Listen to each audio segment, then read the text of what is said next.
Cantor Audio, a division of Recorded Books, presents Arrows Fall by Mercedes Lackey, narrated by Krista Lewis. Prologue.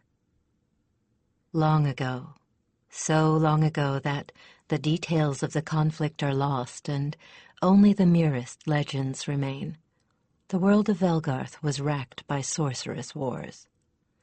With the population decimated, the land was turned to wasteland and given over to the forest and the magically engendered creatures those peoples had used to fight those wars, while the people that remained fled to the eastern coastline, for only in those wilderness areas could they hope to resume their shattered lives. In time, it was the eastern edge of the continent that became the site of civilization, and the heartland that in turn became the wilderness. But humans are resilient creatures, and it was not overlong before the population once again was on the increase, moving westward, building new kingdoms out of the wilds. One such kingdom was Valdemar. It had been founded by the once barren Valdemar, and those of his people who had chosen exile with him rather than face the wrath of a selfish and cruel monarch. It lay on the very western and northernmost edge of the civilized world, bounded on the north and northwest by wilderness that still contained uncanny creatures, and on the far west by Lake Evendim, an enormous inland sea. Travel beyond Valdemar was perilous and uncertain at the very best of times, and at the worst, a traveler could bring weird retribution on innocents when the creatures he encountered back-trailed him to his point of origin. In part due to the nature of its founders, the monarchs of Valdemar welcomed fugitives and fellow exiles, and the customs and habits of its people had over the years become a polyglot patchwork. In point of fact, the one rule by which the monarchs of Valdemar governed their people was, "There is no one true way." Governing such an ill-assorted lot of subjects might have been impossible, had it not been for the Heralds of Valdemar. The heralds had extraordinary powers, yet never abused those powers, and the reason for their forbearance, in fact, for the whole system, was the existence of creatures known as companions. To one who knew no better, a companion would seem little more than an extraordinarily graceful white horse. They were far more than that. The first companions had been sent by some unknown power or powers at the pleading of King Valdemar himself. 3 of them at first, who had made bonds with the king, his heir, and his most trusted friend, who was the Kingdom Herald. So it came to be that the heralds took on a new importance in Valdemar, and a new role. It was the companions who chose new heralds, forging between themselves and their chosen a mind-to-mind bond that only death could sever. While no one knew precisely how intelligent they were, it was generally agreed that their capabilities were at least as high as those of their human partners. Companions could, and did, choose, irrespective of age and sex, although they tended to choose youngsters just entering adolescence, and more boys were chosen than girls. The one common trait among the chosen, other than a specific personality type, patient, unselfish, responsible, and capable of heroic devotion to duty, was at least a trace of psychic ability. Contact with a companion and continued development of the bond enhanced whatever latent paranormal capabilities lay within the chosen. With time, as these gifts became better understood, ways were developed to train and use them to the fullest extent of which the individual was capable. Gradually, the gifts displaced in importance whatever knowledge of true magic was left in Valdemar, until there was no record of how such magic had ever been learned or used. Valdemar himself evolved the unique system of government for his land. The monarch, advised by his council, made the laws. The heralds dispensed the laws and saw that they were observed. The heralds themselves were nearly incapable of becoming corrupted or potential abusers of their temporal power. In all of the history of Valdemar, there was only one herald who had ever succumbed to that temptation. His motive had been vengeance. He got what he wanted, but his companion repudiated and abandoned him, and he committed suicide shortly thereafter. The chosen were by nature remarkably self-sacrificing. Their training only reinforced this. They had to be. There was a better than even chance that a herald would die in the line of duty. But they were human for all of that, mostly young, mostly living on the edge of danger. So it was inevitable that, outside of their duty, they tended to be a bit hedonistic and anything but chaste. They seldom formed any ties beyond that of their brotherhood and the pleasures of the moment, perhaps because the bond of brotherhood was so very strong, and because the herald-companion bond left little room for any other permanent ties. For the most part, few of the common or noble folk held this against them, knowing that no matter how wanton a herald might be on leave, the moment he donned his snowy uniform, he was another creature altogether. For a herald in whites was a herald on duty, and a herald on duty had no time for anything outside of that duty, least of all the frivolity of his own pleasures. Still, there were those who held other opinions. Laws laid down by the first king decreed that the monarch himself must also be a herald. This ensured that the ruler of Valdemar could never be the kind of tyrant who had caused the founders to flee their own homes. Second in importance to the monarch was the herald known as the king's or queen's own, chosen by a special companion, one that was always a stallion, and never seemed to age, though it was possible to kill him. The king's own held the special position of confidant and most trusted friend and advisor to the ruler. This guaranteed that the monarchs of Valdemar would always have at least one person about them who could be trusted and counted on at all times. This tended to make for stable and confident rulers, and thus a stable and dependable government. It seemed for generations that King Valdemar had planned his government perfectly. But the best-laid plans can still be circumvented by accident or chance. In the reign of King Sendar, the kingdom of Karsi that bordered Valdemar to the southeast hired a nomadic nation of mercenaries to attack Valdemar. In the ensuing war, Sendar was killed, and his daughter Selene assumed the throne, herself having only recently completed her herald's training. The queen's own, an aged herald called Talamir, was frequently confused and embarrassed by having to advise a young, headstrong, and attractive female. As a result, Selene made an ill-advised marriage, one that nearly cost her both her throne and her life. The issue of that marriage, the heir presumptive, was a female child Selene called Elspeth. Elspeth came under the influence of a foreigner, the nurse Hulda, whom Selene's husband had arranged before he died to be brought from his own land. As a result of Hulda's manipulations, Elspeth became an intractable, spoiled brat. It became obvious that if things went on as they were tending, the girl would never be chosen, and thus could never inherit.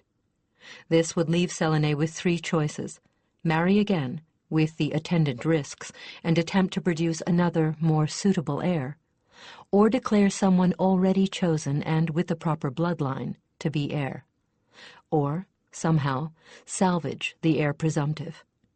Talamir had a plan, one that it seemed had a good chance of success. At this point, Talamir was murdered, throwing the situation into confusion again. His companion, Roland, chose a new queen's own, but instead of picking an adult, or someone already a full herald, he chose an adolescent girl named Talia. Talia was of Holderkin, a puritanical border group that did its best to discourage knowledge of outsiders. Talia had no idea what it meant to have a herald's companion accost her, and then, apparently, carry her off. Among her people, females held very subordinate positions, and nonconformity was punished immediately and harshly. She was ill-prepared for the new world of the heralds and their collegium that she had been thrust into. But the one thing she did have experience in was the handling and schooling of children, for she had been the teacher to her holding's younger members from the time she was 9. She managed to salvage the brat, and succeeded well enough that Elspeth was chosen herself just before Talia was sent out on her internship assignment. During that assignment, she and Chris, the herald picked to be her mentor, discovered something frightening and potentially fatal, not only to themselves but to anyone who happened to be around Talia. Due to the chaos just after her initial training in her gift, she had never been properly trained. And her gift was empathy, both receptive and projective, strong enough to use as a weapon.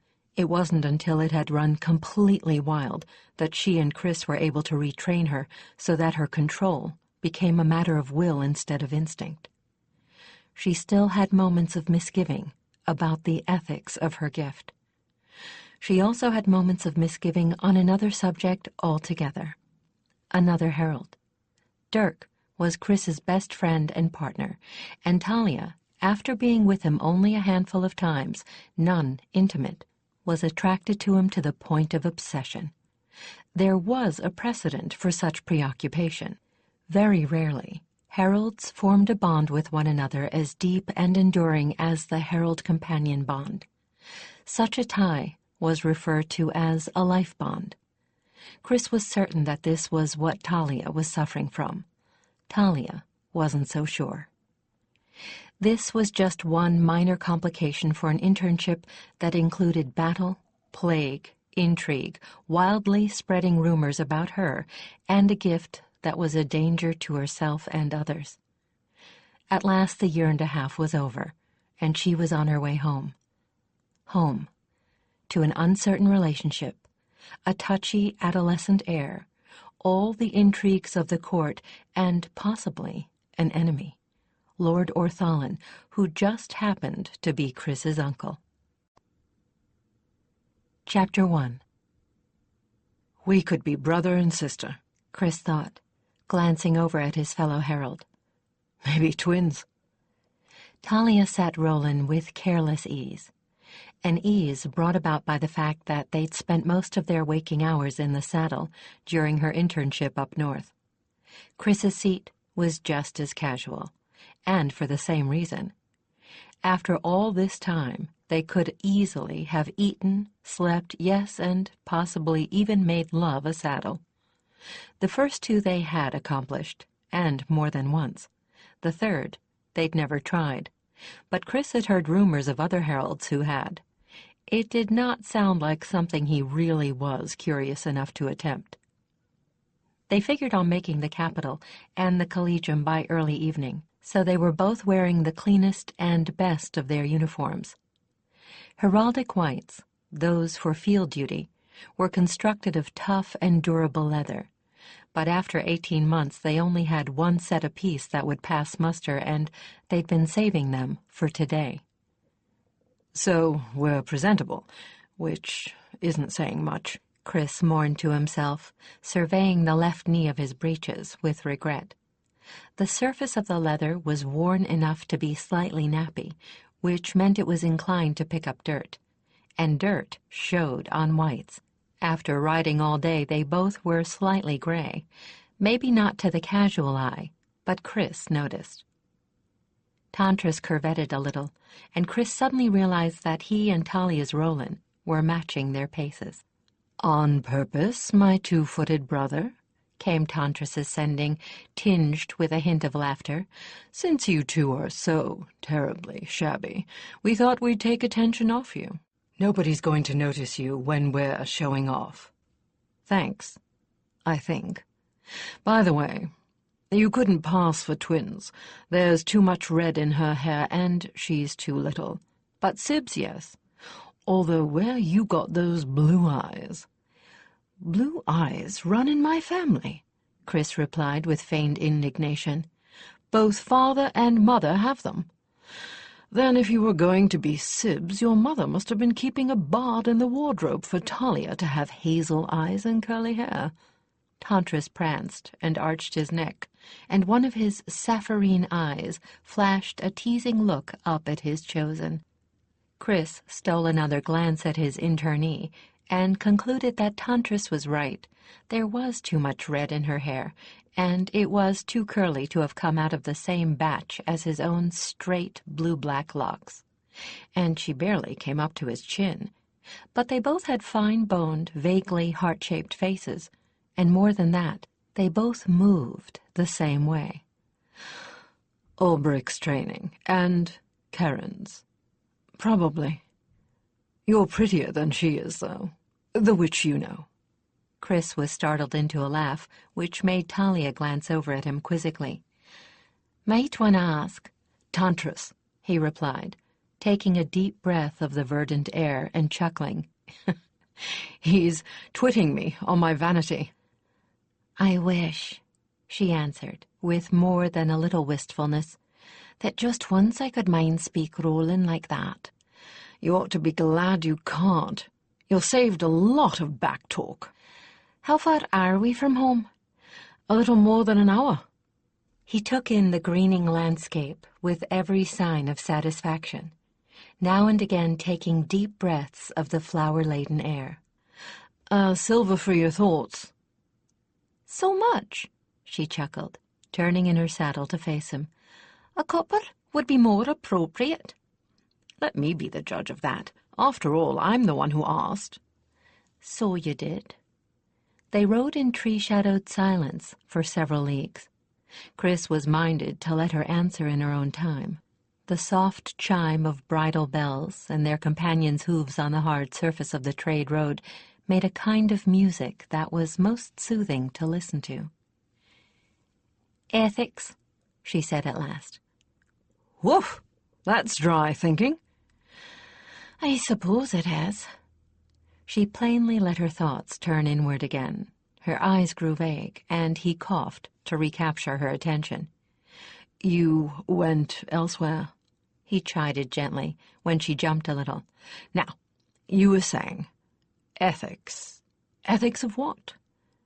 My gift. Specifically, using it. I thought you'd come to terms with that. In a situation of threat, yes. In a situation where there was no appropriate and just punishment under normal procedures. That child raper. Exactly. She shivered a little. I thought I'd never feel clean again after touching his mind. But what could I have done with him? Ordered his execution? That wouldn't be enough of a punishment for what he did. Imprison him? Not appropriate at all. And much as I would have liked to pull him to bits slowly, heralds don't go in for torture. What did you do to him? In detail, I mean. You didn't want to talk about it before. It was a kind of twist on a mind-healing technique. It depended on the fact that I'm a projective empath. I can't remember what Devon called it, but you tie a specific thought to another thought or set of feelings that you construct. Then every time the person thinks that thought, they also get what you want them to know. Like with Vostel, every time he would decide that he was to blame, he'd get what I put in there. Which was? She grinned. So next time I won't be so stupid. And when he'd be ready to give up from pain, he'd get, but it isn't as bad as yesterday, and it'll be better tomorrow. Not words, actually. It was all feelings. Better in that case than words would have been, Chris mused, shooing a fly away absently. So Devon said, well, I did something like that with that thing. I took one of the worst sets of his stepdaughter's memories and tied that in to all of his own feelings about women. And I kept point of view so that it would appear to him as if he were the victim. You saw what happened. Chris shuddered. He went mad. He just collapsed, foaming at the mouth. No, he didn't go mad. He locked himself into an endless repetition of what I'd fed him. It's an appropriate punishment. He's getting exactly what he put his stepdaughters through. It's just. At least I think so. Because if he ever changes his attitudes, he can break free of it. Of course, if he does, she grimaced, He might find himself dancing on the end of a rope for the murder of his older stepdaughter. The law prevents the execution of a madman. It doesn't save one who's regained his sanity. Lastly, what I did should satisfy his stepdaughter, who is, after all, the one we really want to come out of this thing with a whole soul. So, where's the ethical problem? That was a threat situation.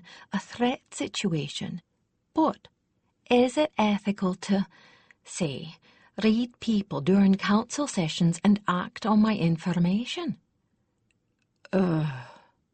Chris was unable to think of an answer. You see, let's go at it from another angle.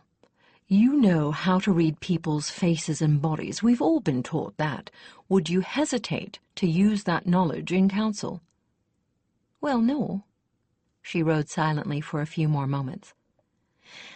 I guess what will have to be the deciding factor is not if I do it, but how I use the information. That sounds reasonable to me.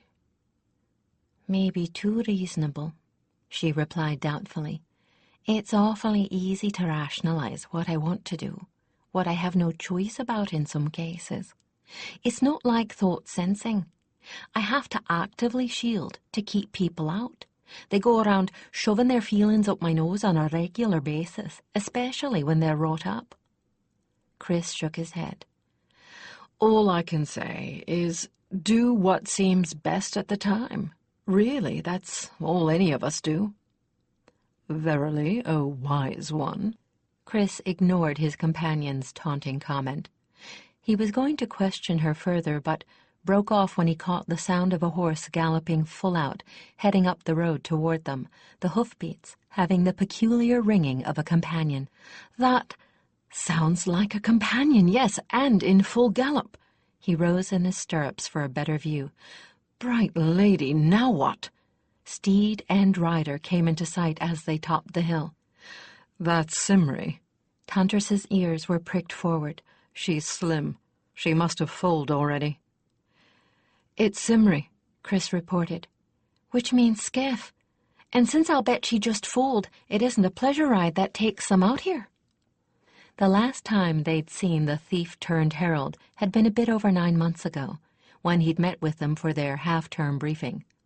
Simri had spent the time frolicking with Roland, and both she and her chosen had forgotten about the nearly supernatural fertility of the Grove stallions. The result was foregone, much to Simri's chagrin, as well as Skiff's. Talia knew Skiff better than Chris did. They'd been very close as students, close enough that they'd sworn blood brotherhood. They had been close enough that Talia could read him better at a distance than Chris could. She shaded her eyes with her hand, then nodded a little. Well, it isn't a disaster. There's something serious afoot, but it isn't an emergency. How can you tell at this distance? Firstly, there's no emotional surge. Secondly, if it were serious, he'd be absolutely expressionless. He looks a bit worried, but that could be for Simri. Skiff spotted them and waved wildly as Simri slowed her headlong pace. They hastened theirs, to the disgruntlement of the pack mules. Avens, am I ever glad to see you two, Skiff exclaimed as they came into earshot. Simri swore you were close, but I was half afraid I'd have to ride a couple of hours, and I hate to make her leave the little one for that long. You sound like you've been waiting for us. Skiff, what's the problem? Chris asked anxiously. What are you doing out here? Nothing for you, plenty for her. Mind you, this is strictly under the ivy bush. We don't want people to know you've been warned, Talia. I slipped out on behalf of a lady in distress. Who? Elspeth? Selene? What? Give me a minute, will you? I'm trying to tell you. Elspeth asked me to intercept you on your way in. It seems the council is trying to marry her off, and she's not overly thrilled with the notion. She wants you to know so you'll have time to muster some good arguments for the council meeting tomorrow. Skiff reined Simri in beside them, and they picked up the pace. Alessander has made a formal offer for her for Ankar. Lots of advantages there. Virtually everybody on the council is for it, except Elkoth and Kirill, and Selene. They've been arguing it back and forth for 2 months, but it's been serious for about a week, and it looks as if Selene is gradually being worn down. That's why Elspeth sent me out to watch for you. I've been slipping out for the past 3 days, hoping to catch you when you came in and warn you what's up. With you two to back her, Selene's got full veto, either to table the betrothal until Elspeth's finished training, or throw the notion out altogether. Elspeth didn't want any of the more excitable counsellors to know we were warning you, or they might have put more pressure on Selene to decide before you got here. Talia sighed. So, nothing's been decided. Good. I can deal with it easily enough. Can you get on ahead of us? Let Elspeth and Selene both know we'll be there by dinner bell. I can't do anything now anyway, but tomorrow we can take care of the whole mess at council session. If Elspeth wants to see me before then, I'm all hers. She'll probably find me in my rooms. Your wish is my command, Skiff replied. As all three knew, Skiff knew more ways than one in and out of the capital and the palace grounds. He'd make far better time than they could. They held their pace to that of the mules as Skiff sent Simri off at a diagonal to the road, raising a cloud of dust behind him. They continued on as if they hadn't met him, but Chris traded a look of weary amusement with her. They weren't even officially home yet, and already the intrigues had begun. Anything else bothering you? To put it bluntly, she said at last, I'm nervous about coming back home. As nervy as a cat about to kitten. Why for? And why now? The worst is over. You're a full herald. The last of your training's behind you. What's to be nervous about? Talia looked around her, at the fields, the distant hills, at anything but Chris. A warm spring breeze, loaded with flower scent, teased her hair and blew a lock or two into her eyes so that she looked like a worried foal. I'm not sure I ought to discuss it with you, she said reluctantly. If not me, then who? She looked at him measuringly. I don't know. No, Chris said, just a little hurt by her reluctance. You know. You just aren't sure you can trust me, even after all we've shared together. She winced. Disconcertingly accurate. I thought bluntness was my besetting sin. Chris cast his eyes up to the heavens in an exaggerated plea for patience, squinting against the bright sunlight. I am a herald. You are a herald. If there's one thing you should have learned by now, it's that you can always trust another herald. Even when my suspicions conflict with ties of blood? He gave her another measuring look. Such as? Your uncle, Lord Orthalin. He whistled through his teeth and pursed his lips. I thought you'd left that a year ago. Just because of that little run-in you had with him over Skiff, you see him plotting conspiracy behind every bush. He's been very good to me, and to 6 others I could name you, and he's been invaluable to Selene, as he was to her father.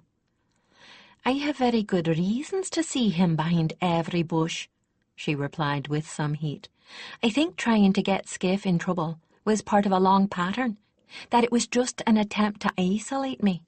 Why? What could he possibly gain? Chris was fed up and frustrated because this wasn't the first time he'd had to defend his uncle. More than one of his fellow heralds had argued that Orthalin was far too power-hungry to be entirely trustworthy, and Chris had always felt honor-bound to defend him. He thought Talia had dismissed her suspicions as irrational months ago. He was highly annoyed to find that she hadn't. I don't know why, Talia cried in frustration, clenching her fist on her reins. I only know that I've never trusted him from the moment I first saw him, and now I'll be co-equal in council with Kirill and Elkarth, with a full voice in decisions. That could put us in more direct conflict than we've ever been before.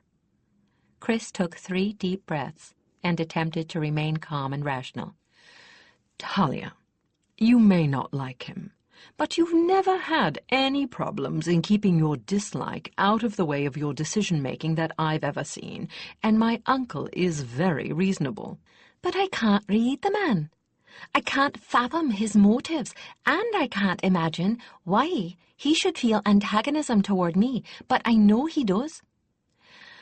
I think you're overreacting, Chris replied, still keeping a tight rein on his temper.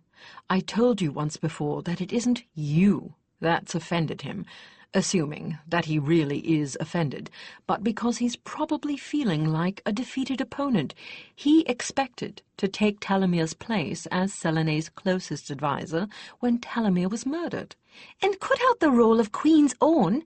Talia shook her head violently. Havens, Chris, Orthalin is an intelligent man. He can't have imagined that was possible. He hasn't the gift, for one thing, and I am not overreacting to him. Now, Talia, don't patronize me. You're the one who is telling me to trust my instincts, and now you say my instincts can't be trusted because they're telling me something you don't want to believe. Because it's childish and silly, Chris snorted. Talia took a deep breath and closed her eyes. Chris, I don't agree with you, but let's not fight about it. Chris bit back what he wanted to say. At least she wasn't going to force him to stay on the defensive. If you want. It isn't what I want. What I want is for you to believe and trust in my judgment. If I can't have that, well, I just don't want to fight about it. My uncle, he said carefully, trying to be absolutely fair to both sides, is very fond of power. He doesn't like giving it up. That in itself is probably the reason he's been displaying antagonism toward heralds and you in particular. Just be firm and cool and don't give an inch when you know you're in the right. He'll settle down and resign himself. As you said, he's not stupid. He knows better than to fight when he can't win. You'll never be friends, but I doubt that you need to fear him.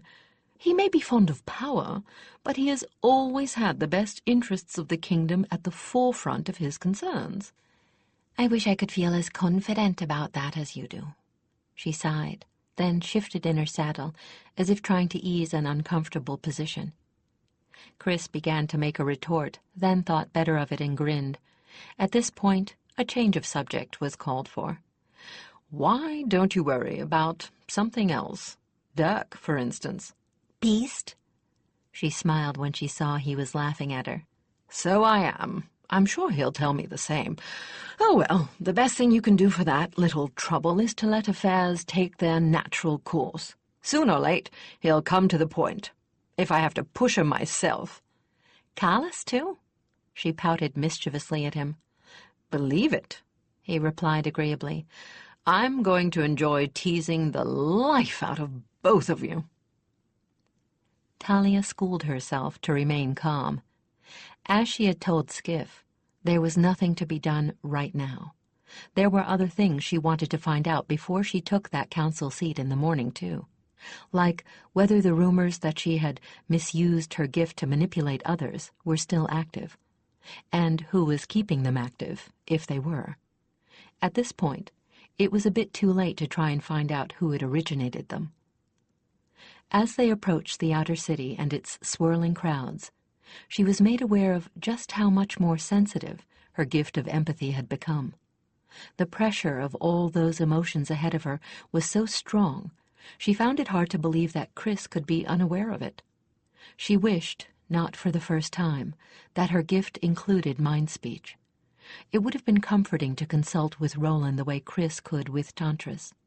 She'd forgotten what living around so many people was like, and having had her gift go rogue on her, had made her more sensitive than she had been before she left. It wasn't going to be easy to stay tightly shielded day and night, but her enhanced perception was going to demand just that. She felt a flicker of reassurance from Roland and smiled faintly, despite her anxiety. They made their way down the increasingly crowded road into the outer city. outside the ancient defensive walls, which had sprung up over several generations of peace.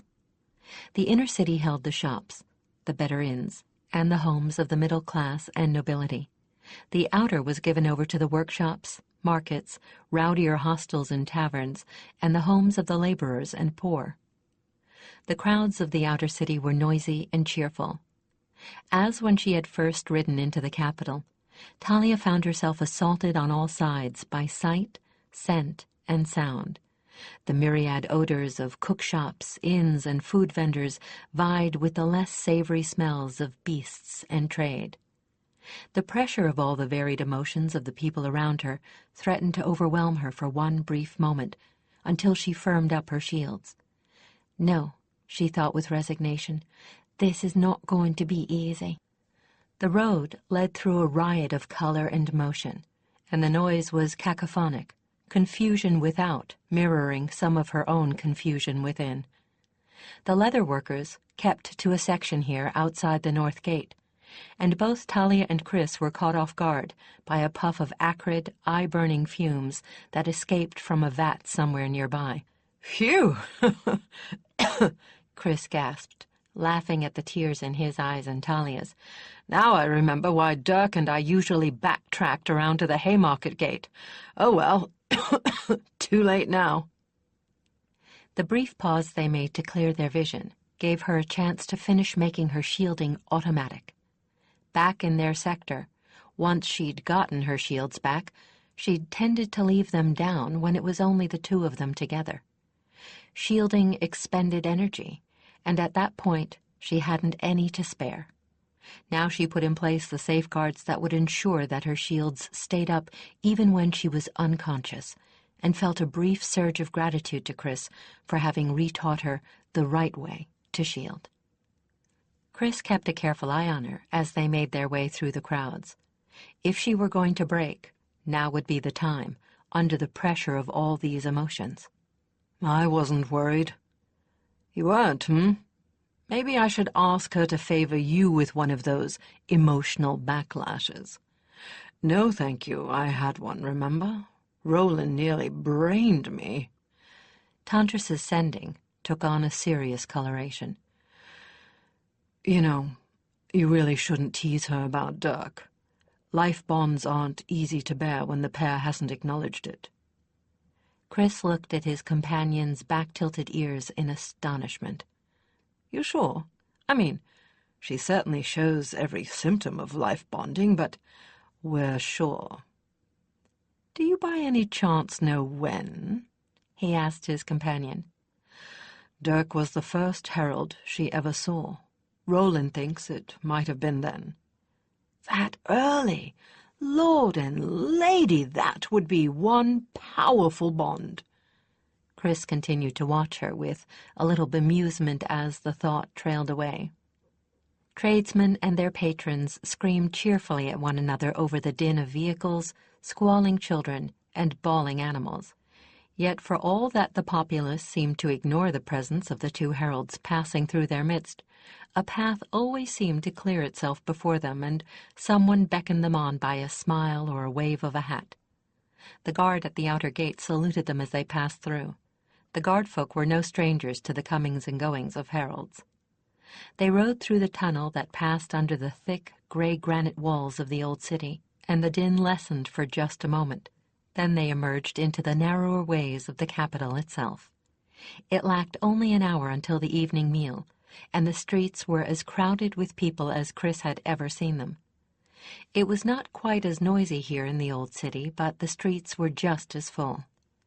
After months of small towns and villages, Chris found himself marveling anew at the crush of people and the closely built, multi-storied stone houses. For many months the chime of bells on their companions' bridles had been the loudest sound they heard.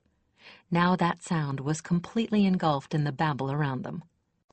The streets had been designed in a spiral. No one could move straight to the palace grounds, as in most older cities that had been built with an eye to defense. Chris led them on a course that wound ever inward. The din died away behind them as they left the streets of shops behind and entered the inner residential core, The modest houses of the merchant class gradually gave way to the more impressive buildings owned by the wealthier noble, each set apart from the street by a private wall enclosing the manse and a bit of garden. Eventually they made their way to the inner beige brick wall surrounding the palace, and the three collegia, bardic, healers, and heralds. The silver and blue-clad palace guard stationed at the gate halted them for a moment, while she checked them off against a list of those expected to be arriving. Careful records were kept on when a herald should come in from the field. In the case of those arriving from distant sectors, this calculation was accurate within a stretch of 2 or 3 days. In the case of those arriving from nearby sectors, expected arrival time was accurate to within hours. This list was posted with the gate guard, so when a herald was overdue, someone knew it, and something could be done to find out why quickly. "Herald Dark in yet?" Chris asked the swarthy guardswoman casually when she'd finished. "Just arrived 2 days ago, Herald," she replied, consulting the roster. "Guard then notes he asked about you two." "Thank you, Guard. Pleasant watch to you." Chris grinned, urging Tantris through the gate she held open, with Roland following closely behind. Chris continued to watch Talia carefully, feeling a surge of gratified pride as he noted her behavior.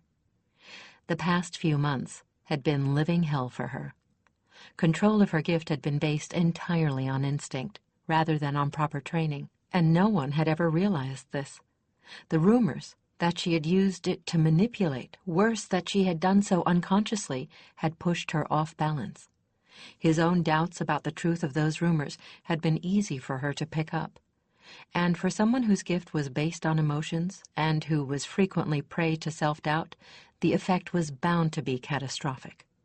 It was at least that. She'd lost all control over her gift, which, unfortunately, remained at full strength. She'd lost the ability to shield and projected wildly. She'd very nearly killed them both on more than one occasion. "We were just lucky that during the worst of it, we were snowed in at that way station. It was just the two of us, and we were isolated long enough for her to get back in charge of herself." And then she'd met the rumors again, this time circulating among the common folk. More than once they'd regarded her with fear and suspicion, yet she had never faltered in the performance of her duties or given any indication to an outsider that she was anything except calm, thoughtful, and controlled. She'd given a months-long series of performances a trained player couldn't equal. It was vital that a herald maintain emotional stability under all circumstances. This was especially true of the Queen's Own, who dealt with volatile nobles and the intrigues of the court on a daily basis.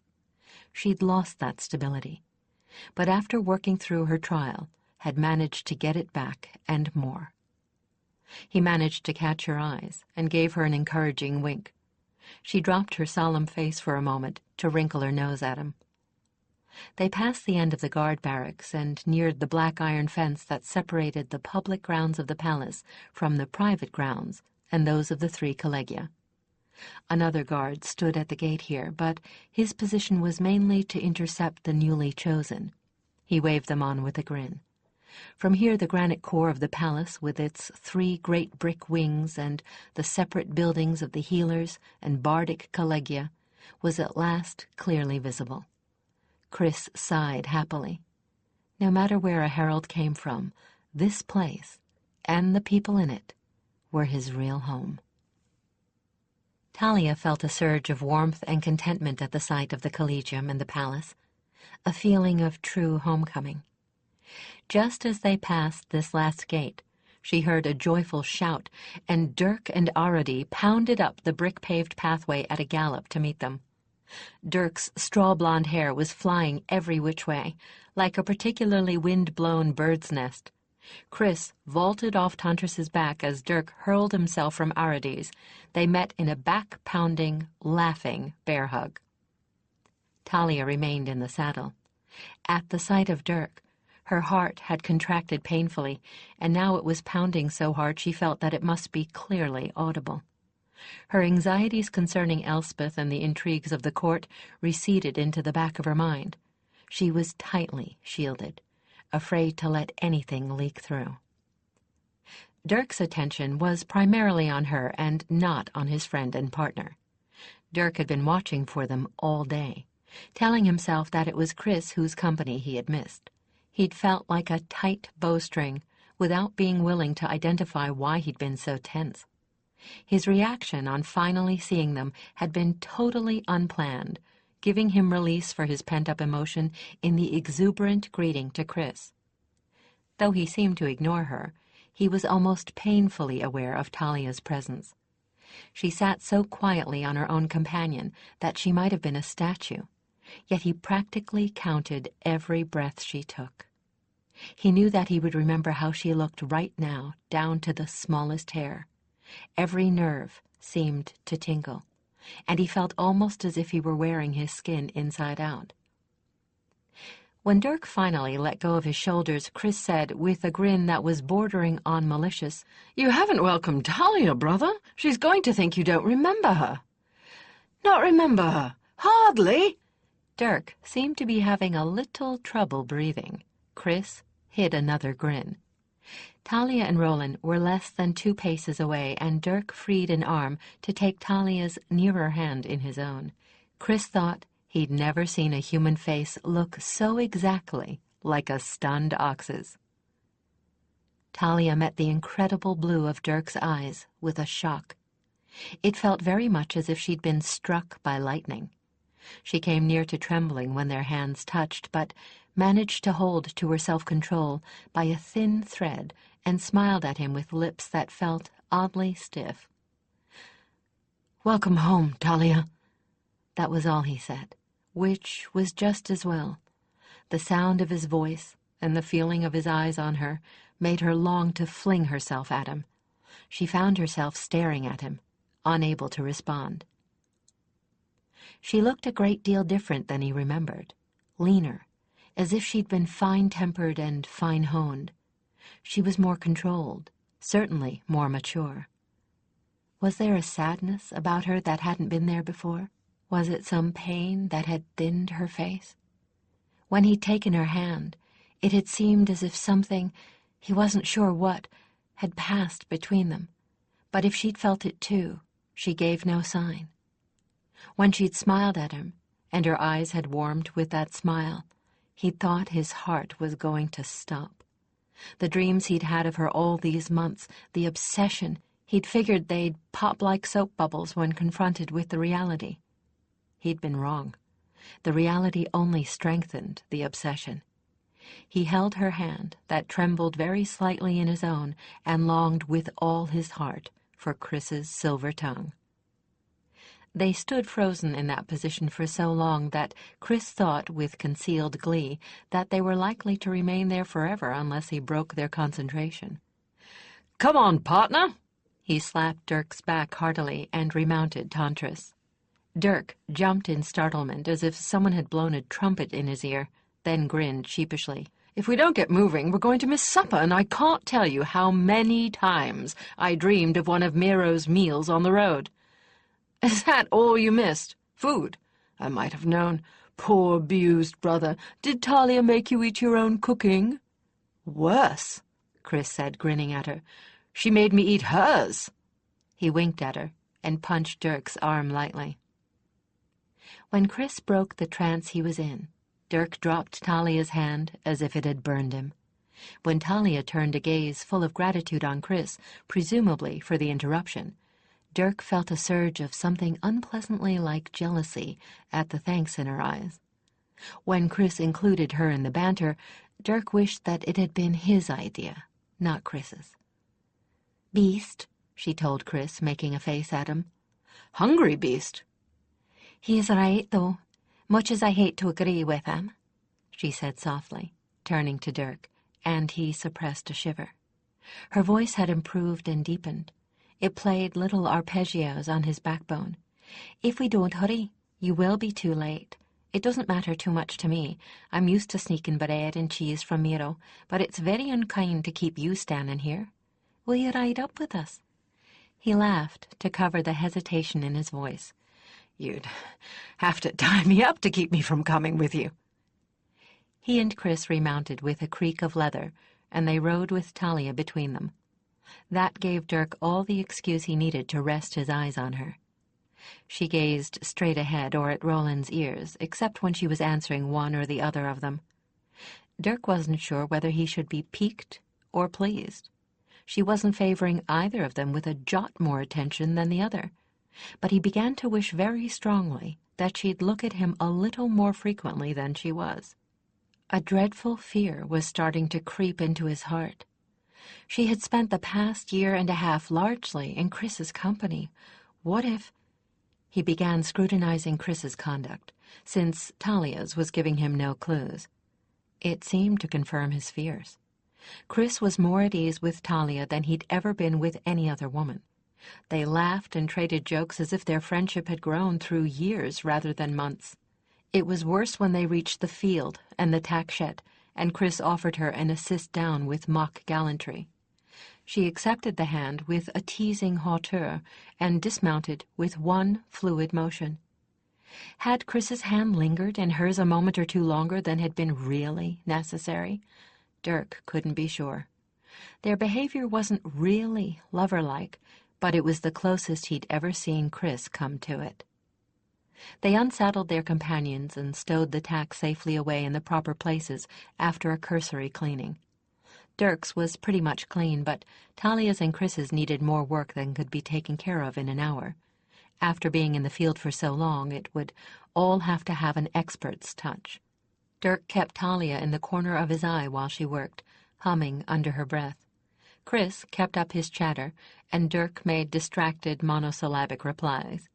He wished he could get her alone for just a few minutes.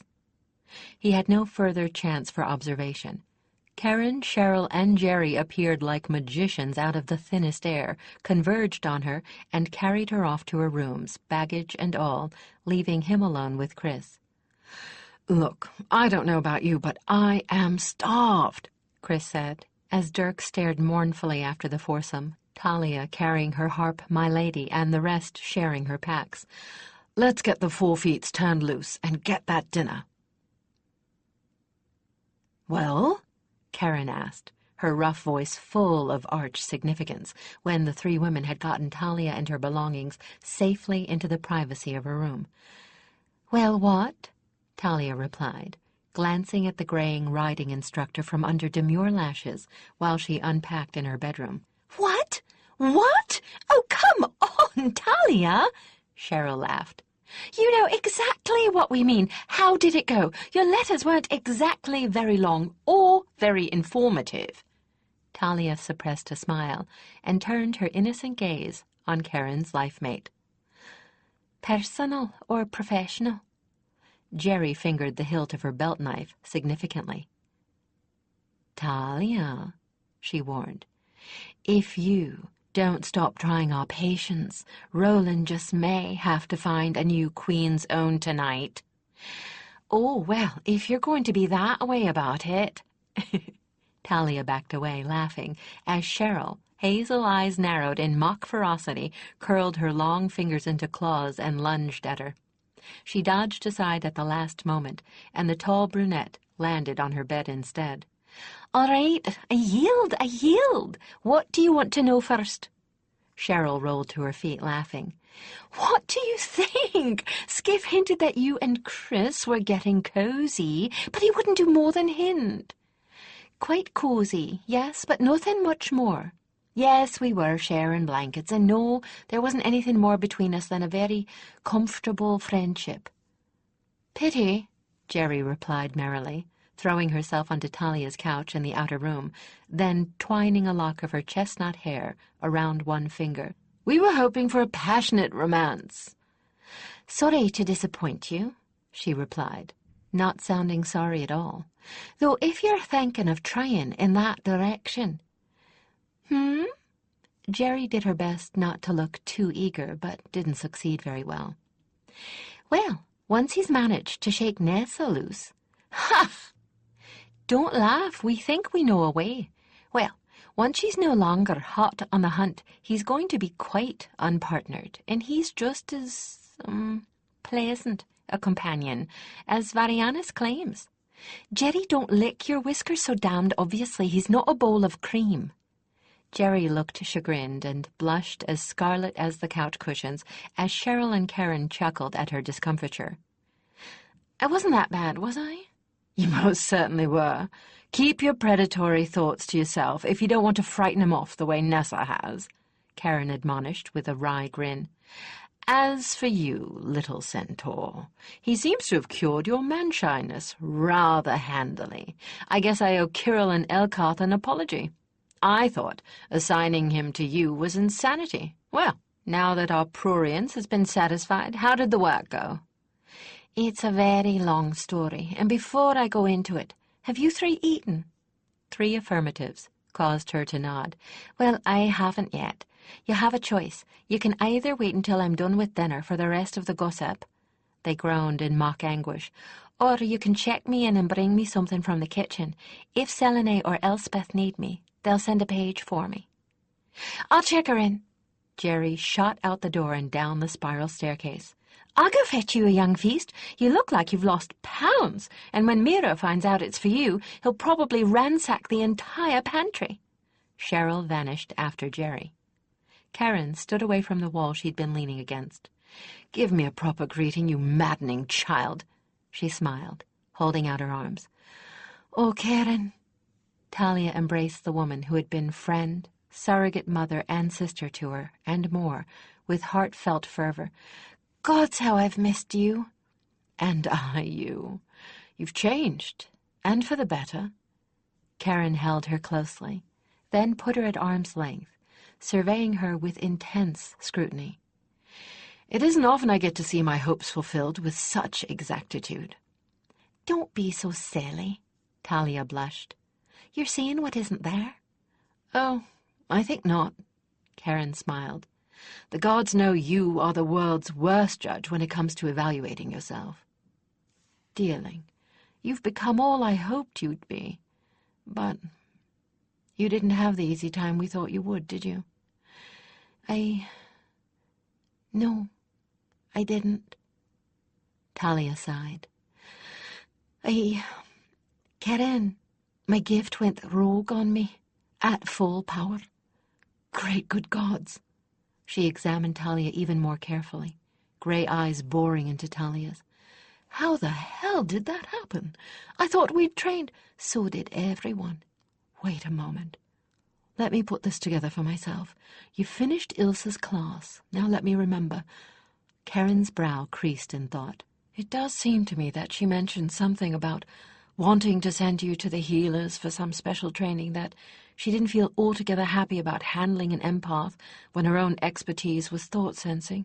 Karen turned away from Talia and began pacing, a habit the younger woman was long familiar with, for Karen claimed she couldn't think unless she was moving.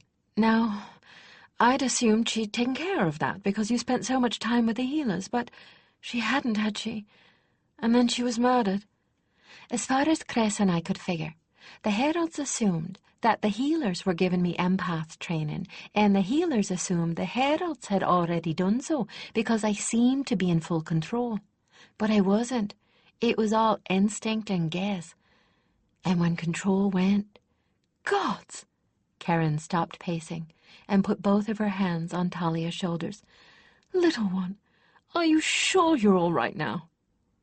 Talia remembered only too vividly the hours of practice Chris had put her through, the painful sessions with the 2 companions literally attacking her mentally. I'm sure. Chris is a gift teacher after all. He took me all the way through the basics, and Roland and Tantris helped. Oh, really? Well. That's an interesting twist. Karen raised an eloquent eyebrow. Companions don't intervene that directly as a rule. I don't think they saw any other choice. The first month we were all snowed in at that way station. Then we found out that those damned rumors had made it up to our sector, and we didn't dare look for outside help. It would have just confirmed the rumors. True. If I were on the circle, I think I would be inclined to keep all this under the ivy bush.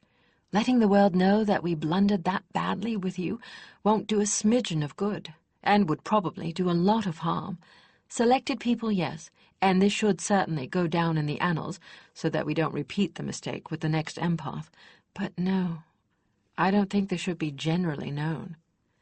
That was basically Chris's thinking, and I agree. You're the first person to know besides the two of us. We'll both be telling Kirill and Elkarth, and I think that's all. Yes, Karen said slowly. Yes, let those two worry about who else should know. Well, what ends well is well, as they say. I am fine, Talia repeated emphatically. I have absolute control now. Control not even Roland can shake. In a way, I'm glad it happened. I learned a lot, and it's made me think about things I never did before. Right then. Now let's take these rags of yours down to the laundry chute. Yes, all of them. Not even one outfit for tomorrow. After being in the field, they'll all need refurbishing. Here. She dug into Talia's wooden wardrobe and emerged with a soft, comfortable lounging robe. Put that on. You won't be going anywhere tonight, and in the morning, Gaither will have left a pile of new ones at your doorstep. Though, from the look of you, they'll be a bit loose since you'll have had them made up from the old measurements. We've all got a lot of news to catch up on. Oh, and I've got a message from Elspeth. Thank the lady, and I'll see you in the morning. Well, my old and rare, we have got a lot of news to catch up on. Dirk nodded, his mind so fully occupied with things other than his dinner that he never noticed that he was munching his way through a heap of Ostil greens, a vegetable he despised with passion. Chris noticed and had a difficult time in keeping a straight face. Fortunately, the usual chaos of the Collegium common room at dinner gave him plenty of opportunity to look in other directions when the urge to break into a howl of laughter became too great. It was the height of the dinner hour, and every wooden bench was full of students in grays and instructors in full heraldic whites, all shouting amiably at one another over the din. So, how did your stint go? We greatly appreciated that music, by the way, both of us. We've got a goodly portion of it memorized by now. You did? You do? That's... Dirk suddenly realized he was beginning to babble and ended lamely. That's very nice. I'm glad you liked it. Oh, yes, Talia, especially. I think she values your present more than anything anyone else sent her. She certainly has been taking very good care of it, but that's like her. I'm giving her highest marks. She is one damn fine herald. Now Dirk took advantage of the noise and clatter at the tables all about them to cover his own confusion. Well, he replied, when he finally managed to clear his head a bit of the daze he seemed to be in. It sounds like you had a more entertaining trainee than I did, and a more interesting round. Mine was so dull and normal. Already and I sleepwalked through most of it. Lord of Lights! I wish I could claim that. Don't forget, may your life be interesting happens to be a very potent curse. Besides, I seem to remember you claiming that young Skiff had you worn to a frazzle before the circuit was over. I guess I did, Dirk chuckled. Did you know his Simri dropped a foal, and he blames it all on you two? No doubt, since neither of them have an ounce of shame to spare between them. Chris ducked as a student burdened with a stack of dirty dishes taller than he was inched past them. Lord, I hope that youngling's got one of the fetching gifts, or he's going to lose that whole stack in a minute. Yes, Skiff and Simri deserve what they got. Poor Talia would have been ready to skin both of them given the chance. Oh? Chris was more and more pleased by Dirk's reactions.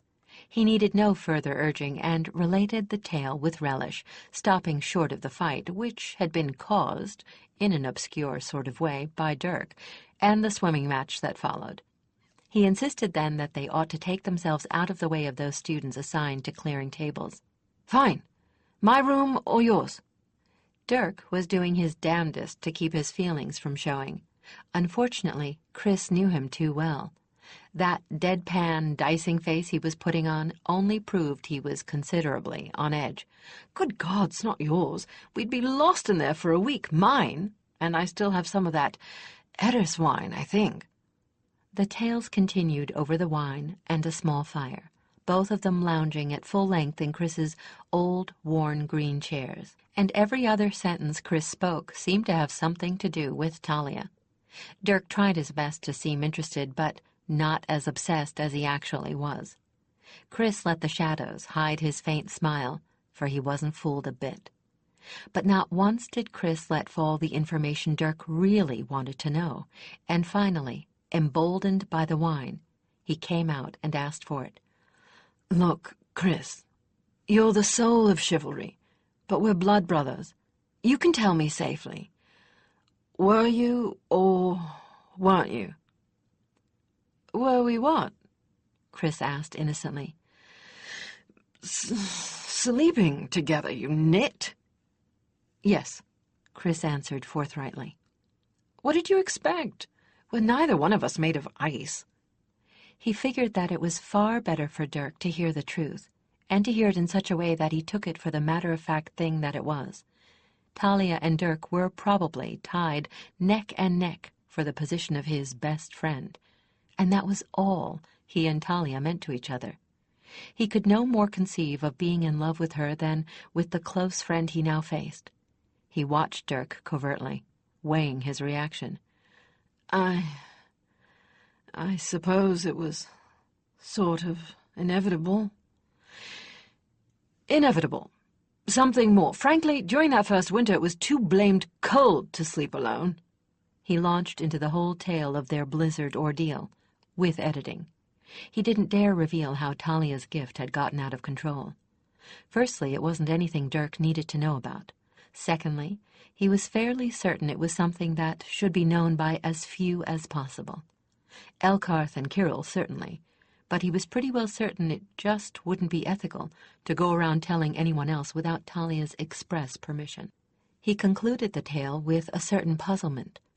Dirk seemed to have suddenly gone dumb, and very soon pled exhaustion and left for his own room. Oh, Lord, of all the damned situations to be in, his very best friend in the entire world with his hooks quite firmly in the first woman Dirk had even wanted to look at in years. It wasn't fair. It wasn't any damned fair. No woman in her right mind was even going to want to look at him with Chris around.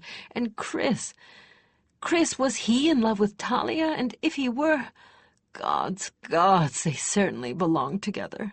No, damn it! Chris could have any female he wanted, herald or no, without even lifting a finger by all the gods Dirk was going to fight him for this one. Except that he hadn't the faintest idea how to go about fighting for her, and Chris was like a brother, more than a brother. This wasn't any kind of fair to him. He lay sleepless for hours that night, staring into the darkness, tossing and turning restlessly, and cursing the nightjar that was apparently singing right outside his window. By dawn, he was no closer to sorting out his feelings than he had been when he threw himself down to rest. Chapter 2. Talia! Elspeth greeted Talia's appearance at breakfast with a squeal and a hug that threatened to squeeze the last bit of breath out of her. The last year and a half had added inches to the young heir's height. She stood a bit taller than Talia now. Time had added a woman's curves to the wraith-like child as well. Talia wondered, now that she'd seen Elspeth, if her mother truly realized how much growing she'd done in the time Talia had been gone. The wood-paneled common room was full of youngsters in student grays, as most of the instructors had eaten earlier. The bench and table-filled room buzzed with sleepy murmuring and smelled of bacon and porridge. Except for the fact that she recognized few of the faces, and the fact that the room was completely full, it all looked the same as it had when Talia was a student. She slid into the warm, friendly atmosphere like a blade into a well-oiled sheath, and felt as if she had never left. "Bright lady, Catling, you're going to break all my ribs," Talia protested, returning the hug with interest. "I got your message from Karen. I take it Skiff did tell you I got in last night, didn't he? I rather expected to find you on my doorstep. I had full watch last night." One of the duties imposed on the students was to camp in Companion's Field around the time of a foaling, each taking the watch in turn. Companions did not fall with the ease of horses, and if there were complications, seconds could be precious in preserving the life or health of mare and foal. Skiff told me you were here, and that he'd given you my screech for help, so I knew I didn't have to worry any more, and I certainly didn't need to disturb your sleep. I heard Simri dropped. Who else? Salika! Elspeth grinned at Talia's bewildered look of non-recognition. She chose Arvin just after you left. He's 20 if he's a day, and when Gillian was here during break between assignments, well, you know Gillian, she's as bad as Destria. Seems her companion was like-minded. We haven't half been giving Arvin a hard time over it. Zalika hasn't dropped yet, but she's due any day. Talia shook her head and slipped an arm around the heir's shoulders. You younglings, I don't know what the world's coming to these days. Elspeth gave a very unladylike snort, narrowed her enormous brown eyes, and tossed her dark hair scornfully. You don't cousin me. I've heard tales about you and your year-mates that gave me grey hairs, climbing in and out of windows at the dead of night with not-so-ex-thieves, spying on the royal nursemaid. Catling. Talia went cold sober. Elspeth. I'm sorry about Hulda. She met Elspeth's scrutiny squarely. Elspeth grimaced bitterly at the name of the nursemaid who had very nearly managed to turn her into a spoiled, unmanageable monster, and came close to eliminating any chance of her being chosen. Why, you caught her red-handed in conspiracy to keep me from ever getting to be heir, she replied, with a mixture of amusement and resentment, the amusement at Talia's reaction, the resentment reserved for Hulda. Sit, sit, sit! I'm hungry, and I refuse to have to crane my neck up to talk to you. You aren't angry at me? Talia asked, taking a seat beside Elspeth on the worn wooden bench. I wanted to tell you I was responsible for her being dismissed, but frankly, I never had the courage. Elspeth smiled a little. You didn't have the courage. Thank the lady for that. I was afraid you were perfect. Hardly, Talia replied dryly. Well, why not tell me your end of it now? I just got it second-hand from Mother and Kirill. Oh, Lord, where do I begin? Chronologically, as you found it out. Elspeth seized a mug of fruit juice from a server and plumped it down in front of her seatmate. Right. It really started for me when I tried to get to know you.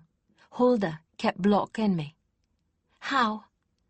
Carrying you off for lessons, saying you were asleep or studying, or whatever other excuse she could come up with. Kathleen, I was only about 14, and a fairly unaggressive 14 at that. I wasn't about to challenge her, but it just happened too consistently not to be on purpose, so I enlisted Scaff. Elspeth nodded. Good choice. If there was anybody likely to find out anything, it would be Skiff. I know for a fact he still keeps his hand in. Oh? How? Elspeth giggled. Whenever he's in residence, he leaves me sweets hidden in the secret drawer of the desk in my room, with notes. Oh, Lord, you haven't told anybody, have you? Elspeth was indignant. And give him away? Not a chance. Oh, I've told Mother, in case he ever gets caught, which isn't likely, but I swore her to secrecy first. Talia sighed in relief. Thanks be to the lady. If anybody other than Heralds found out. Elspeth sobered. I know. At worst, he could be killed before a guard knew he was a herald and it was a prank. Believe me, I know. Mother was rather amused, and rather glad, I think. It can't hurt to have somebody with skills like that in the Heralds. Anyway, you recruited Skiff. Right. He began sneaking around and discovered that Hulda, rather than being the subordinate as everyone thought, had taken over control of the nursery and your education. She was drugging old Melody, who was supposed to be your primary nurse. Well, that seemed wrong to me, but it wasn't anything I could prove, because Melody had been ill. She'd had a brainstorm. So I had Skiff keep watching. That was when he discovered that Hulda was in the pay of someone unknown, paid to ensure that you could never be chosen and thus never become heir.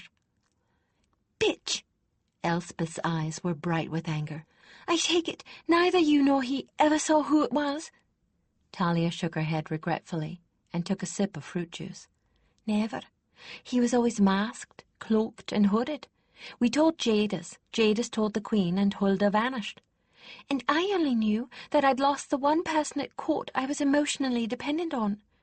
I'm not surprised you kept quiet." Elspeth passed Talia a clean plate. "Oh, I might have gotten angry if you'd told me 2 or 3 years ago, but not now." There was a great deal of cold, undisguised anger in the heir's young brown eyes. "I still remember most of that time quite vividly." Talia lost the last of her apprehension over the indignation in Elspeth's voice. "There's more to it than just my being resentful, though," Elspeth continued. "Looking back at it, Talia, I think that woman who called herself my nurse would quite cheerfully have strangled me with her own hands if she thought she could have profited and gotten away with it. Yes, and enjoyed every minute of it."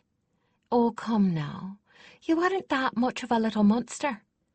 "Here, you'd better start eating or Miro'll throw fits at us when we get downstairs to clean. He's fixed all your favourites." Elspeth took some of the platters being passed from hand to hand and heaped Talia's plate with crisp oatcakes and honey, warm bacon, and stir-fried squash, totally oblivious to the incongruity of the heir to the throne serving one who was technically an underling. She had indeed come a long way from the royal brat who had been so very touchy about her rank. "Talia, I lived with Hulda most of my waking hours. I know for a fact she enjoyed frightening me. The bedtime stories she told me would curl the hair of an adult, and I'd bet my life that she got positive pleasure out of my shivers. And I can't tell you why I feel this way, but I'm certain she was the most coldly self-centered creature I've ever met, that nothing mattered to her except her own well-being. She was very good at covering the fact, but I don't think I doubt you, Catling. One of your gifts is mind speech, after all, and little children sometimes see things we adults miss." "You adults? You weren't all that much older than me. You saw a fair amount yourself, and you'd have seen more if you'd been able to spend more time with me. She was turning me into a little copy of herself when she wasn't trying to scare me.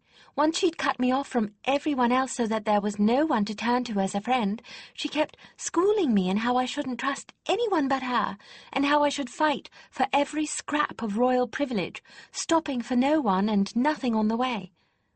There's more. Something that turned up after you left. When they told me the truth, I got very curious." "Which is why I call you Catling," Talia interrupted with a grin, "since you're fully as curious as any cat." "Too true. Curiosity sometimes pays, though. I started going through the things she left and doing a bit of discreet correspondence with my paternal relatives." "Does your mother know this?" Talia was a bit surprised. "It's with her blessing. By the way, I get the feeling that Uncle King Faramenta likes me as much as he disliked my father. We've gotten into quite a cozy little exchange of letters and family anecdotes. I like him too, and it's rather too bad we're so closely related. He's got a whole tribe of sons, and I think anybody with a sense of humor like his would be rather nice to get to know." Elspeth's voice trailed off wistfully. Then she got back to the subject at hand with a little shake of her head. "Anyway, now we're not altogether certain that the Hulda who left Rethwelin is the same Hulda who arrived here." "What?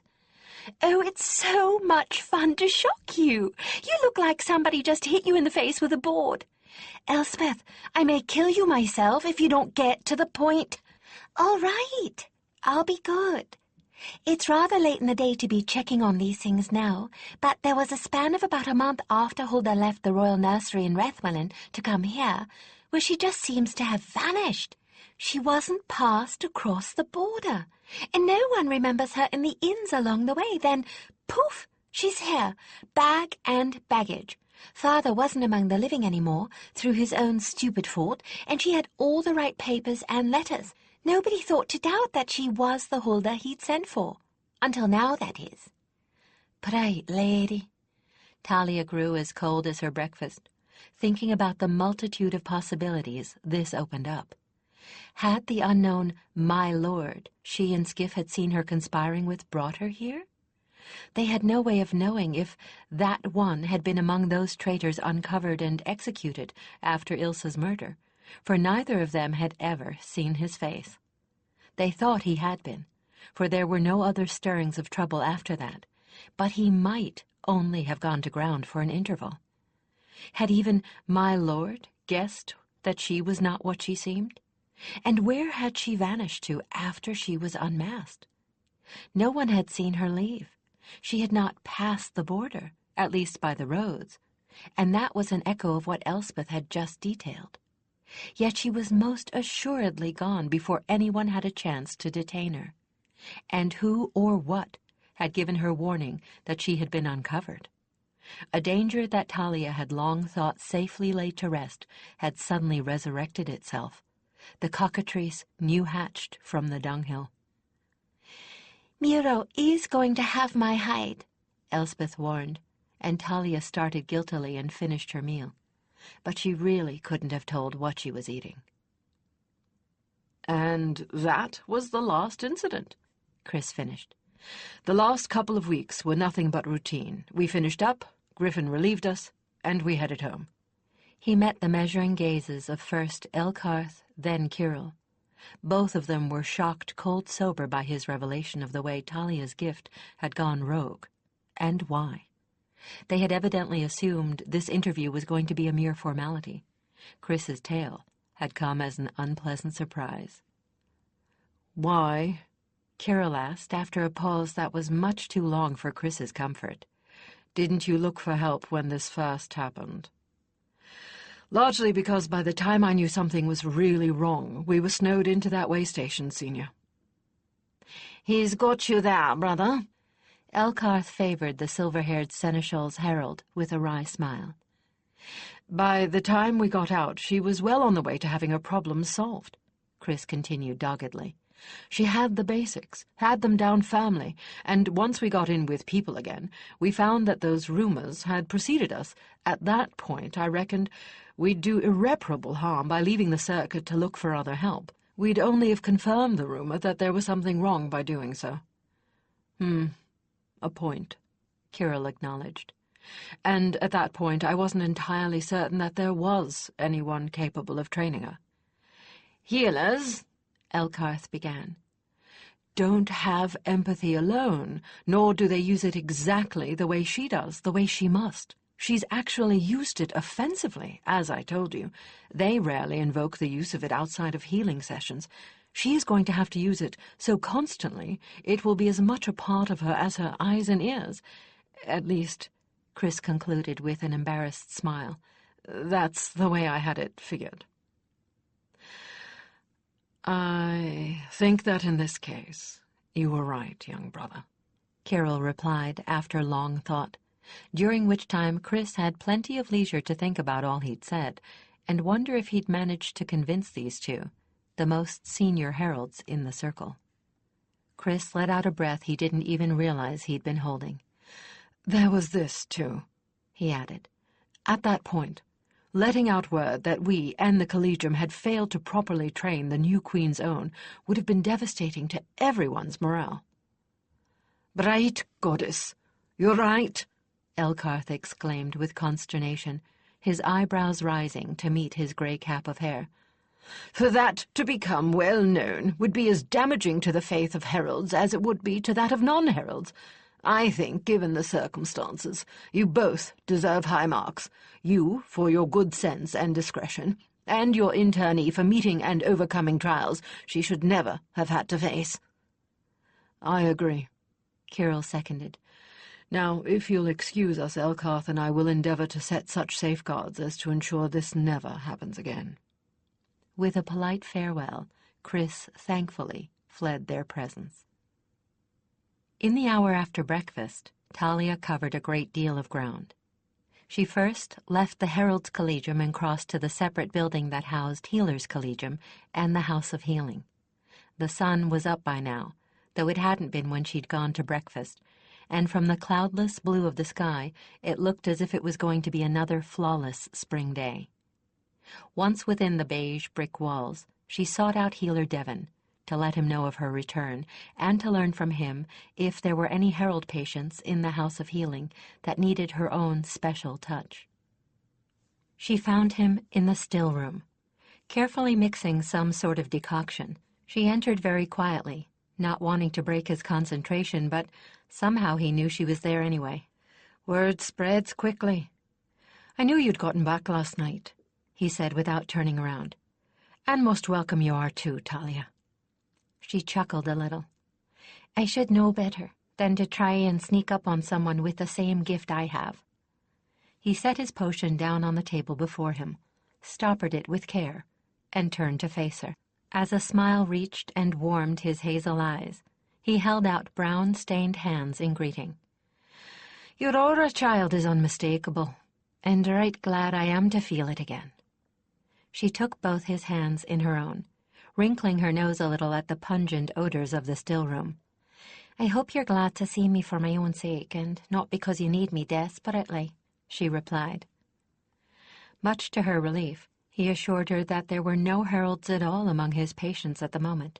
"Just wait until the midsummer storms south, or the pirate raids west, though," he told her, his dark eyes rueful. "Renee will have her greens by winter. She's got every intention of going back south to be stationed near her home. You're back in good time. You'll be the only trained mind healer besides Patras here when she leaves, and it's possible we may need you for patients other than heralds." Next she returned to the Herald's wing for an interview she had not been looking forward to. She knocked hesitantly on the door to Elkarth's office, and found that not only was Elkarth there, but that the Seneschal's herald was with the dean. During the next hour, she reported as dispassionately as she could all that had happened during her internship. She did not spare herself in the least, admitting fully that she had concealed the fact that she was losing control over her gift, admitting that she did not confess the fact until forced to by Chris. She told them what Chris had not, that she had nearly killed both of them. They heard her out in complete silence until she had finished, and sat with her hands clenched in her lap, waiting for their verdict on her. "What have you concluded from all this?" Elkarth asked unexpectedly. That no one herald can stand alone, not even the Queen's own," she replied after thought. "Perhaps especially the Queen's own. What I do reflects on all heralds, and more so than any other just because I'm so much in the minds of the people." "And of the proper usage of your gift?" Kirill asked. I don't really know entirely," she admitted. "There are times when what I need to do is quite clear, but most of the time it's so nebulous. It's going to be pretty much a matter of weighing evils and necessity, I guess." Elkarth nodded. "If I have time, I'll ask advice from the circle before I do anything irrevocable, but most of the time I'm afraid I won't have that luxury. But if I make a mistake, well, I'll accept the consequences and try and make it right." "Well, Herald Talia," Elkarth said, black eyes bright with what Talia finally realized was pride. "I think you're ready to get into harness." "Then I passed?" "What did I tell you?" Kirill shook his head at his colleague. "I knew she wouldn't believe it until she heard it from our lips." The iron-haired, granite-faced herald unbent enough to smile warmly at her.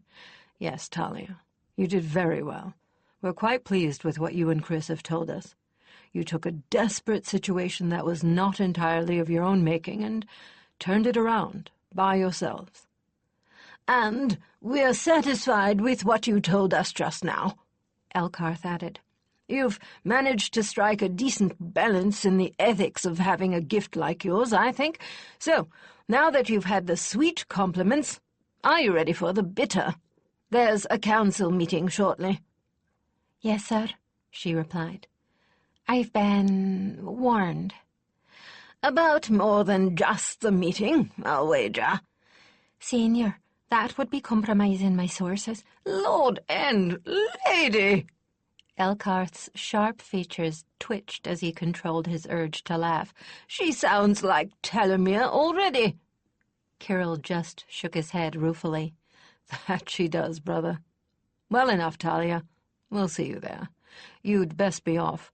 I imagine Selene is wanting to discuss a few things with you before the council meeting itself." Talia knew a dismissal when she heard one, and took her leave of both of them with a light foot to match her lightened heart. "Talia!" Selene forestalled all formality by embracing her herald warmly. "Bright lady, how I have missed you! Come in here where we can have a little privacy." She drew Talia into a granite-walled alcove, holding a single polished wooden bench just off the corridor leading to the council chamber. As usual, she was dressed as any of her heralds, with only the thin circlet of royal red gold that rested on her own golden hair proclaiming her rank.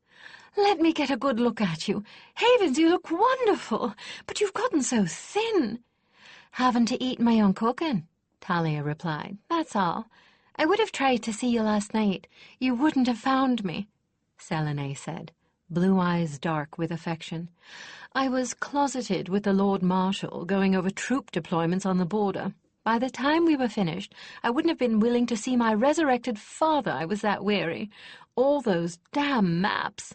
Besides, the first night back from internship is always spent with your closest friends. It's tradition. How else can you catch up on 18 months of news?" 18 months of gossip, you mean? Talia grinned. "I understand Chris and I caused a little ourselves. From your offhand manner, can I deduce that my thoughts of a deathless romance are in vain?" Her eyes danced with amusement, and she pouted in feigned disappointment. Talia shook her head in mock exasperation. "You too? Bright Havens, is everyone in the Collegium determined to have us mated, whether we will or no? The sole exceptions are Kirill, Elkarth, Skiff, Keren, and of all people, Albrecht.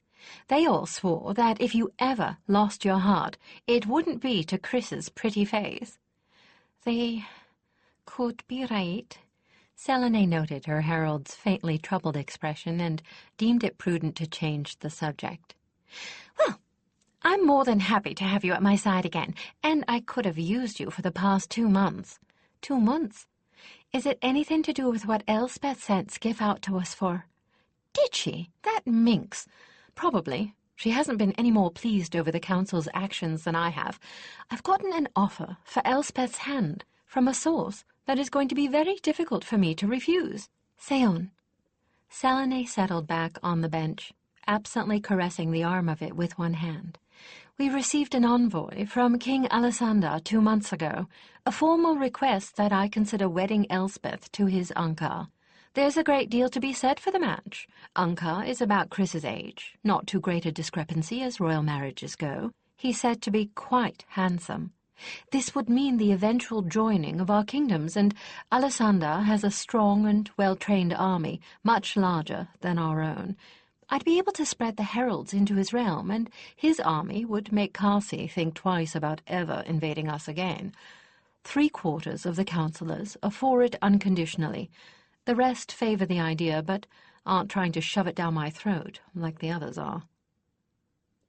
"Well," Talia replied slowly, twisting the ring Chris had given her, "you wouldn't be hesitating over it if you didn't feel there was something wrong. What is it?" "Firstly, unless I absolutely have to, I don't want Elspeth sacrificed in a marriage of state. Frankly, I'd rather see her live unwedded and have the throne go to a collateral line than have her making anything but a match that is at least based on mutual respect and liking." Selene played with a lock of hair, twisting it around one of her long, graceful fingers, thereby betraying her anxiety. "Secondly, she's very young yet. I'm going to insist she finish her training before making a decision. Thirdly, I haven't seen Ankar since he was a babe in arms. I have no idea what kind of a man he's grown into, and I want to know that before I even begin to seriously consider the match. To tell the truth, I'm hoping for her to have a love match, and that with someone who is at least chosen, if not a herald. I saw for myself what kind of problems that can come when the Queen's consort is not co-ruler. yet has been trained to the idea of rule. And you know very well that Elspeth's husband will not share the throne unless he too is chosen. Good points, all of them. But you have more than that troubling you. Talia had fallen into reading the Queen's state of mind as easily as if she'd never been away. Now I know why I've missed you. You always manage to ask the question that puts everything into perspective. Selene smiled again, with delight. Yes, I do. But it wasn't the kind of thing I wanted to confess to the council, or even to Kirill, bless his heart. They'd put it down to a silly woman's maunderings and mutter about moon days. What's bothering me is this. It's too pat, this offer. It's too perfect. Too much like the answer to everyone's prayers. I keep looking for the trap beneath the bait and wondering why I can't see it. Perhaps I'm so in the habit of suspicion that I can't trust even what I know to be honest. No, I don't think that's it. Talia pursed her lips thoughtfully. There is something out of kilter, or you wouldn't be so uneasy. You've mind speech and a touch of foreseeing, right? I suspect that you're getting foggy foresight, that something isn't quite right about the idea, and your uneasiness is being caused by having to fight the council with no real reasons to give them. Bless you. That's exactly what it must be. I've been feeling for the past 2 months as if I were trying to bail a leaky boat with my bare hands. So use Elspeth's youth and the fact that she has to finish her training as an excuse to stall for a while. I'll back you. When Kirill and Elkarth see that I'm backing you, they'll follow my lead, Talia said, with more confidence than she actually felt. Remember, I have a full vote in the council now. Between the two of us, we have the power to veto even the vote of the full council. All it takes is the monarch and Queen's Own to overturn a council vote. I'll admit it isn't politic to do so, but I'll do it if I have to. Selene sighed with relief. How have I ever managed all these years without you? Very well, thank you. If I hadn't been here, I expect you'd have managed to stall them somehow, even if you had to resort to Devon physicking Elspeth into a phony fever to gain time. Now, isn't it time to make our entrance? Indeed it is. Selene smiled, with just a hint of maliciousness. And this is a moment I have long waited for. There are going to be some cases of chagrin when certain folk realize you are Queen's Own in truth, vote and all, and that the full council will be in session from now on. They rose together and entered the huge, brass-mounted double doors of the council chamber. The other members of the council had assembled at the table. They stood as one as the Queen entered the room, with Talia in her proper position as Queen's Own, one step behind her, and slightly to her right. The council chamber was not a large room, and had only the horseshoe council table and the chairs surrounding it as furnishings, all of a dark wood that age and much handling had turned nearly black. Like the rest of the palace, it was paneled only halfway in wood, the rest of the room, from about chin height to the ceiling, being the gray stone of the original palace keep. A downscaled version of Selene's throne was placed at the exact center of the council table. Behind it was the fireplace, and over the fireplace, the arms of the monarch of Valdemar, a winged white horse with broken chains about its throat. On the wall over the door, the wall that her throne faced, was an enormous map of Valdemar inscribed on heavy linen and kept constantly up to date. It was so large that any member of the council could read the lettering from his or her seat. The work was exquisite. Every road and tiny village carefully delineated. The chair to the immediate right of the Queen's was Talia's. To the immediate left was the seneschal's. To the left of the seneschal sat Kirill. To Talia's right, the Lord Marshal. The rest of the councillors took whatever seat they chose, without regard for rank. Talia had never actually used her seat until this moment. By tradition, it had to remain vacant until she completed her training and was a full herald. She had been seated with the rest of the councillors and had done nothing except voice an occasional opinion when asked, and give her observations to Selene when the meetings were over. While her new position brought her considerable power, it also carried considerable responsibility. The councillors remained standing, some with visible surprise on their faces. Evidently word of her return had not spread as quickly through the court as it had through the collegium. Selene took her place before her chair, as did Talia. The queen inclined her head slightly to either side, then sat, with Talia sitting a fraction of a second later. The councillors took their own seats when the queen and queen's own were in their places. "I should like to open this meeting with a discussion of the marriage envoy from Alessandra," Selene said quietly, to the open surprise of several of her councillors. Talia nodded to herself. By taking the initiative, Selene started the entire proceedings with herself on the high ground. One by one, each of those seated at the table voiced their own opinions. As Selene had told Talia, they were uniformly in favor of it, most desiring that the match be made immediately. Talia began taking stock of the councillors, watching them with an intensity she had never felt before. She wanted to evaluate them without using her gift, only her eyes and ears. First was Lord Gartheser, who spoke for the North, Orthalin's closest ally without a doubt. Thin, nervous, and balding, he punctuated his sentences with sharp movements of his hands. Though he never actually looked directly at Orthalin, Talia could tell by the way he oriented himself that his attention was so bound on Orthalin that no one else made any impression on him at all. "There can be no doubt," Gartheser said in a rather thin and reedy voice, "that this betrothal would bring us an alliance so strong that no one would ever dare dream of attacking us again. With Alessandra's army ready to spring to our rescue, not even Kasi would care to trifle with us. I venture to predict that even the border raids would cease, and our borders would be truly secure for the first time in generations." Orthalin nodded, so slightly that Talia would not have noticed the motion if she had not been watching him. And she wasn't the only one who caught that faint sign of approval. Gartheser had been watching for it too. Talia saw him nod and smile slightly in response. Elkarth and Kirill were next. Elkarth perched on the edge of his chair and looking like nothing so much as a gray snow wren, and Kirill as nearly motionless as an equally gray granite statue. "I can see no strong objections," Elkarth said, his head slightly to one side. "But the heir must be allowed to finish her training and her internship before any such alliance is consummated." "And Prince Ankar must be of suitable temperament," Kirill added smoothly. "This kingdom, forgive me, Highness, this kingdom has had the bitter experience of having a consort who was not suitable.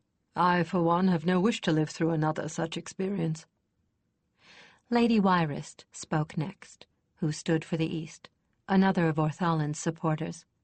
This plump, fair-haired woman had been a great beauty in her time, and still retained charm and magnetism.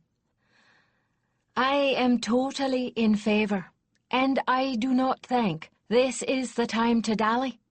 Let the betrothal be as soon as possible, the wedding even. Training can wait until after alliances are irrevocable." She glared at Elkarth and Kirill. "It's my border the Karsites come rampaging over whenever they choose.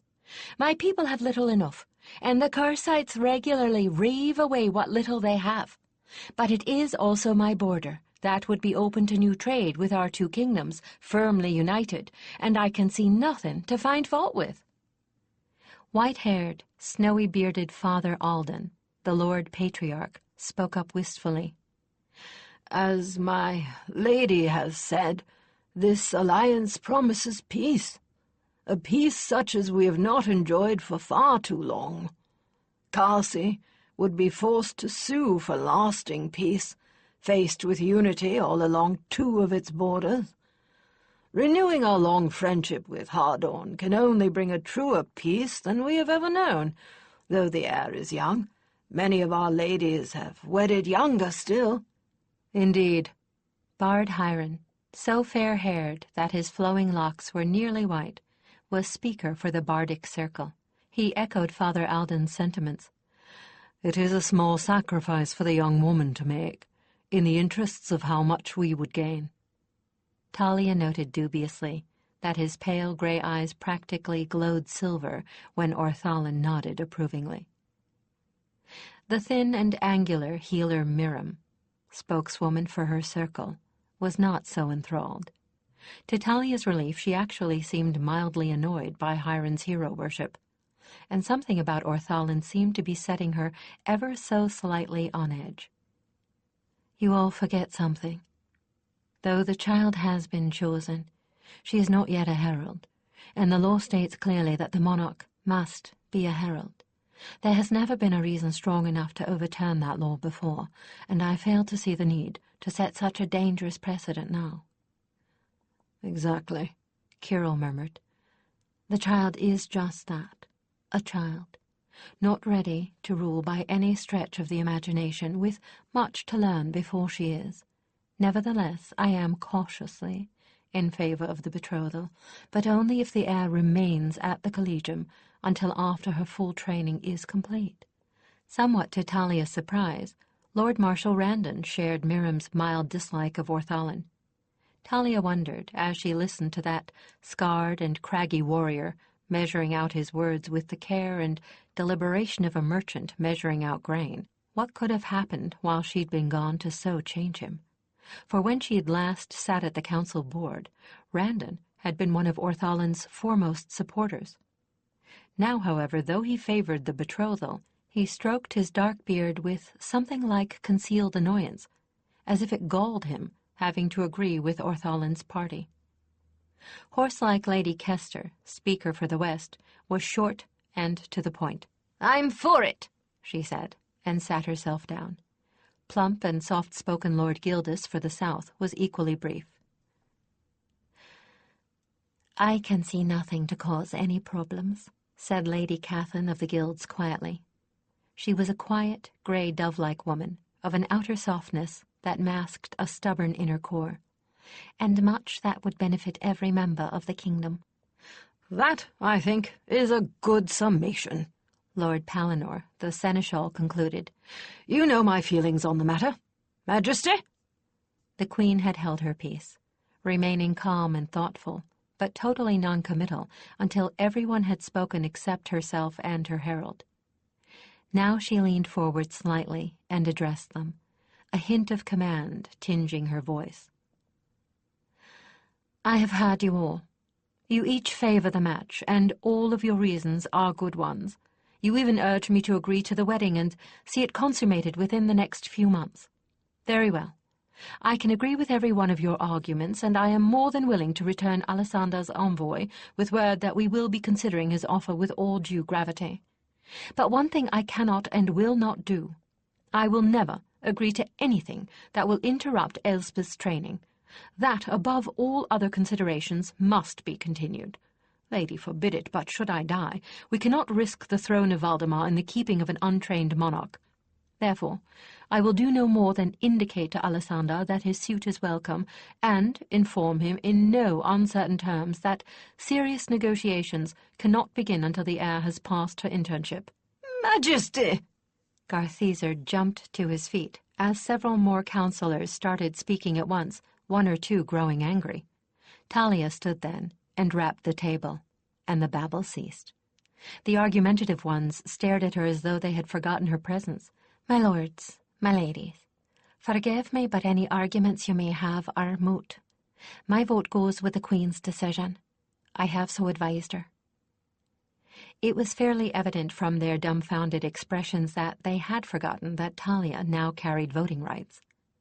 If the situation had not been so serious, Talia would have derived a great deal of amusement from some of the dumbfounded expressions, Orthalin's in particular. "If that is the advice of the Queen's own, then my vote must follow," Kirill said quickly, although Talia could almost hear him wondering if she really knew what she was doing. "And mine," Elkarth seconded, looking and sounding much more confident of Talia's judgment than Kirill. There was silence then, a silence so deep one could almost hear the dust motes that danced in the light from the clerestory windows falling to the floor. "It seems," said Lord Garthizer, the apparent leader of those dissenting, that we are outvoted. Faint grumbling followed his words. At the farthest end of the table, a white-haired lord rose. The faint grumbling ceased. This gentleman was the one Talia had been watching so closely, the only one who had not spoken. Orthalin, Lord of Wyvern's Reach, and Chris's uncle. He was the most senior counselor, for he had served Selene's father. He had served Selene as well throughout her entire reign. Selene often called him Lord Uncle, and he had been something of a father figure to Elspeth. He was highly regarded and respected. But Talia had never been able to warm to him. Part of the reason was because of what he had attempted to do with Skiff. While he did not have the authority to remove any chosen from the collegium, he had tried to have the boy sent away for 2 years' punishment duty with the army. His ostensible reason was the number of infractions of the collegium rules Skiff had managed to acquire, culminating with catching him red-handed in the office of the provost marshal late one night. Orthalin had claimed Skiff was there to alter the misdemeanor book. Talia, who had asked him to go there, was the only one who knew he had broken into the office to investigate Hulda's records. He was going to try to see who exactly had sponsored her into the kingdom in an attempt to ferret out the identity of her co-conspirator. Talia had saved her friend at the cost of a lie, saying that she had asked him to find out whether her Holderkin relatives were claiming the privilege tax allowed those who had produced a child chosen.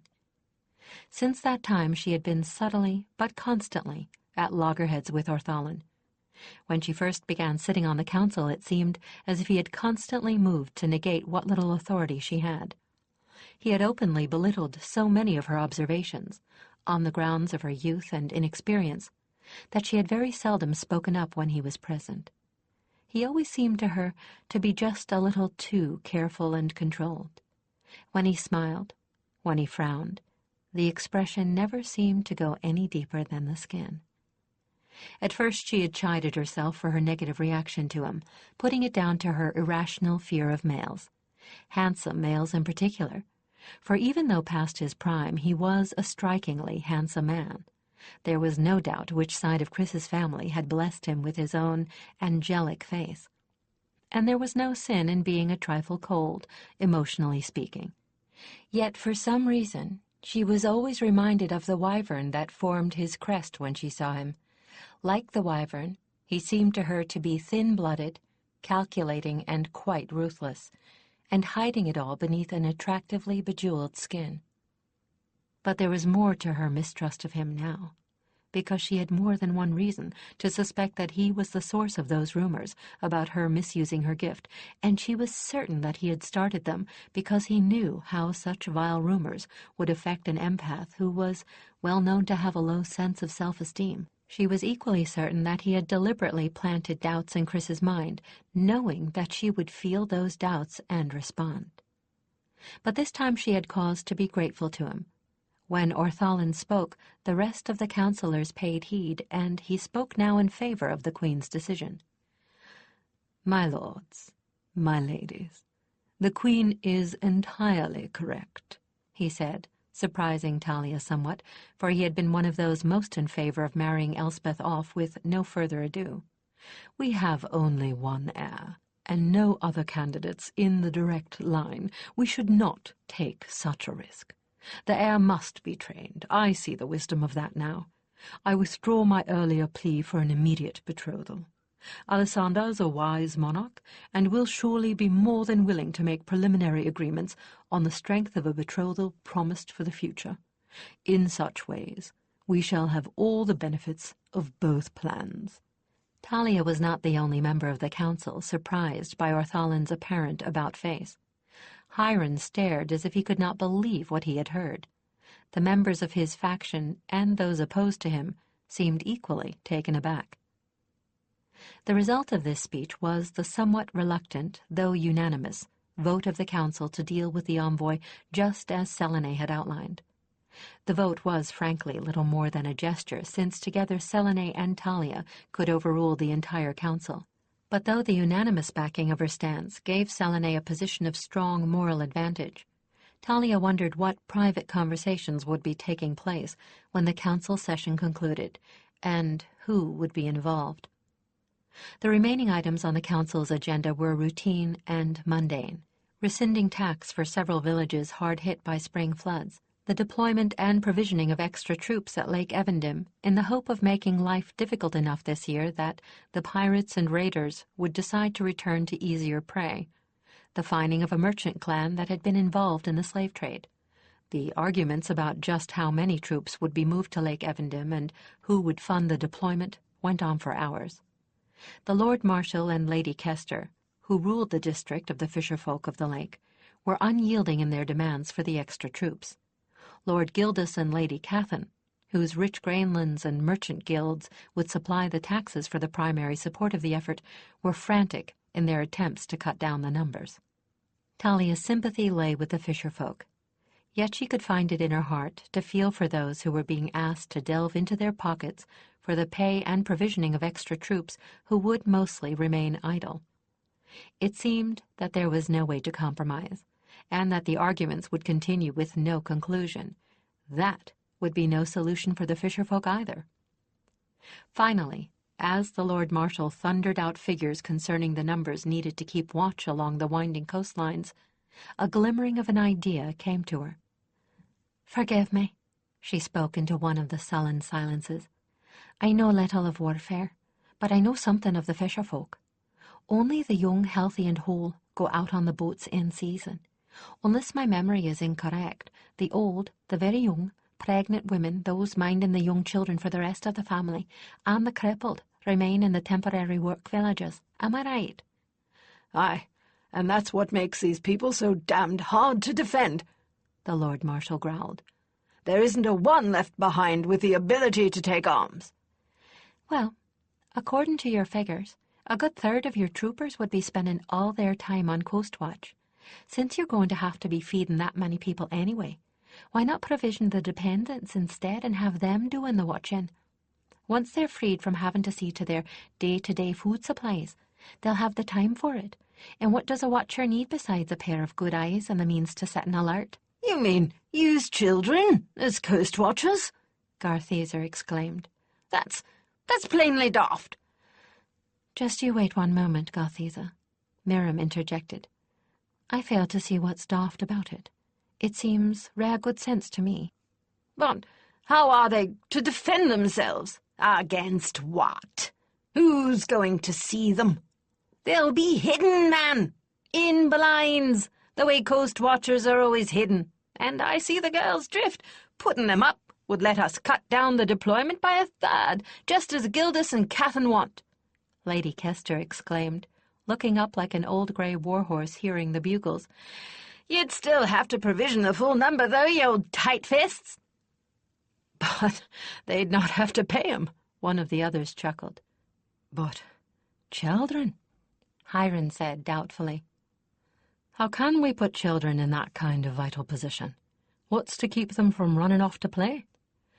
"Border children are not very childlike," Talia said quietly, looking to Kester, and the speaker for the West nodded emphatic agreement. "Silver hair, lad.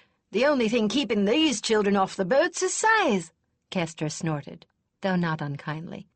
"They're not your soft highborns. They've been working since their hands were big enough to knot a net." "Aye, I must agree." Lady Wyrist entered this argument for the first time. "I suspect your fisherfolk are not unlike my Holderkin, as Herald Talia can attest. Border-bred children have little time for childish pursuits." "All the more chance that they'll run off, then," Hiram insisted. "Not when they've seen whole families burned out by the selfsame pirates they're supposed to be watching for," said Miriam. "I served out there. I'd trust the sense of any of those children before I'd trust the sense of some high-born greybeards I could name." "Well said, lady," Kester applauded, and turned sharp eyes on the Lord Marshal. "Tell you what else, you old war dog, and you can persuade these troopers of yours to turn to and lend a hand to a bit of honest work now and again." "Such as?" The Lord Marshal almost cracked a smile. "Taking the land work, drying the fish and the sponge, mending the nets and lines, packing and crating, readying the long houses for winter. It might be possible. What were you planning to offer? War pay. With the land work off my people's hands, and knowing their folk on land are safe, we should be able to cover the extra bonus ourselves and still bring in a proper profit. With careful phrasing, I think I could manage it. Done, then. How say you, Catherine? Gildas? They were only too happy to agree. The council adjourned on this most positive note. Selene and Talia stood as one, and preceded the rest out, Kirill a pace behind them. You have been learning, haven't you? Kirill said in Talia's ear. Me? Yes, you, and don't play the innocent. Elkarth joined his colleague as they stood in a white-clad knot outside the council chamber door, waiting for Selene to finish conferring with the seneschal on the agenda for the afternoon's audiences. He pushed a lock of grey hair out of his eyes and smiled. That was cleverly done, getting the border lords on your side. It was the only way to get a compromise going. Catherine and Gildas would have agreed to anything that saved the money. With the borderers and those two, we had a majority, and everybody benefited. Talia smiled back. It was just a matter of invoking borderer pride, really. We're proud of how tough we are, even as littles. Lovely, truly lovely. Selene joined them. All those sessions of dealing with hard-headed borderers in the middle of feuds taught you more than a little. Now tell me this. What would you have done if you hadn't absorbed all that fisherfolk lore from Karen, Taryn, and Cheryl? Sat down? I don't think so. Not when it was obvious that there'd never be agreement. Talia thought for a moment. I think, if one of you hadn't done so first, I would have suggested an adjournment until we could dig up an expert on the people of the area, preferably a herald who has done several circuits there. Fine. That's what I was about to do when you spoke up. We are beginning to think as a team. Now I have a working lunch with Kirill and the seneschal. I don't need you for it, so you can go find something to gulp down at the Collegium. At 1, I have formal audiences, and you have to be there. Those will last about 3 hours. You're free then until 7 and court dinner. After dinner, unless something comes up, you're free again. But Albrecht is expecting you at 4. Elkarth grinned at Talia's groan. And Devon at 5. Welcome home, Talia. Well, she said with a sigh, it's better than shoveling snow, I guess. But I never thought I'd begin missing field work so soon. Missing field work already? Talia turned to find Chris standing behind her, an insolent grin on his face. I thought you told me you'd never miss field work. She grinned back. I lied. No. He feigned shock. Well, what of the council meeting? She wanted to tell him everything, then suddenly remembered who he was, who his uncle was. Anything she told him would quite likely get back to Orthalin, and Chris would be telling Orthalin in all innocence, never dreaming he was handing the man weapons to use against her by doing so. Oh, nothing much, she said reluctantly. The betrothal's being held off until Elspeth's finished training. Look, Chris, I'm sorry, but I'm rather short on time right now. I'll tell you later, all right? And she fled, before he could ask anything more. Lunch was a few bites, snatched on the run between the palace and her rooms. Audiences required a slightly more formal uniform than the one she'd worn to the council session. Talia managed to wash, change, and get back in time to discuss the scheduled audiences with the seneschal. Talia's role here was as much bodyguard as anything else, although her duties included assessing the emotional state of those coming before the Queen and giving her any information that seemed appropriate. The audience chamber was long and narrow, the same gray granite and dark wood as the rest of the old palace. Selene's throne was on a raised platform at the far end. Behind the throne, the wall had been carved into the royal arms. There were no curtains for assassins to hide behind. The Queen's Own spent the entire time positioned behind the throne to the Queen's right, from which position the Queen could hear her least whisper.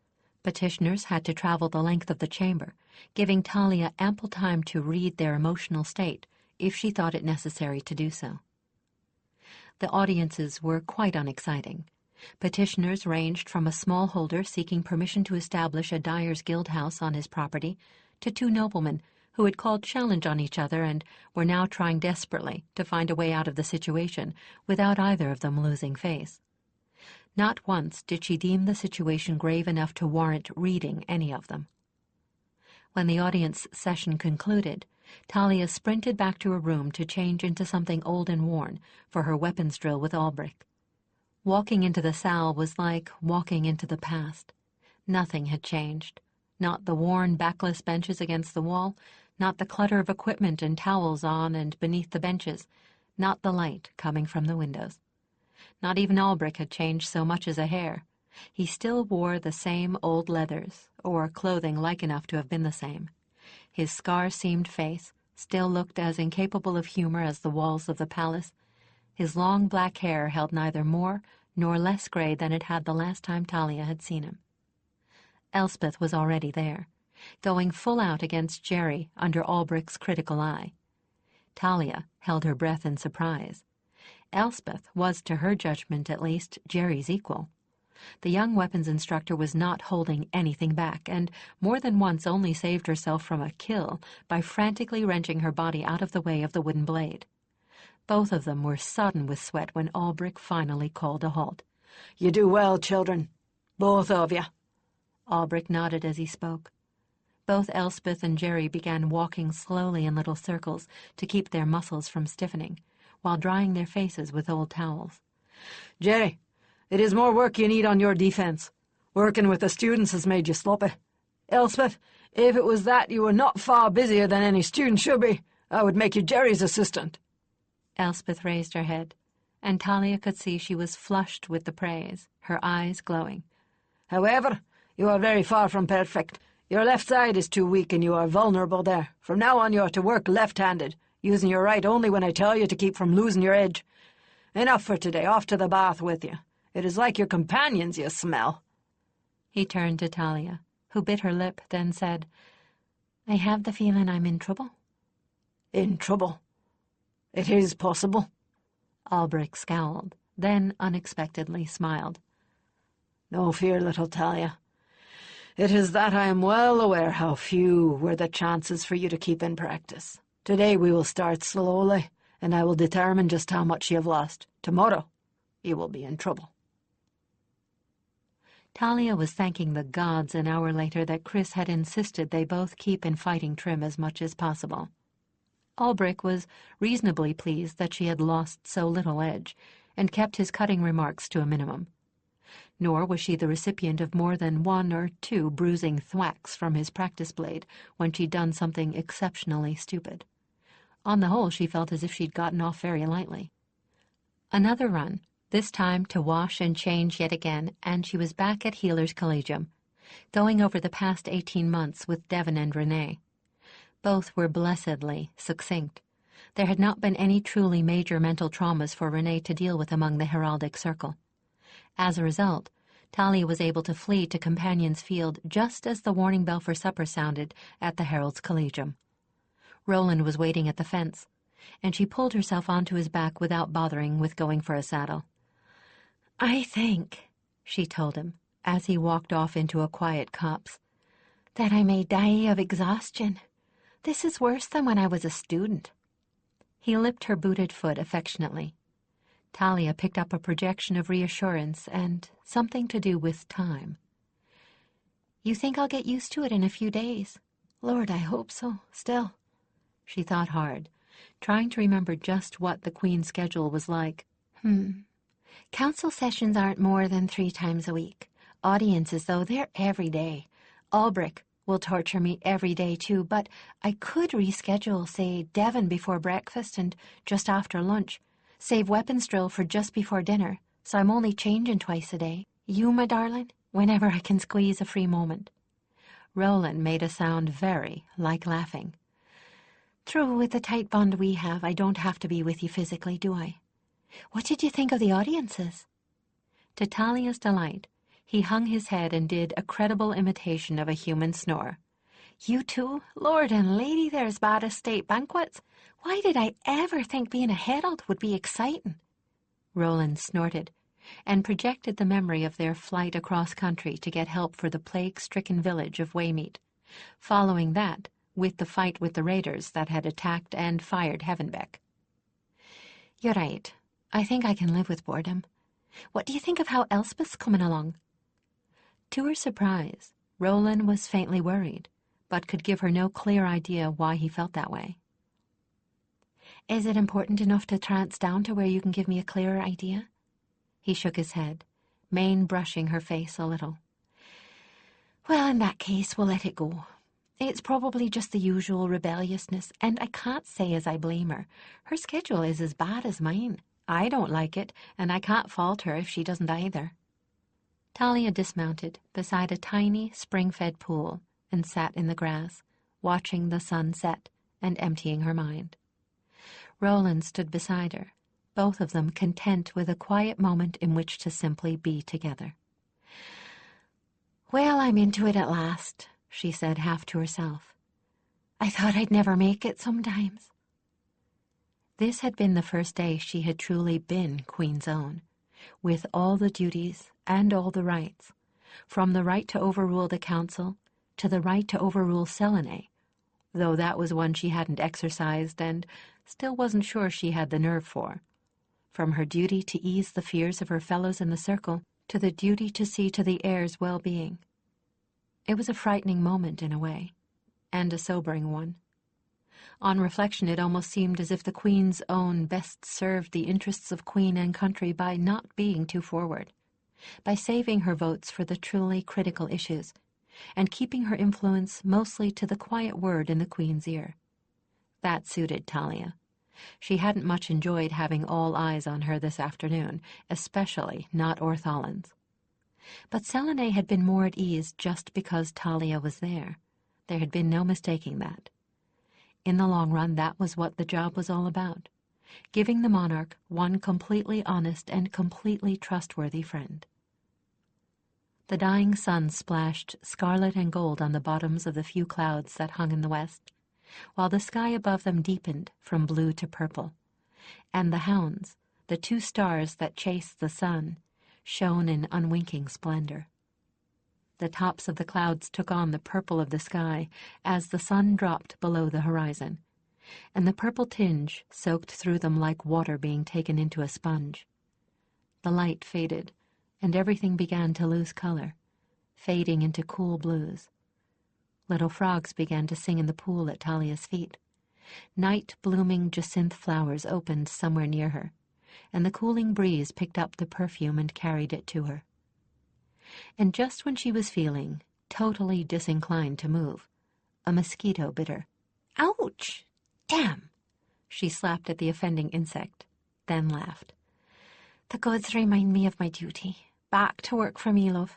Enjoy your evening. Chapter 3. As if that tiny insect bite had been an omen, things began to go wrong, starting with the weather. The perfect spring turned sour.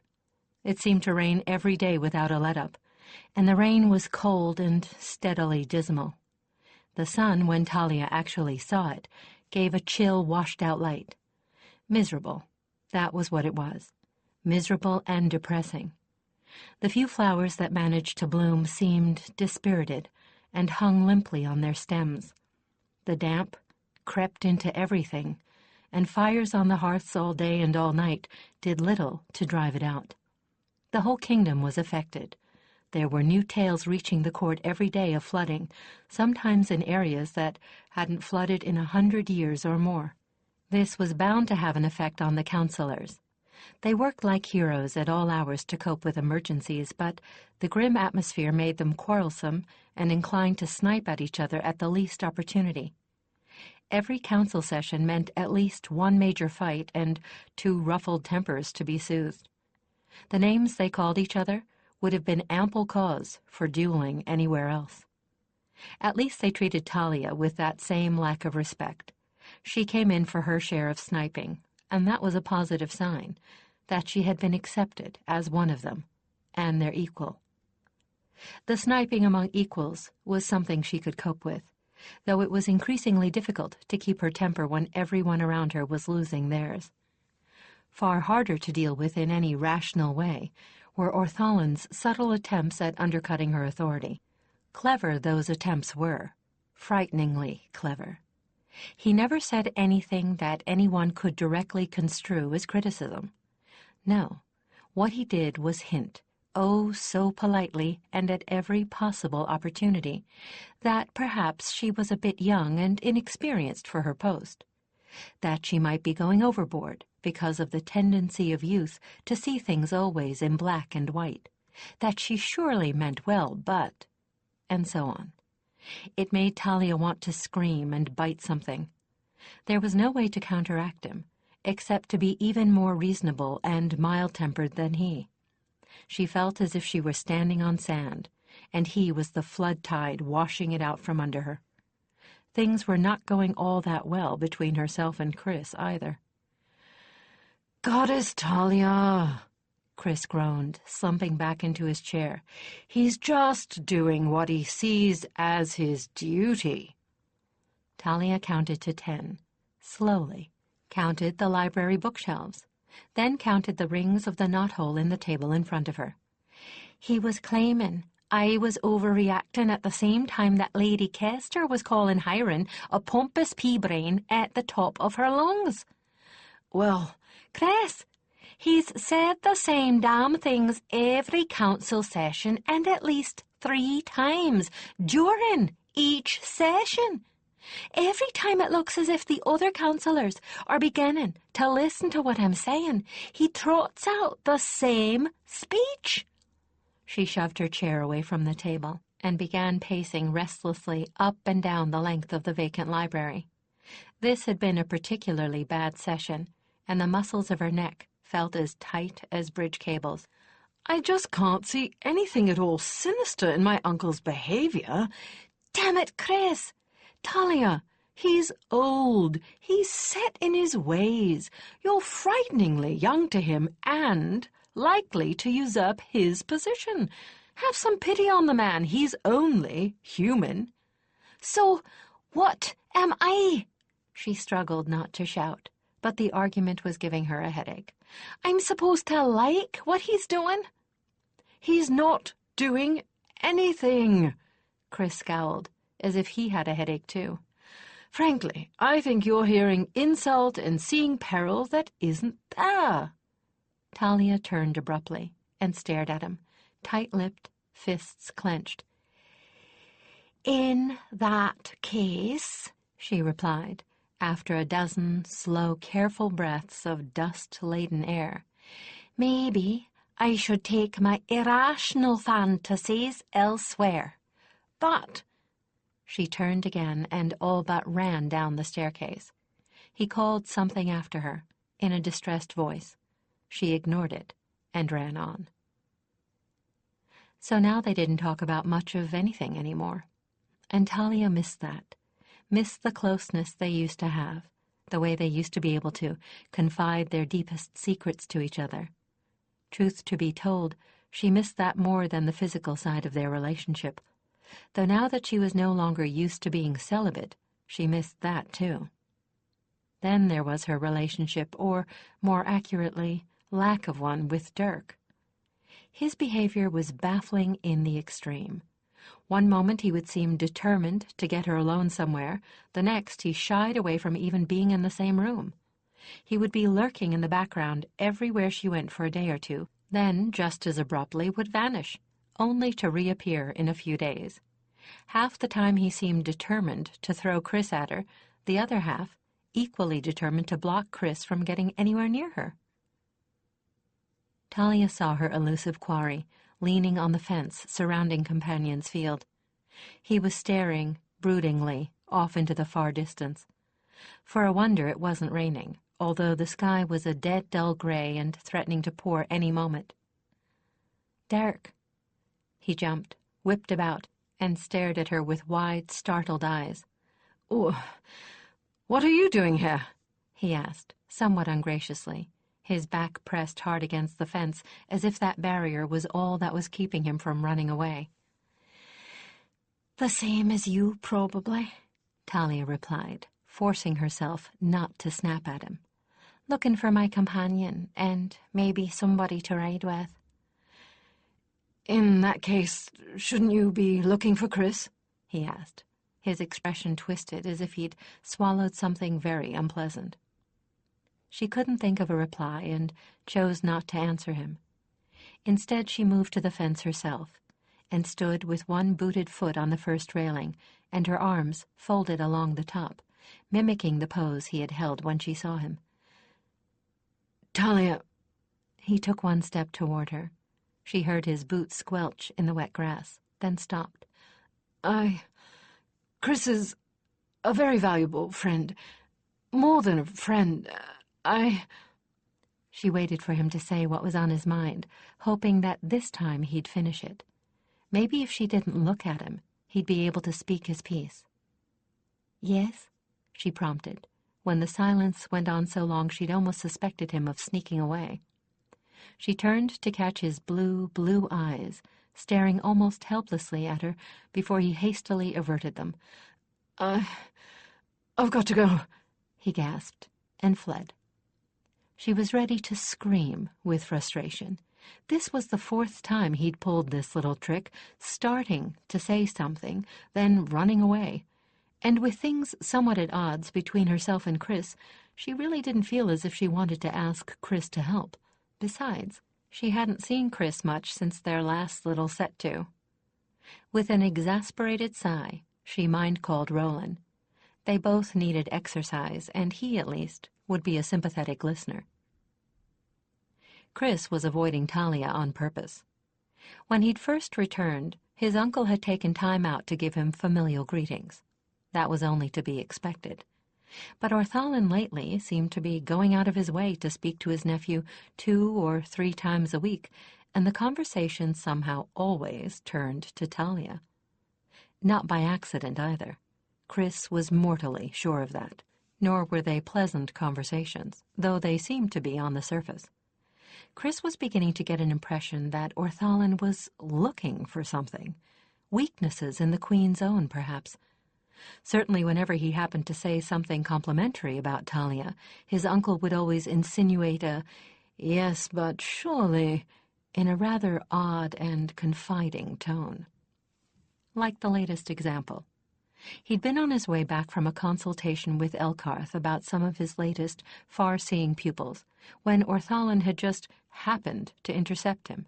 "Nephew," Orthalin had hailed him, "I have word from your brother." "Is anything wrong?" Chris had asked anxiously. The family holdings were in the heart of some of the worst flooding in a generation. "Does he need me at home? I'll be free in a few weeks." No. Things are far from well, but it's not an emergency yet. The smallholders have lost about 1/10 of their fields in total. Obviously, some are worse off than others. They've lost enough livestock that the spring births are barely going to make up for the losses. Oh, and your brother lost one of his Shinain crossbred stallions. Damn, he's not going to find another one of those in a hurry. Are we needing any outside help?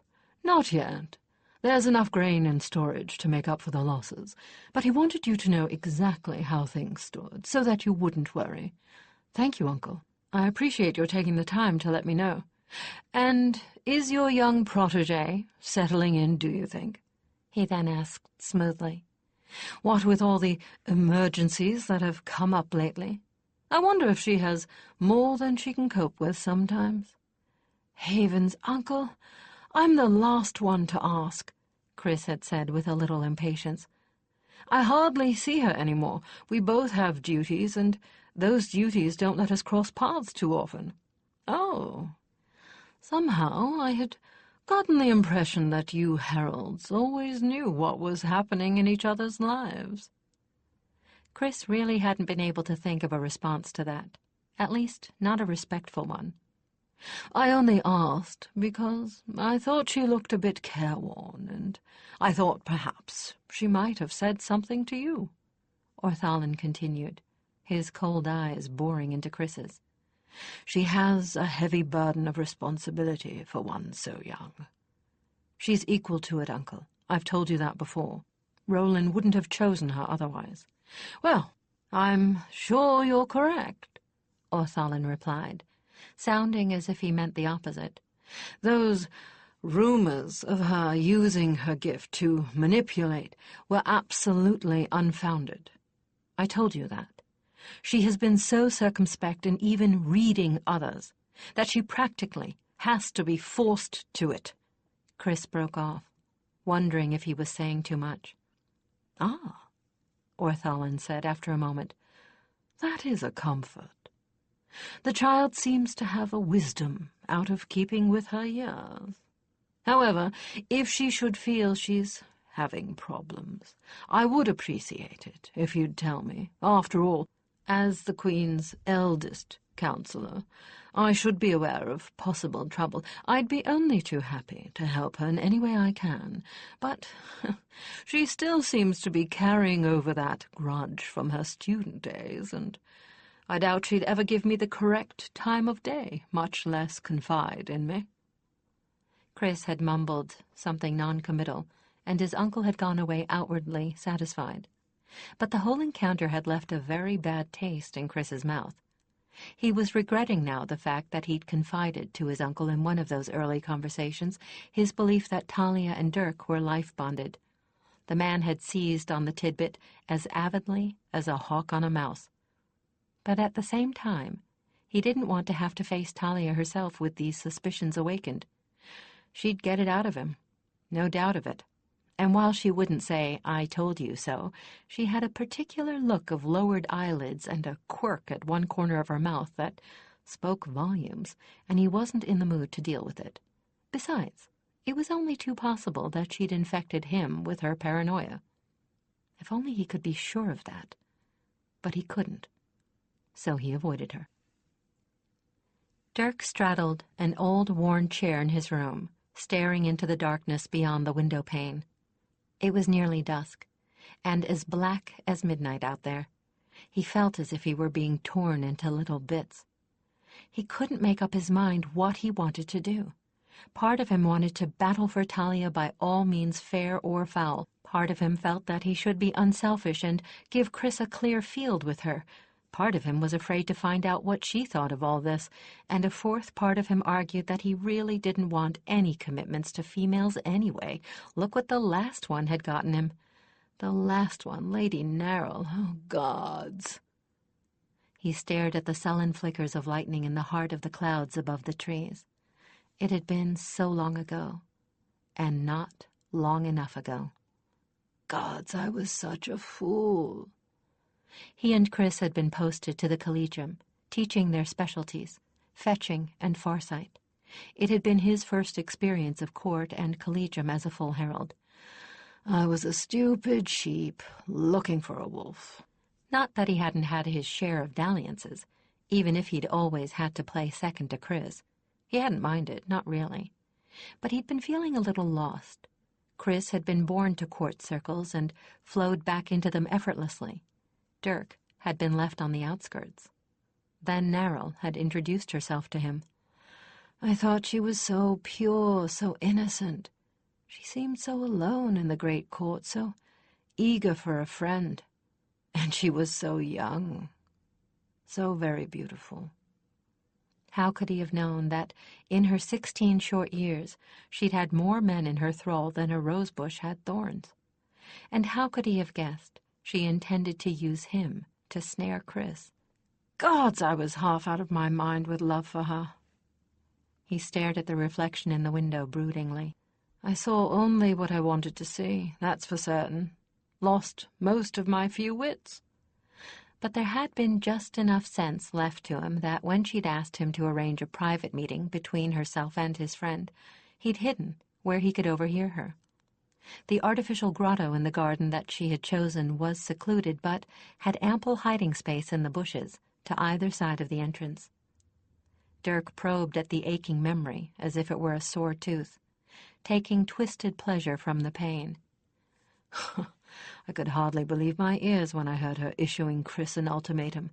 Come to her bed until she tired of him, or she would make my life a living hell. He had burst in on them, demanding to know what she meant, crazy wild with anger and pain. Chris had slipped away, and Narrell turned to him with utter hatred in her enormous violet eyes. When she'd finished what she had to say to him, he'd wanted to kill himself. Again he stared at his reflection. Not everything she said was wrong, he told himself sadly. What woman with any sense would want me? Especially with Chris in reach. It had been a long time before he'd stopped wanting to die, and a longer time before life became something he enjoyed instead of something he endured. Now, was it all happening again? He was doing his level best to come to terms with himself, and being stuck at the Collegium with Talia in sight at least once a day wasn't helping. The whole situation was comical, but somehow when he tried to laugh it off, his mirth had a very hollow sound even to his ears. He had thrown himself into his work, only to find that he was watching for her constantly out of the corner of his eye. He couldn't help himself. It was like scratching a rash. He knew he shouldn't, but he did it anyway, and it gave him a perverse sort of satisfaction, and even though it troubled him to watch her, it troubled him more not to. Gods, what am I going to do? The reflection gave him no answer. After 3 weeks of rain, the weather had cleared for a bit. To Talia's great relief, things were emotionally on a more even keel, at least where the tempers of court and collegium were concerned. The evening had been warm enough to leave windows open, and the fresh air had made a gratifying change in the stuffiness of her quarters. Talia was fast asleep when the death bell shattered the peace of the night with its brazen tolling. It woke her from a nightmare of flame, fear, and agony. That nightmare had held her in a grip so tenacious that she expected to open her eyes to find her own room an inferno. She clutched the blankets to her chest as she slowly became aware that the air she breathed was cool and scented with night mist, not smoke-filled and choking. It took several moments for her to clear her mind of the dream, enough to think clearly again, and when at last she did, it was to realize that the dream and the death bell's tolling had related causes. Fire. Her nails bit into her palms as she clenched her hands. When fire was involved, the herald most likely to be involved with it was Griffin. Dear gods, let it not be Griffin, not her year-mate, not her friend.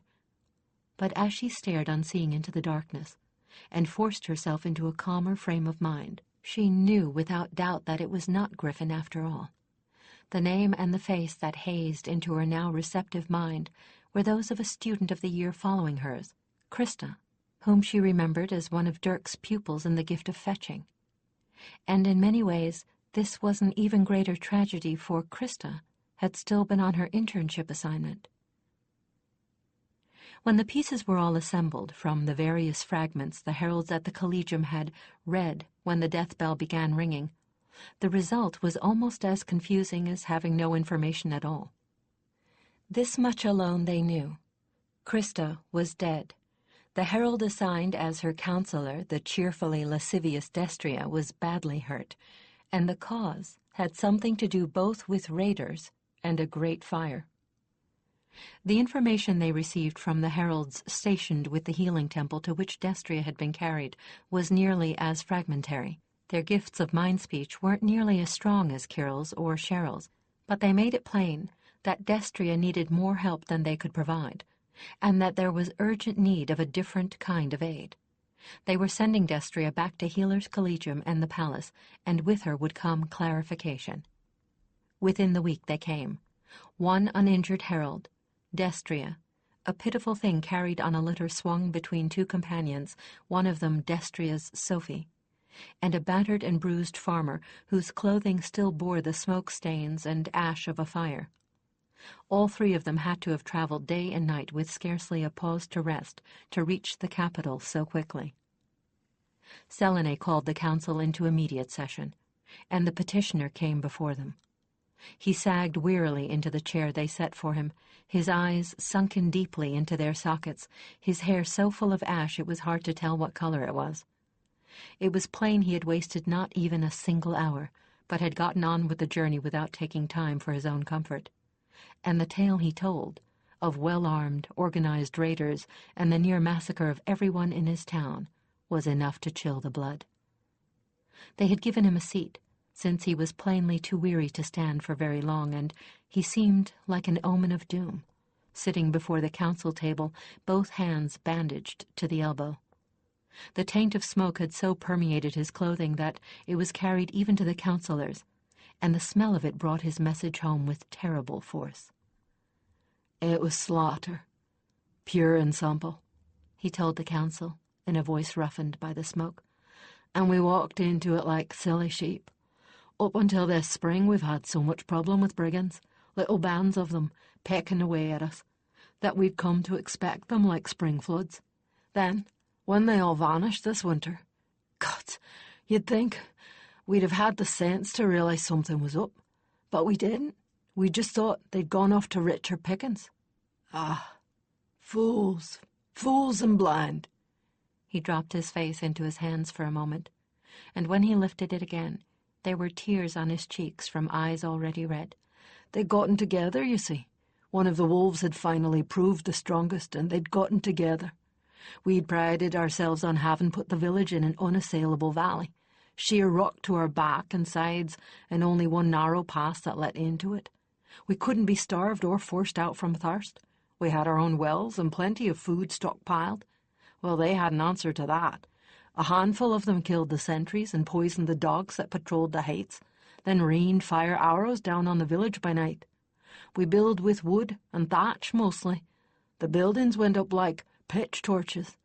The rest waited outside the pass and picked off those that got as far as the cleft. Have you ever seen rabbits running before a grass fire? That was us. And they were the hungry wolves waiting for dinner to leap into their jaws. Men I've known all my life. I watched getting their legs shot out from underneath them. Children hardly old enough to be wearing knives too, even greybeards and grannies. Anybody likely to be able to take up a weapon. They shot to cripple, not to kill. Dead mouths can't tell where they've hid their little treasures, you see. A good half of those they shot may never walk right again. A good quarter bled to death where they lay.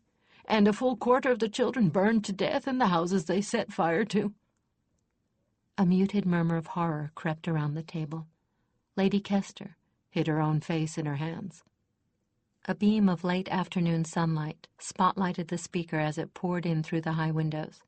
It touched him with a clear gold that made his eyes seem even more like burned-out pits in his face.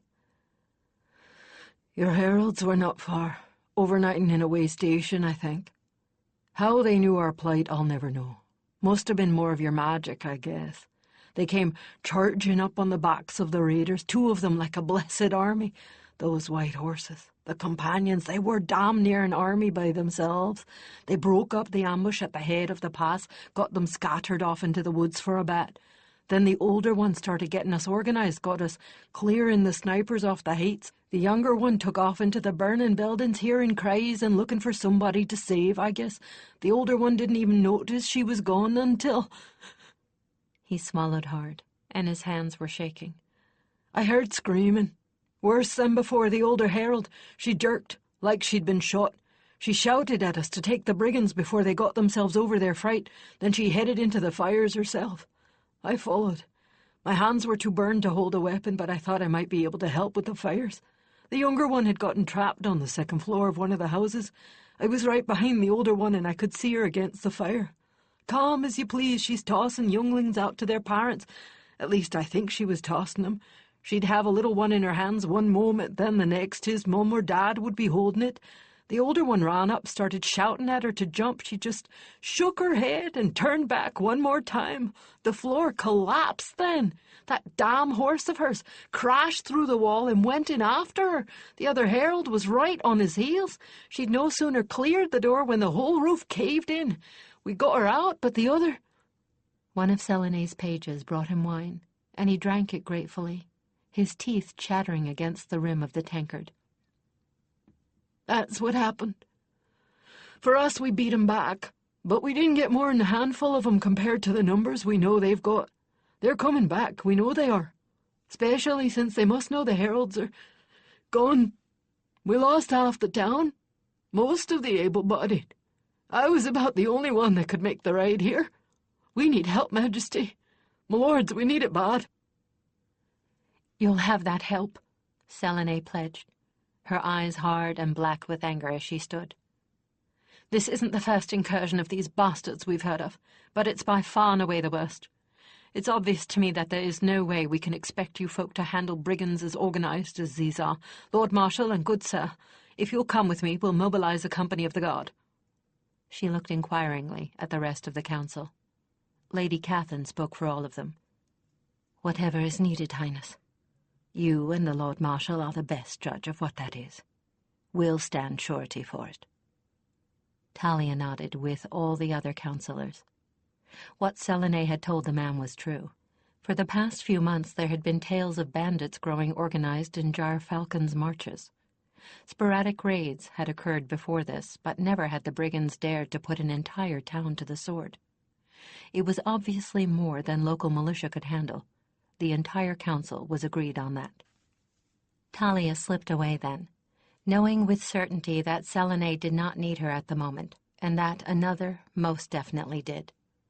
The tug at her was unmistakable. She opened the door to the council chamber just enough to slip through, and once she was out into the cool, dark hallway, broke into a run. She ran out through the old palace and past the double doors of Herald's Collegium, then down the echoing main hall, heading for the side door and for healers. She felt the pull of a soul in agony as clearly as if she were being called by voice. She all but collided with Devon, who was on his way to look for her. "I might have known you'd know," he said gratefully, hitching up his green robes so that he could run with her. "Talia, she's fighting us, and we can't get past her shielding to do even the simplest pain blocks. She blames herself for Krista, and all she wants to do now is die. Renee can't do anything with her." "That's what I thought. Lord and Lady, the guilt is so thick I can almost see it. Well, let's see if I can get through to her." They had accomplished a certain amount of healing at the site of the battle, while Destria was still unconscious, enough to enable moving her safely. She still was a most unpretty sight, lying on a special pad in one of the rooms reserved for burn patients.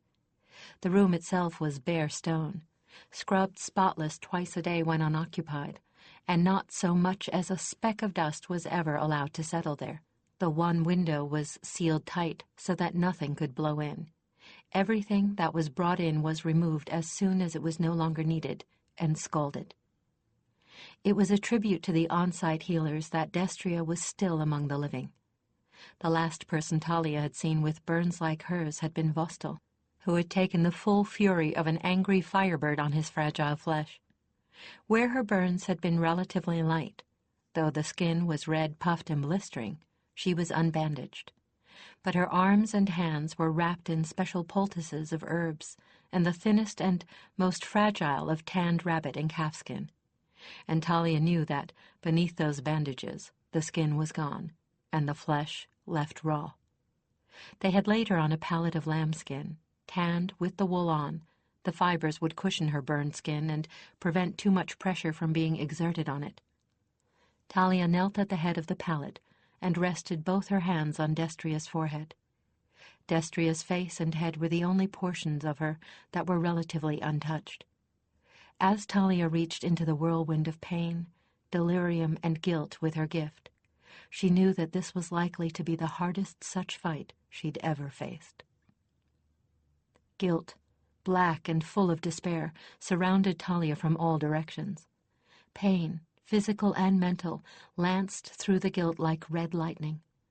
Talia knew her first priority was to find out why the guilt existed in the first place, and where it was coming from. That was easy enough. She simply lowered her shielding a fraction more and let herself be drawn in where the negative emotions were the thickest. The fading core that was Destria spun an ever-tightening cocoon of bleakness around herself. Talia reached for that cocoon with a softly glowing mental hand and withered it until that which was Destria stood cringing before her. Talia paid no heed to her attempts at escape, but drew her into a rapport in which nothing was hidden, not from her and not from Destria. And she let Destria read her as she strove to begin the healing of the other herald's mental hurts. "I failed." That was the most overwhelming. "They counted on me, and I failed." But there was something more. something that kept the guilt feeding on itself until Destria loathed her own being, and Talia found it, hiding underneath, festering. And I failed because I wanted something for me. I failed because I was selfish. I don't deserve my whites. I deserve to die. This was something Talia was only too familiar with, and was something Renee wouldn't understand. Healers were firm believers in a little honest selfishness.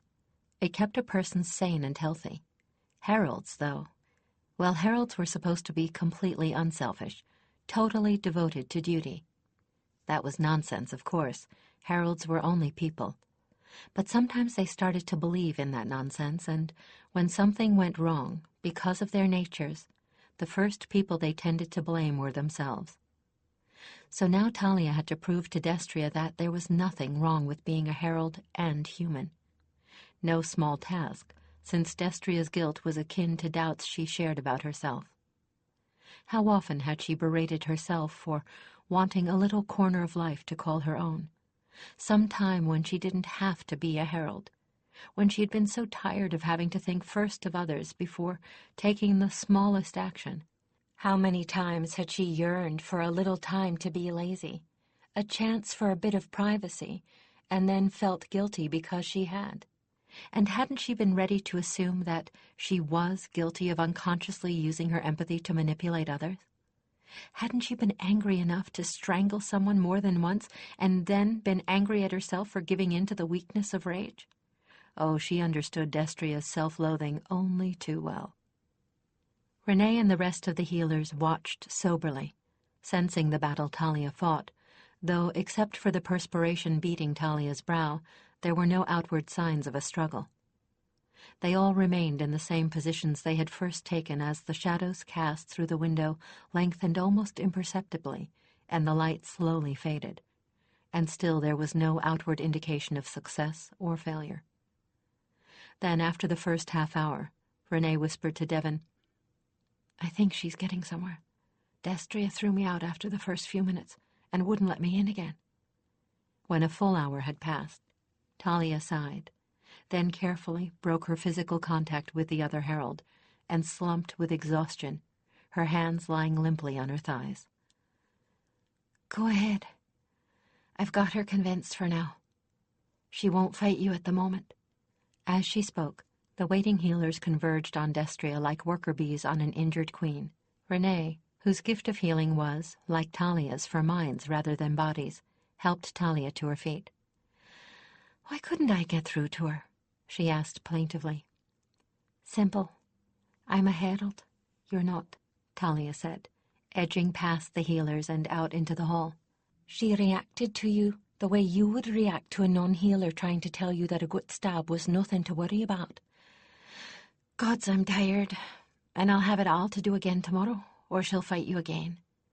And then, when I finally convince her permanently that it wasn't her fault, I'll have to convince her she isn't going to revolt men with the way she'll look when you're done, and that the scarring isn't some punishment set on her for being a bit randy."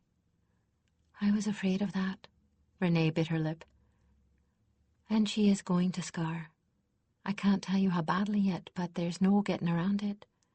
Her face wasn't touched, but the rest of her, some of it isn't going to be at all pretty. The only burn victim I've ever heard of that was as bad was—" Despite her weariness, Talia's eyes lighted when she saw an idea begin to form behind Renee's frown. "Out with it, my lady. You've the same gift as I have, and if you've gotten a notion, it's probably going to work."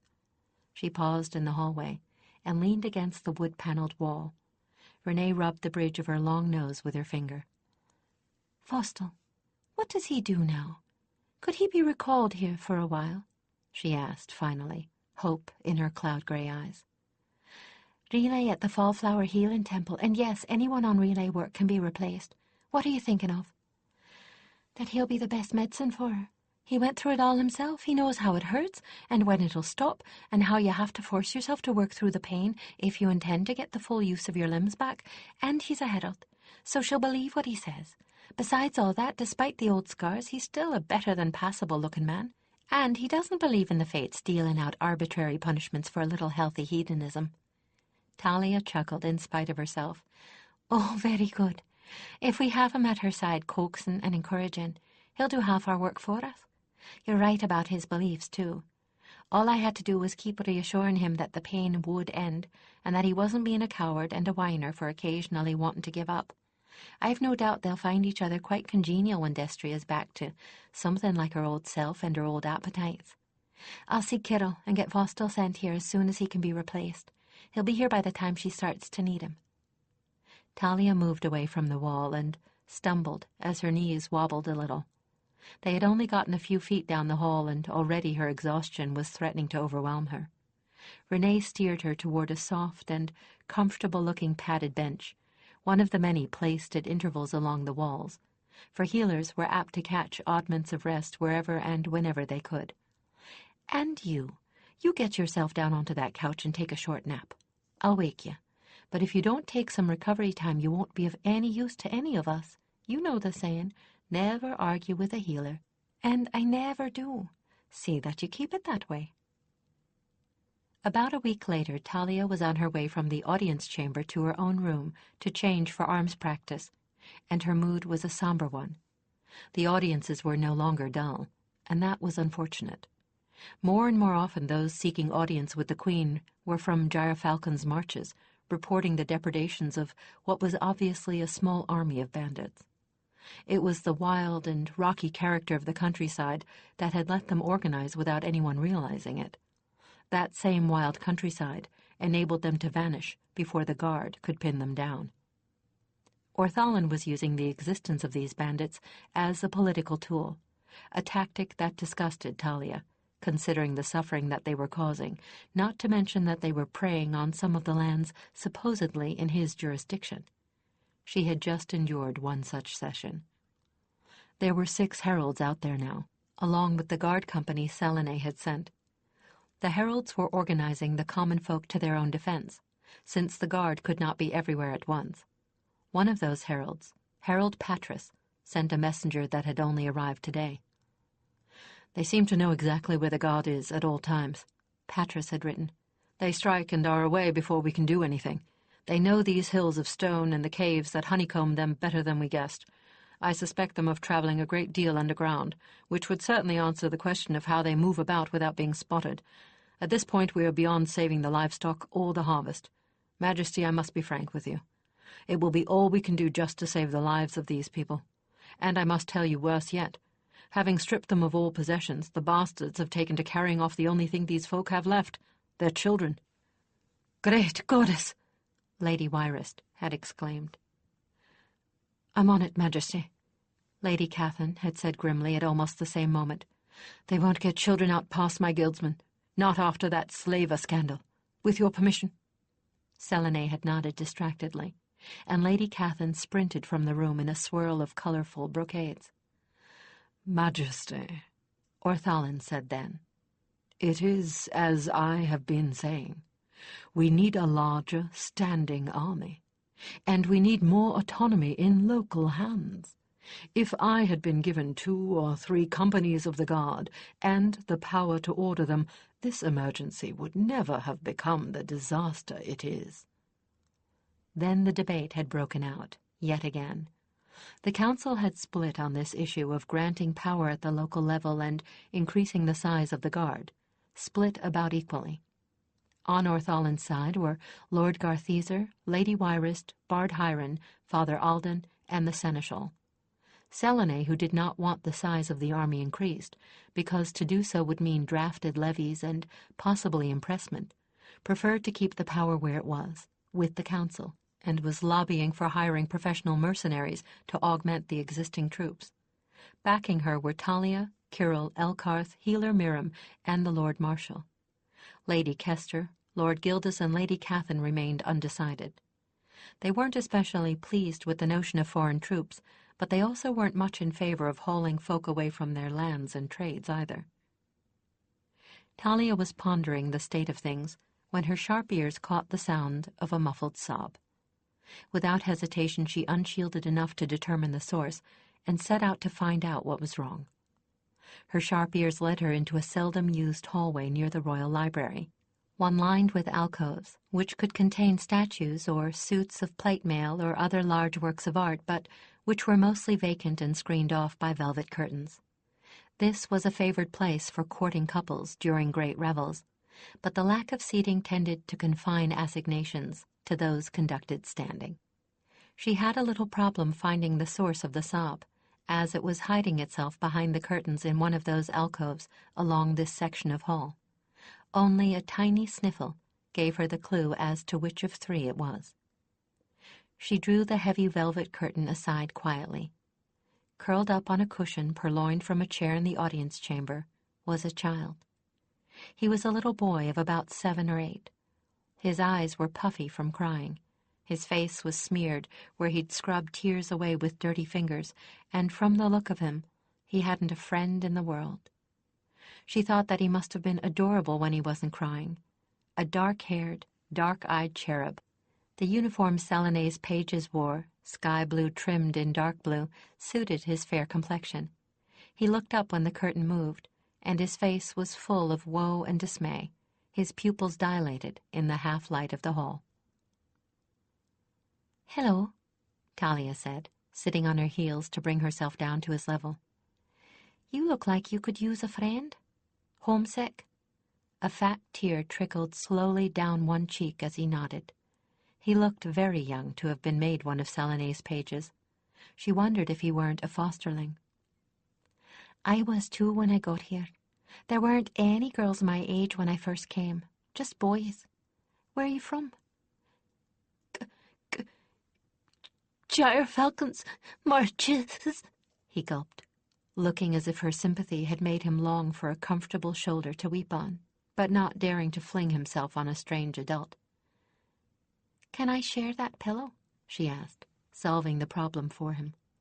When he moved aside, she settled in with one arm comfortingly around his shoulders, projecting a gentle aura of sympathy. That released his inhibitions, and he sobbed into the velveteen of her jerkin, while she soothingly stroked his hair. He didn't need her gift, really. All he needed was a friend, and a chance to cry himself out. While she gentled him, she pummeled her memory for who he could be. "Are you Robin?" she asked finally when the tears had slowed a bit. At his shaky affirmative, she knew she'd identified him correctly. Robin's parents, who held their land of Lord Orthalin, had prevailed on Orthalin to take their only child to the safest haven they knew, court. Understandable, even laudable, but poor Robin didn't see their reasoning. He only knew that he was alone for the first time in his young life. "Haven't you found any friends yet?" Robin shook his head and clutched her sleeve as he looked up to read her expression. When he saw that she was still sympathetic and encouraging, he took heart enough to explain. They're all bigger and older. They call me tag-along, and they laugh at me, and I don't like their games anyway. I can't run as fast or keep up with them." "Oh?" She narrowed her eyes a little in thought, trying to remember just what it was she'd seen the pages playing at. You took them so for granted they were almost invisible. Then she had it. "You don't like playing war and castles." That was understandable enough, when fighting threatened his parents. The flicker of the oil lamp opposite their alcove showed her his sad, lost eyes. I don't know how to fight. Da said I wasn't old enough to learn yet.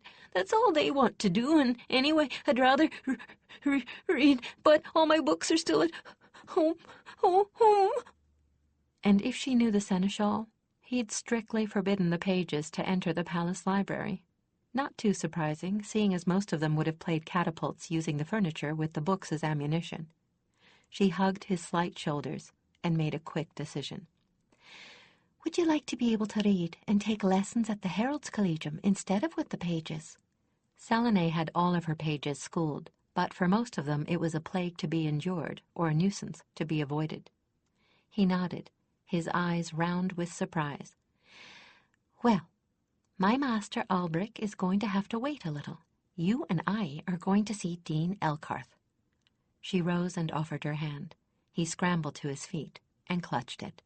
Fortunately, there were plenty of other youngsters being schooled at the collegia, though few were as young as this one, They were the unaffiliated students, the Blues, who had belonged to no collegium but were attending classes along with the Bardic, Healer, and Heraldic students.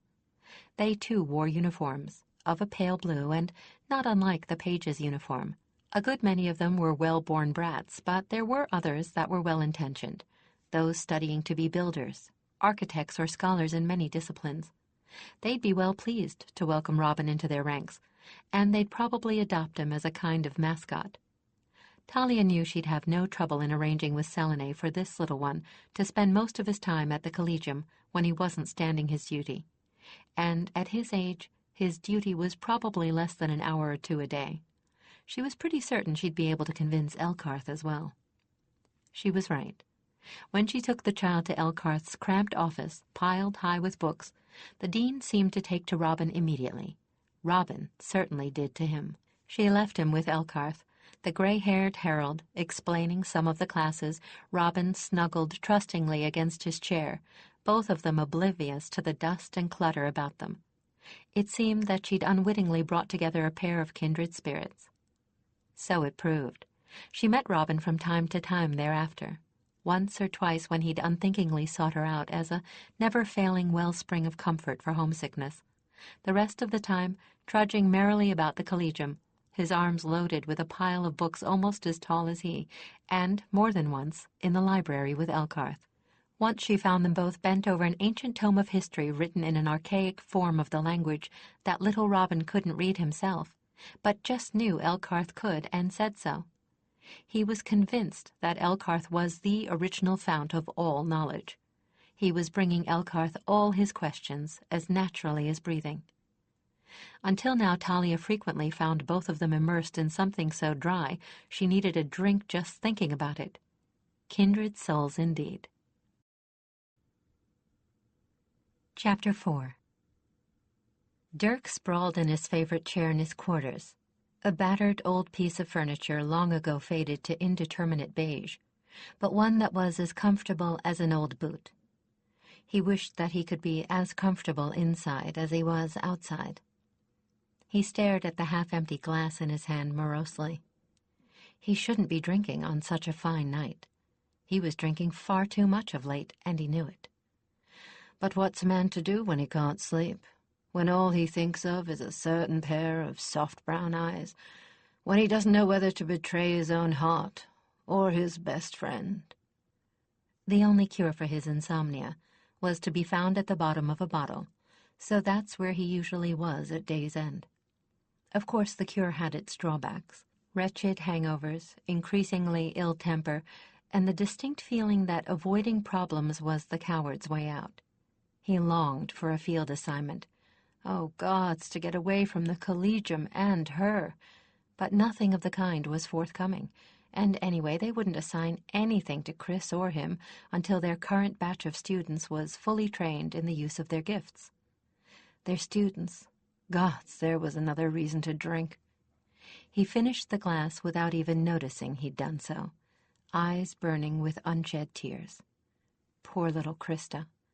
He wondered if anyone else had figured out she had been using her gift to save the little ones in that fire. Any time I close my eyes, I can almost see her. The self-conjured vision was horrific. He could picture her only too easily, surrounded by an inferno, steadfastly concentrating with all her soul, because moving anything alive by means of the fetching gift was hard and dangerous, while the building went up in flames around her, and it was all his fault that she'd sacrificed herself that way. He raised his glass to his lips, only to discover that it was empty already. I'm drinking this bottle too fast, and the way she died, it was all his fault. Before Krista had finished training with him, she'd asked him if it was possible to move living things by fetching. Anyone else, he'd have told no, but she was so good, and he was so infernally proud of her. So he told her the truth, and what was more, done what he'd never done before and showed her how to move live creatures without smothering them, without twisting them up inside. And he told her, gods, how well he remembered telling her, that when it had to be done, It was far safer to move a living thing from your hands to where you wanted it to go than from where it was to your hands. I am definitely drinking this too fast. The bottle's half empty already. That was why she'd gone in to send the babies out, not fetch them out to her. If only he'd known when he'd taught her what he'd discovered since, researching in the library, that under great stress it was often possible for someone with their gift to transport themselves short distances. He'd meant to tell her, but somehow he never found the time.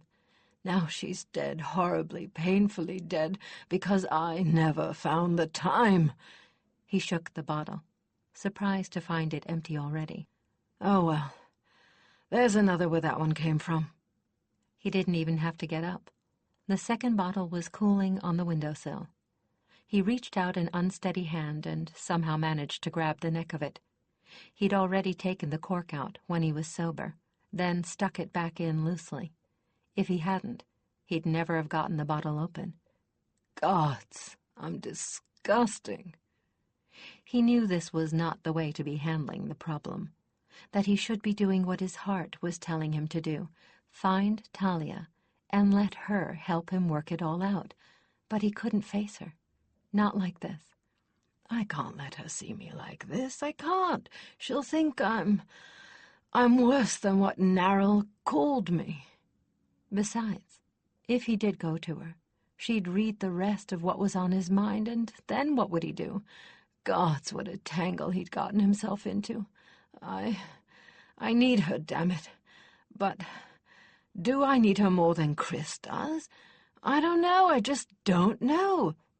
He couldn't ask Chris for help, not when Chris was the other half of the problem, and music was no longer a solace. Not when every time he played, he could hear her singing, haunting every line. Damn the woman. She steals my friend, she steals my music, she steals my peace of mind. In the next instant, he berated himself for even thinking such things. That wasn't fair, it wasn't her fault. She hadn't the least notion of what she'd done to him. And so far as he'd been able to tell, she really hadn't been spending all that much time with Chris since she'd gotten back. Maybe there was hope for him after all. She and Chris surely weren't behaving like lovers. But what would he do if they were in love? For that matter, what would he do if they weren't? The level in the bottle continued to go down as he tried, and failed, to cope. Robin trotted happily down the hall to the Heralds' quarters. He adored the Heralds, and was always the first to volunteer when someone had a task that would involve his helping them in any way. In this case, it was twice the pleasure. For the Queen's own, Herald Talia had come looking for a page to return some manuscripts she'd borrowed from Harold Dirk for copying. Robin loved Herald Talia better than all the others put together, excepting only Elkarth. Heralds were wonderful, and Talia was even more than usually wonderful. She always had time to talk. She never told him he was being a baby, like Lord Orthalin did when he was homesick. His mamma had told him how important Lord Orthalin was, but so far as Robin was concerned, Talia was worth any 12 Orthalins. He had often wished he could make her smile the way she could cheer him up.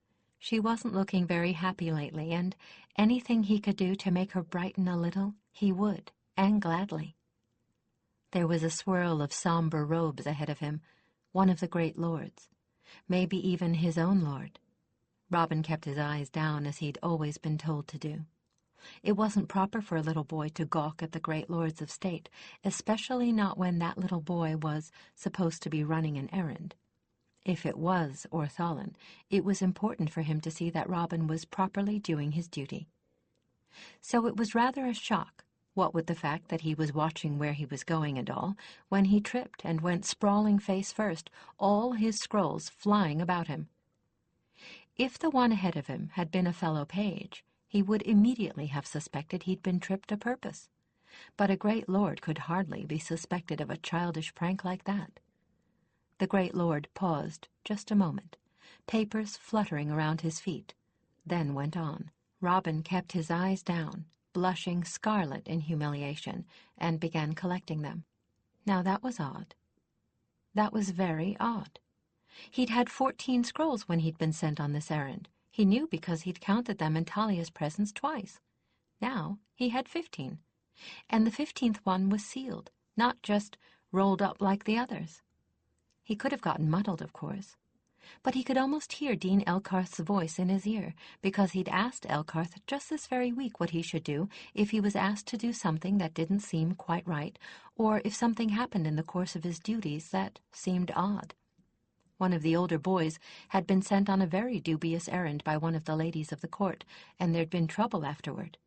The page involved hadn't had the nerve to tell anyone until it was too late, and by then his memory was all confused. So Robin had asked the wisest person he knew what he should do if he found himself in a similar case. "Do it, don't disobey. But remember, Robin," Elcarth had told him, "remember everything. What happened, who asked you, and when, and why, and who was with them. It may be that what you're being told to do is perfectly legitimate. You could have no way of knowing. But if it isn't, you could be the only person to know the real truth of something. You pages are in a very special position, you know. People look at you, but they really don't see you. So, keep that in mind, and if anything ever happens around you that seems odd, remember it. Remember the circumstances. You may help someone that way." "Isn't that being a little like a sneak?" Robin had asked doubtfully. Elcarth had laughed and ruffled his hair. "If you ask that question, you're in no danger of becoming one, my little owl. Besides, it's excellent training for your memory." Very well, then. Robin would remember this. There was no answer when Robin tapped at Harold Dirk's half-open door. When he peeked inside, he could see Harold Dirk slumped in a chair at the farther end of the room by his open window. He seemed to be asleep, so Robin slipped inside, quiet as a cat, and left the scrolls on his desk. Talia didn't need a summons that morning. Anyone with the vaguest hint of her gift of empathy would have come running to the Queen's side. Emotional turmoil, anger, fear, worry was so thick in the air Talia could taste it, bitter and metallic. She caught the first notes of it as she was dressing, and ran for the royal chambers as soon as she was decent. The 2 guards outside the door looked very uncomfortable, as if they were doing their level best to be deaf to the shouting behind the double doors they guarded. Talia tapped once and cracked one door open. Selene was in her outer chamber, dressed for the day but without her coronet. She was sitting behind her work table in her public room. There was a sealed scroll on the table before her.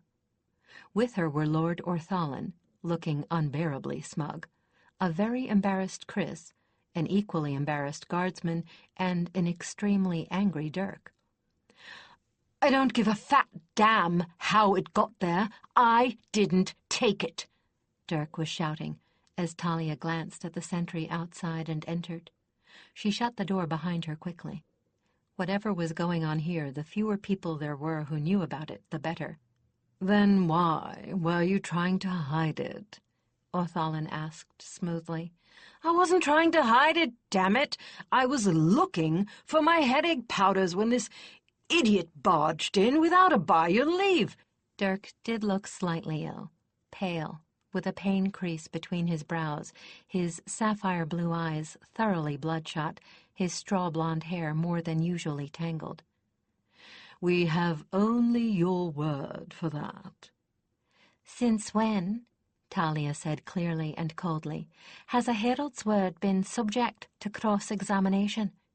Your pardon, Majesty, but what in the Haven's name is going on here?"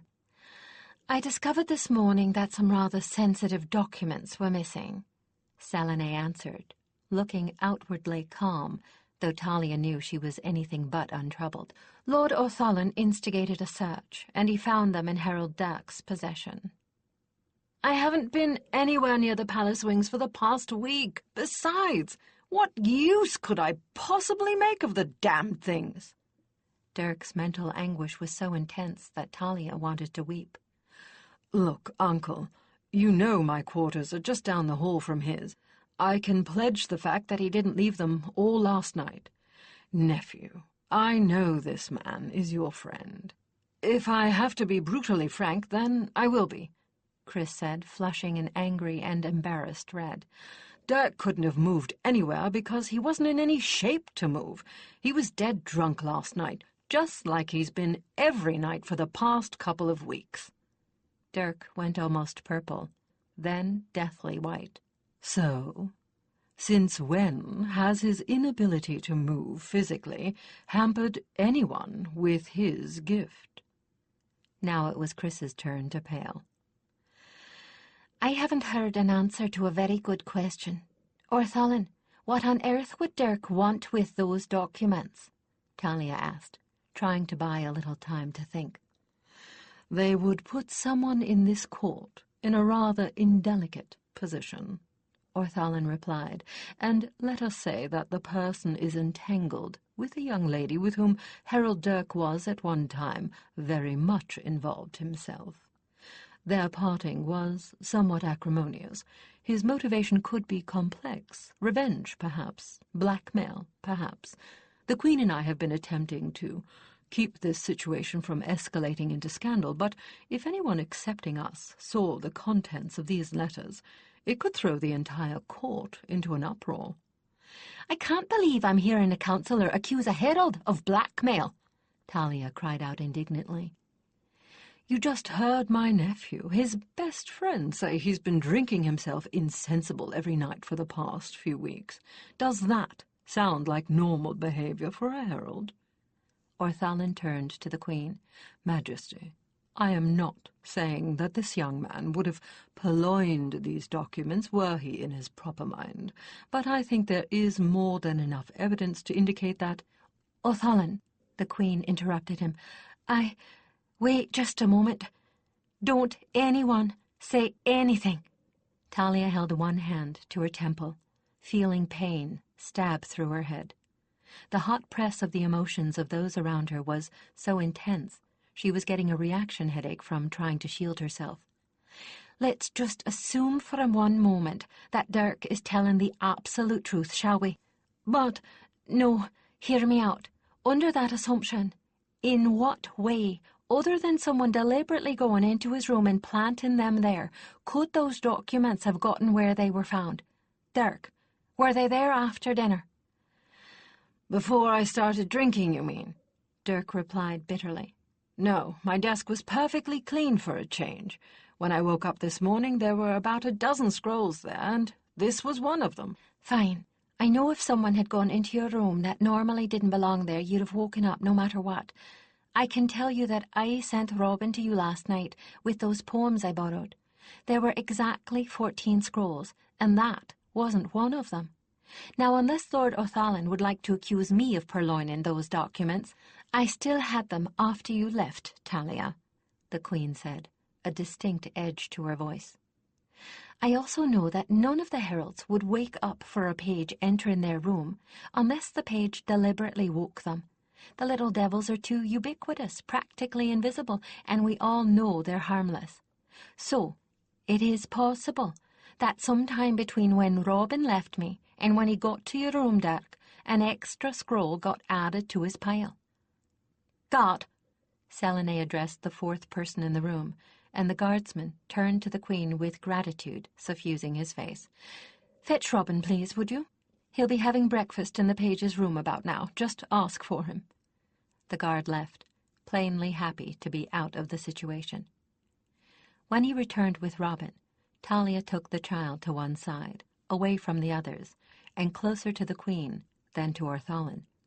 She spoke quietly and encouragingly, taking the initiative before Orthalin had a chance to try and bully him.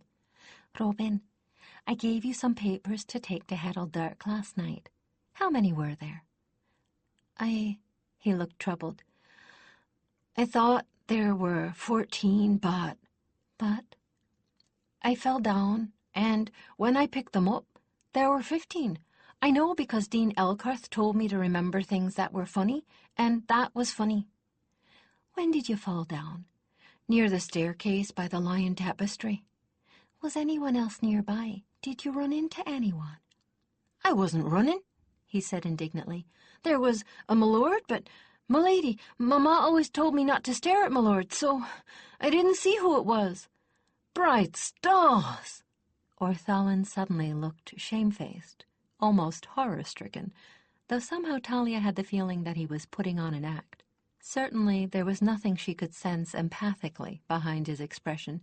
"That was me, and I had the scroll at the time. Stars, I must have dropped it, and the child picked it up." He turned to Dirk, a faint flush creeping over his face, and spread his hands with an apologetic grimace. "Herald Dirk, my most profound apologies. Majesty, I hardly know what to say." "I think we've all said quite enough for one morning," Selene replied tiredly. "Dirk, Chris, I'm terribly sorry. I hope you'll all put this down to an excess of zeal. Talia?" Talia just shook her head a little and said, "We can all talk about it when we've cooled down. Right now is not the time." Selene gave her a smile of gratitude, as Orthalin used this as a cue to excuse himself. Talia was not sorry to see him leave. Selene detailed the guard to escort Robin back and asked Talia, "Have you had anything to eat yet? I thought not. Then go do so, and I'll see you in council." The three heralds left together, the guardsman right behind them, escorting a mystified Robin back to the page's quarters. Talia could feel Dirk seething and braced herself for the explosion. As soon as they were a sufficient distance from the Queen's chambers that they were likely to have no audience, it came. "Thanks a lot, friend," Dirk all but hissed. "Thanks ever so much, brother. How I ever managed without your help, I'll never know. Look, Dirk, I'm sorry. Sorry. Damn it, you didn't even believe me, my best friend, and you didn't believe a single word I said. Dirk, then, telling everyone I'm some kind of drunken fool. I didn't say that." Chris was beginning to get just as angry as Dirk was. "You didn't have to. You implied it very nicely, and gave your precious uncle more ammunition to use on me." "Dirk, Chris has every right to worry about you if you've been acting oddly, and Chris, Dirk's right. Even I could tell you didn't believe him without having to read you." Talia knew she should have kept her mouth shut, but couldn't help herself. "And he's right about Orthalin." They both turned on her as one, and spoke in nearly the same breath. "And I don't need any more help from you, Queen's Own. Talia, I'm getting very tired of listening to your childish suspicions about my uncle." She went white-lipped with anger and hurt. "Fine, then," she snarled, clenching her fists and telling herself that she would not deliver a pair of hearty blows to those stubborn chins.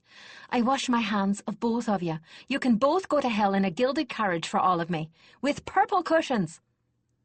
Unable to get another coherent word out, she spun on her toe and ran to the closest exit, and didn't stop running until she reached the field and the sympathetic shoulder of Roland. "Now look what you've done," Dirk sneered in triumph. "What I've done?" Chris lost what little remained of his temper and groped visibly for words adequate to express his anger. "Gods, I hope you're satisfied, now that you've managed to get her mad at both of us." In point of fact, a nasty little part of him Dirk hadn't dreamed existed was pleased, for now at least, that they were on an equally bad footing with Talia. He could hardly admit it, though. "Me, all I did was defend myself. I," Chris interrupted angrily, "have had just about enough of this. I'll talk to you about this mess if and when you decide to stop behaving like a damn fool, and when you quit drinking yourself into a stupor every night. Until then, this is just a little too public a place for you to start making threats." Chris bit back the angry words that he knew would put any hope of reconciliation out of reach. "Far too public," he replied stiffly, "and what we have to say to each other is far too private, and can and should wait until then." Dirk made an ironic little bow. "At your pleasure." There didn't seem to be any way to respond to that, so Chris just nodded abruptly and stalked off down the corridor. Dirk found himself standing alone in the deserted corridor, temples pounding with a hangover, feeling very much abused. He wanted to feel vindicated, and all he really felt like was a fool, and very much alone. By the time Talia arrived for her weaponry lesson, Albric had heard the rumors that Chris and Dirk had had a falling out. He was not too terribly surprised when Talia appeared for her practice session wearing an expression so coldly impassive it might have been a mask. Few even at the Collegium would have guessed how well he could read the Queen's Own, or how well he knew her. She had quite won his heart as a student, so very alone, and so determined to do everything perfectly. She seldom tried to make excuses for herself and never gave up, not even when she knew she had no chance of success. She had reminded him of times long past, and a young and idealistic student cadet of Carsey, and his sympathy and soul had gone out to her. Not that he would ever let her know. He never betrayed his feelings to his students while they were still students. He had a shrewd idea of how matters stood with her in regard to her feelings about Dirk and Chris, so he had a fairly good idea what her reaction to the quarrel might be. This afternoon the lesson called for Talia to work out alone against the arms-master. She did not hold back in the least, began attacking him, in fact, with blind fury as soon as the lesson began. Albric let her wear herself out for a bit, scar-seamed face impassive, then caught her with a feint not even a beginner would have fallen for and disarmed her. "Enough, quite enough," he said, as she stood white and drained and panting with exhaustion. "Have I not told you many times? It is with your intellect you fight, not with your anger. Anger you are to leave at the door. It will kill you. Look how you have let it wear you out. Had this been a real fight, your anger would have done half your enemy's work for him." Talia's shoulders sagged. "Master Albric—" "Enough, I have said it," he interrupted, picking up her blade from the floor. He took 3 soundless steps toward her and placed one calloused hand on her shoulder. "Since the anger cannot be left at the door, you will confide it." Talia capitulated, letting him push her gently toward the seats at the edge of the floor. She slumped dispiritedly down onto a bench pushed up against the wall as he seated himself beside her. After a long moment of silence, she gave him a brief outline of the morning's events. She kept her eyes for the most part on a beam of the late afternoon sunlight that fell upon the smooth, sanded, gray-brown wooden floor. No sound penetrated into the salle from the outside, and the ancient building smelled of dust and sweat. Albric sat beside her, absolutely motionless, hands clasped around the ankle that rested on his right knee. Talia glanced at him from time to time, but his harsh, hawk-like face remained unreadable. Finally, when she had finished, he stirred just a little, raising his hand to rub the side of his nose. "I tell you what I have never admitted," he said after a long pause, tapping his lips with one finger thoughtfully. "I have never trusted Lord Orthalin, and I have served Valdemar fully as long as he." Talia was taken aback. "But—" "Why? Any number of small things. He is too perfect a servant of the state. Never does he take for himself any reward. And when a man does not claim a reward visibly, I look for a reward hidden. He does not openly oppose the heraldic circle, but when others do, he is always just behind them, pushing, gently pushing. He is everyone's friend and no one's intimate companion. Also, my companion does not like him." "Roland doesn't either." "A good measure by which to judge the man, I think. I believe that your suspicions are correct, that he has been striving to undermine your influence with Selene. I think that since he has failed at that, he turns to eliminating your friends, to weaken your emotional base. I think he well knows how it hurts you to see young Dirk injured." Talia blushed. You are the best judge of the truth of what I say." He shifted on the hard, worn bench and recrossed his legs, ankle over knee. "My guess, he knows Chris is your partisan. He could not get Chris to repudiate you, so he decided to set the two great friends at odds with each other in hopes you would be caught in the middle." "Me? But—" "If he is of the mind to undermine your authority, this is one way of it," Albrecht added quietly, hands clasped thoughtfully over one knee. "To chip away at those supporting you, until they are so entangled in their own misfortune that they can spare no time for helping you." "I see what you're getting at now. He's removing my support in such a way that I'm set off balance. Then, when I'm in a particularly delicate position, give me a little shove." Talia flicked out a finger. "And with no one to advise me or give me backing, I vacillate or start making mistakes. And all the things he's been whispering about my not being quite up to the job look like something more than an old man's mistrust of the young. I thought you didn't deal with court politics." She smiled wanly at her instructor. "I said I do not play the game. I never said I did not know how the game was played." His mouth turned up a little at one corner. "Be advised, however, that I have never told anyone of my suspicions because I seem to be alone in them, and I did not intend to give Lord Orthalin a reason to gaze in my direction. It is difficult enough being from Carsey without earning high-placed enemies." Talia nodded with sympathy.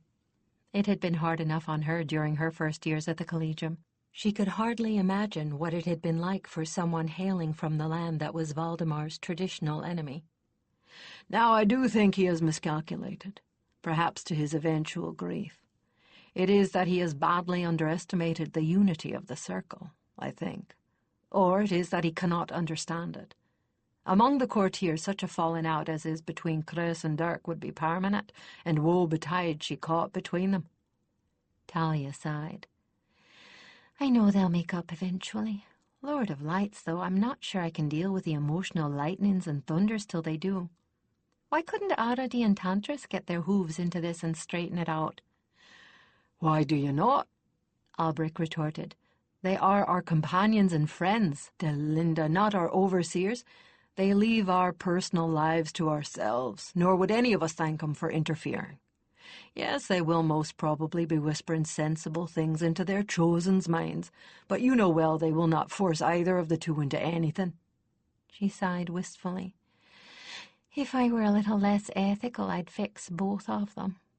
"If you were a little less ethical, you would not have been chosen," Albrecht pointed out. "Now, since the anger is gone, shall we return to the exercise of the body in place of the tongue?" "Do I have a choice?" Talia asked, as she rose from her place on the bench. "No, Delinda, you do not. So guard yourself." Elspeth had encountered Orthalin during one of her rare moments of leisure. She was dawdling a bit on her way back to her suite in the palace to dress for dinner with the court. She took dinner with the court once a week, to remind everyone, in her own wry words, that they still have an heir. She was standing before an open second-story window.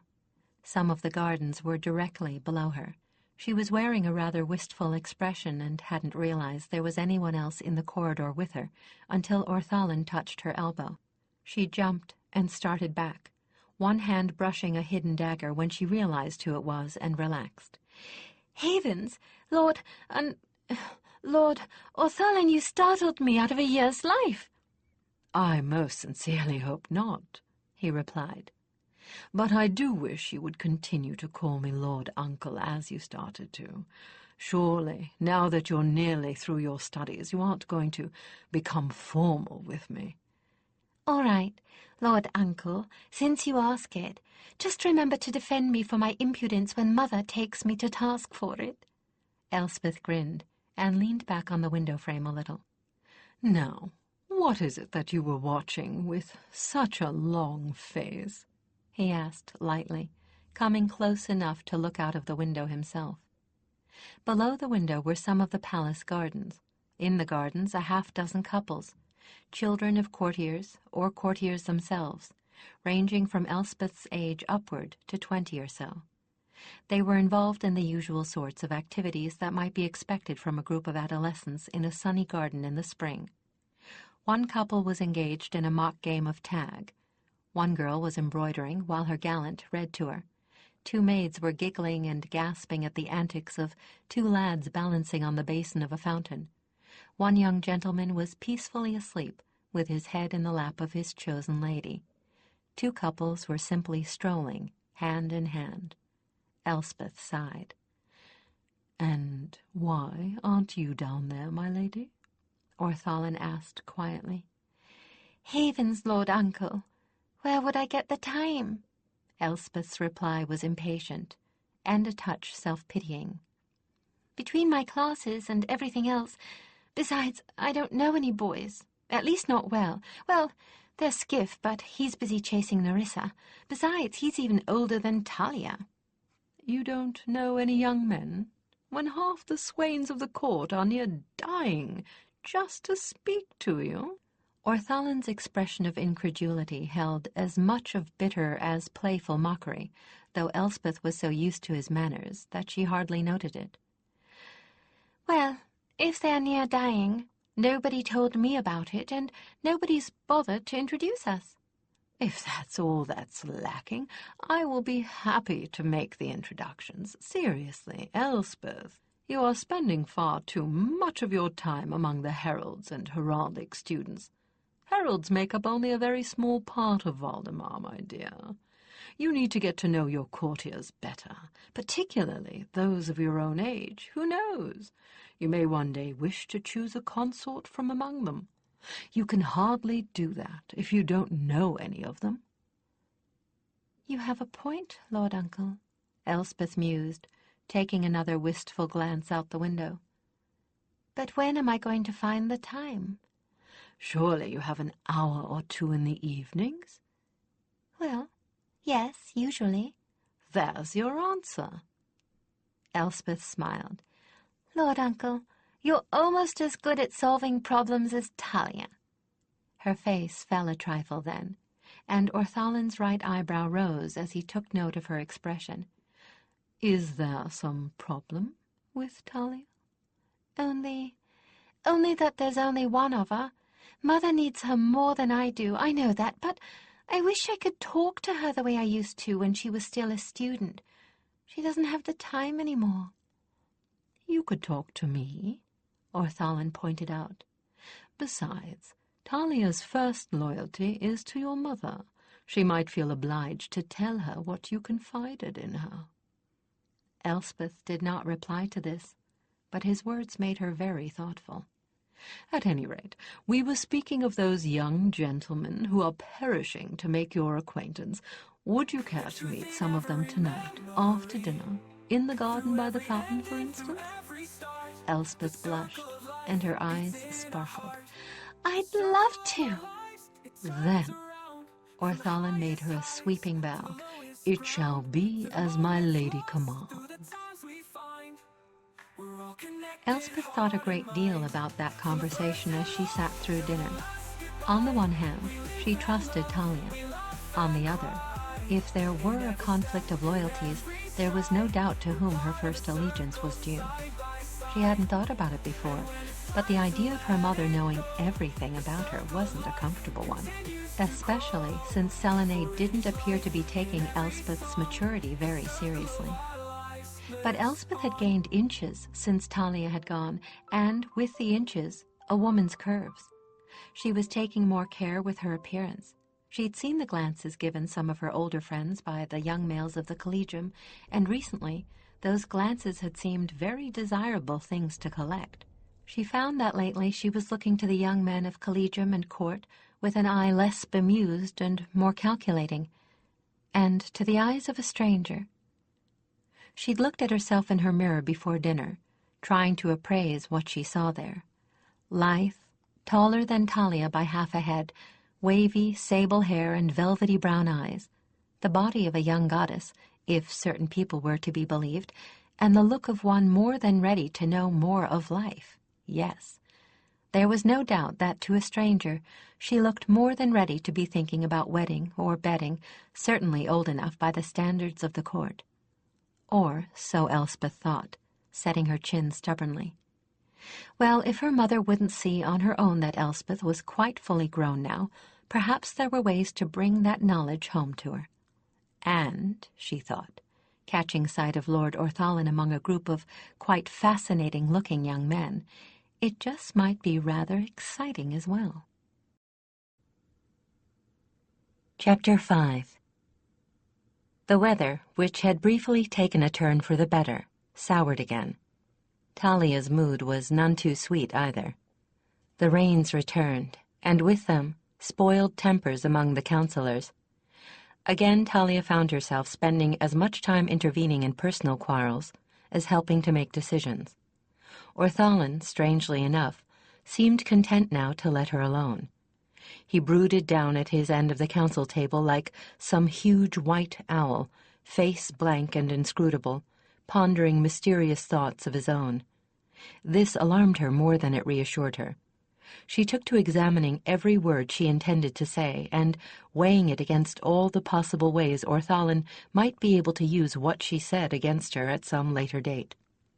Dirk split his free time, either lurking in her vicinity or hiding out in the wet. The one was as frustrating as the other. Either she didn't see him at all, or she saw him but couldn't get near him. For whenever she tried to approach him, he turned pale, looked around, wearing a frantic expression for the nearest exit, and escaped with whatever haste was seemly. He seemed to have a sixth sense for when she was trying to catch him. She couldn't even trap him in his rooms. Either that or he somehow knew when she was at the door and pretended he wasn't there. Chris all but hibernated in his room, and Talia was determined not to see him until he apologized for what he'd said to her. While their quarrel of itself was of no great moment, she was tired to death of having to justify her feelings about his uncle. After her little talk with Albrecht, she was certain, with a surety that came all too seldom, that in the case of Orthalin, she was entirely in the right, and he was entirely in the wrong, and this time she was going to hold out until he acknowledged the fact. Meanwhile, she made up for the absence of both of them by trying to be everywhere at once. She was shorting herself of sleep to do so, and still felt there was much she wasn't doing. But there was just so much work. Salanay had asked her to take on the interviews of petitioners from the flooded areas. Devon needed her with 3 profoundly depressed patients, and there were all those quarrels among the councillors. It was with heartfelt gratitude that she found the sessions with Destria going well.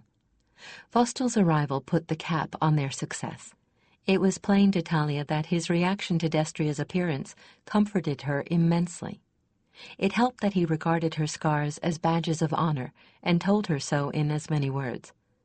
And as Renee had thought, he was of tremendous aid when they began Destria's rehabilitative therapy, for he had gone through all this himself. He coaxed her when she faltered, bolstered her courage when it ran out, goaded her when she turned sulky, and held her when she wept with pain. He was doing so much for her that she needed Talia's gift less with every day. Which was just as well, for Salanay needed it the more. As soon as one crisis was solved, another sprang up like a noxious weed, and Salanay's resources were wearing thin. And when some of the choices she made turned out to be the wrong ones, as soon or late happened, Talia found herself exercising her good sense and gift to the utmost. A drenched and mud-splattered messenger from Harold Patras stood before the council. When the door guard had learned his news, he'd interrupted the session to bring him there himself. "Majesty," the man said, with a blank expression that Talia found very disconcerting, and which made her very uneasy. "Harold Patras sends this to tell you that the outlaws are no more." He held out a sealed message pouch, as those at the council board erupted in cheers and congratulations. Only the Queen, Kirill, and Talia did not join in the rejoicing. There was something about the messenger's expression that told them there was much he had not said. Salanay opened the message and scanned it, the blood draining from her face as she did so. "Goddess!" The parchment sheet fell from her nerveless fingers, and Talia caught it. The Queen covered her face with trembling hands as the tumult around the council table died into absolute silence. Her councillors stared at their monarch, and at an equally pale Queen's own, as Talia read Patris's grim words in a voice that shook. We ran the brigands to earth, but by the time they were brought to bay, the temper of the guard was fully aroused. We cornered them at their own camp, a valley overlooked by Darkfell Peak. It was then that they made the mistake of killing the envoy sent to parley. At that point the guard declared no quarter. They went mad. That is the only way I can describe it. They were no longer rational men. They were blood-mad berserkers. Perhaps it was being out here too long, chasing phantoms. Perhaps the foul weather, I do not know. It was hideous. Nothing I or anyone else could say or do was able to curb them. They fell on the encampment, and the outlaws were slaughtered to the last man. Talia took a deep breath and continued. It was not just the outlaws themselves. The guards slew every living thing in their bolt hole, be it man, woman, or beast. But that was not the worst of the horrors, though that was horror enough. Among the dead... Talia's voice failed then, and Kyril took the message from her and continued in a hoarse half-whisper. Among the dead were the very children we had hoped to save. All of them dead, slain by their captors, when it became obvious that they would get no mercy from the god. The councillors stared in dumb shock, as Selene wept without shame. Selene blamed herself for not replacing the guard companies with fresher troops, or for not sending someone who could have controlled the weary guardsmen no matter what strain the troops were under. Nor was the murder of the children the only tragedy, although it was the greatest. Vital intelligence had been lost in that slaughter. Who their leader had been, and whether or not he had been acting under orders from outside the kingdom. It took days before Selene was anything like her normal self. The one blessing, so far as Talia was concerned, was that Orthalin exercised a little good sense and chose to back down on his militant stance for more local autonomy. Just as well, for Lady Kester's people began having the expected troubles with pirates and coastal raiders, and the promised troops had to be shifted to the west. But before they could reach their deployments, Harold Nathan was seriously hurt, leading the fisherfolk in beating off a slaving raid. And that opened up another wonder chest of troubles. Nathan himself came before them, although the healers protested that he was not yet well enough to do so.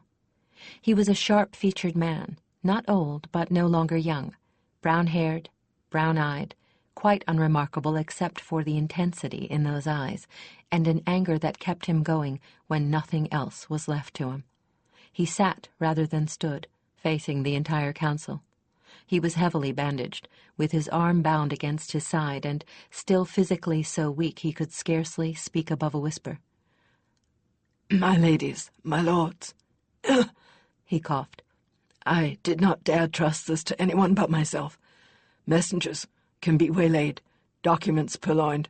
My Lord Harold, Gartheser said smoothly, I think you may be overreacting. Your injuries did not cause me to hallucinate what I heard. Nathan snapped, his anger giving him a burst of strength. We captured a prisoner, councillors. I interrogated him myself under truth spell before I was hurt. The brigands are serving those slavers we thought banished. What? Lady Catherine choked out, as she half stood, then collapsed back into her seat. There is worse. The slave traders are not working unaided. I have it by my prisoner's confession and by written proofs that they have been aided and abetted by Lord Geoffrey of Helmscarp, Lord Nestor of Laverin, Lord Tavis of Brengard, and trade guildsmen Austin Deverell, Gerard Stonesmith, Peter Ringwright, and Eigen Horstfell. He sank back into his own chair, eyes still burning with controlled rage, as the council erupted into accusation and counter-accusation. How could this have occurred without your knowledge, Catherine? Gartheser demanded. By the gods, I begin to wonder just how assiduous you were in rooting out the last lot. You were right up there in the front ranks to accuse me the last time, Gartheser, Catherine sneered. "But I seem to remember. You were also the one who insisted I do all the dirty work. I am only one woman. I can't be everywhere at once." "But, Catherine, I cannot see how this could have escaped your knowledge," Hiram protested. "Those 4 named are of first rank." "And the other 3 are Kester's liegemen," added Wyrist suspiciously. "I'd like to know how they managed to operate a slaving ring under Kester's nose." "And so would I," Lady Kester snapped. "More than you, I reckon." And so it went, as Selene mediated the strife among her counselors. Talia had her hands full seeing that she remained sane during all of it. All this, of course, meant that she had no time to pay heed to her own problems, most particularly that of the rift between Dirk and Chris and herself, and Dirk and herself. It was bad enough that the quarrel existed, but to add yet another pine bough to the conflagrations, Roland was causing her considerable discomfort. He was the premier stallion of the companion herd, and while Talia had been on internship, had only had another stallion, Chris's Tantris, for company. Now he was making up for his enforced celibacy with a vengeance, and the partner he dallied with most often was Dirk's Aridi. And Talia shared it, couldn't block it if she tried. Not that she blamed Roland. Aridi was sweet, attractive, and a most cooperative partner. She ought to know. She was on the empathic receiving end of all of it. But to have this going on 2 and 3 times a week while she positively ached for Aridi's chosen, well, it was unpleasantly like torture. Roland evidently had no notion of what he was doing to his chosen, and Talia refused to spoil his pleasure by letting him know. So she lost further sleep at night, either in suffering through what Roland was unknowingly inflicting on her, or in dreams in which she worked desperately to knit up some undefined but important object that kept unraveling. She didn't see Elspeth except at training sessions with Albrecht, occasional meals, or now and again with Gwenna out in the field. She seemed a little distracted, and maybe a touch shy, but that was normal for a girl just into puberty, and besides, Talia had her hands full to overflowing. So Talia never once worried about her. Until one day she realized, with a chill of foreboding, that she hadn't seen the girl in several days, not even at arms practice. Well, that could have been simple circumstance, but it was a situation that needed rectifying. So Talia went looking for her. She found the air in the garden, which was not a place where Elspeth usually spent any time. But she was reading, so she could have decided simply that she needed some fresh air. "Hello, Catling," Talia called cheerfully, seeing Elspeth's head snap up at the sound of her voice. "Are you waiting for someone?" No, just got tired of the library." Had she hesitated a fraction of a second before denying that? "Say, you've been so busy. I'll bet you haven't heard the latest scrape Tooley's gotten himself into, and I'll bet you could use a good laugh." With that, Elspeth kept the conversation on collegium gossip, and then pled tasks elsewhere before Talia could gain control of the situation. The incident left Talia very disconcerted, and when she began seeking the girl out on a regular basis, she only got repetitions of the same. Then Talia began to take note of the specific changes in the girl's behavior. She was secretive, which was unlike her. There was just the vaguest hint of guilt in the way she evaded Talia's questions. Talia took an indirect approach then, and began checking on her through her yearmates and teachers. What she found made her truly alarmed. "Havens," Tooley said, scratching his curly head in puzzlement. "I don't know where she is. She just sort of vanishes about this time of day." "Uh-huh," Gerund agreed, nodding so hard Talia thought his head was going to come off. "Just lately, she swapped me chores a couple times so she had the hour free, and she hates floor washing. Something wrong?" "No, I've just been having trouble finding her today," Talia replied, taking care to seem nonchalant. But she was unnerved. These two were Elspeth's closest friends among her yearmates, and they only confirmed what Talia had begun to fear. there were gaps of an hour or so in Elspeth's day, during which she was vanishing, and no one seemed to have any idea of where she was. It was time she checked her other sources. The palace servants. Talia perched herself on a settle, next to the cold fireplace in the servants' hall.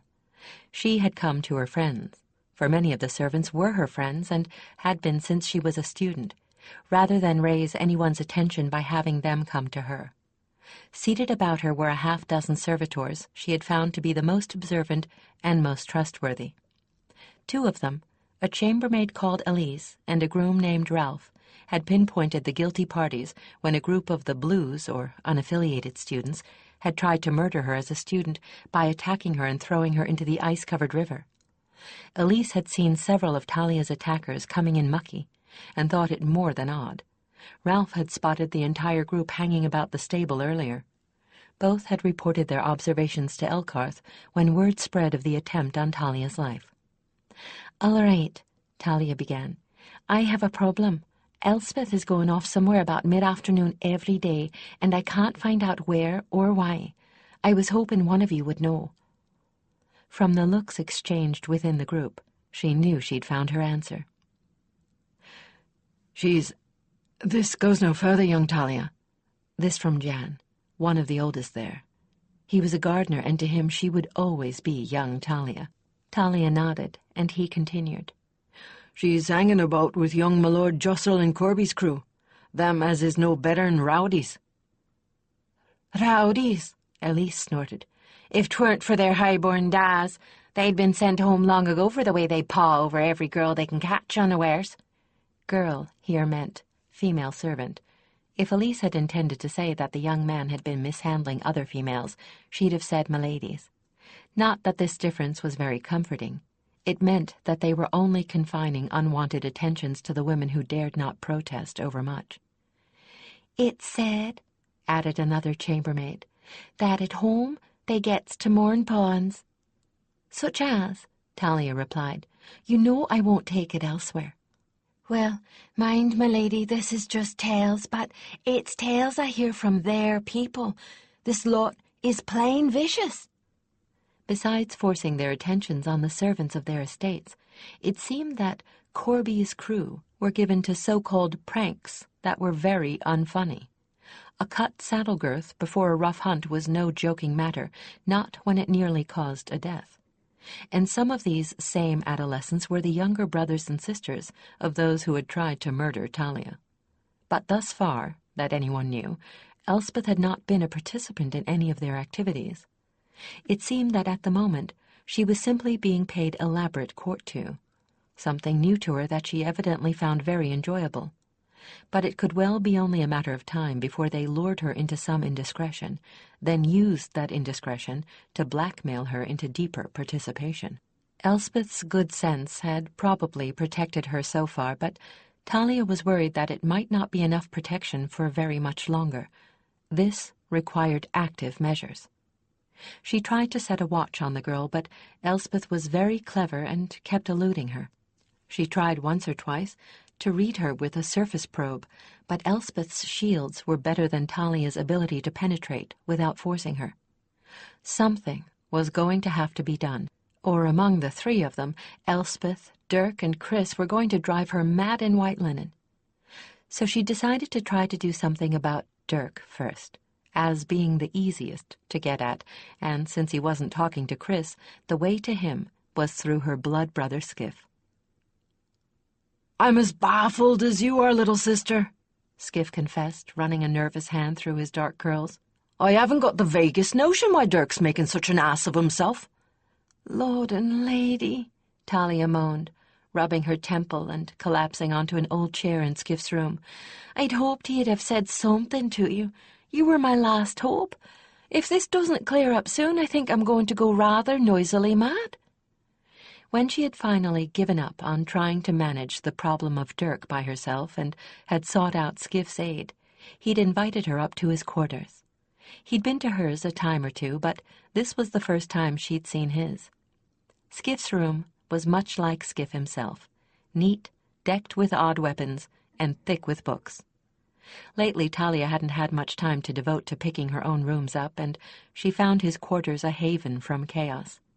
He had only one window, but it looked out over Companion's Field, always a tranquilizing view.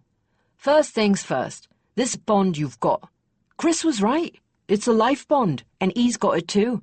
I have no doubt whatsoever of that. I can tell by the way he looks at you. He looks at me? When? I never see him anymore.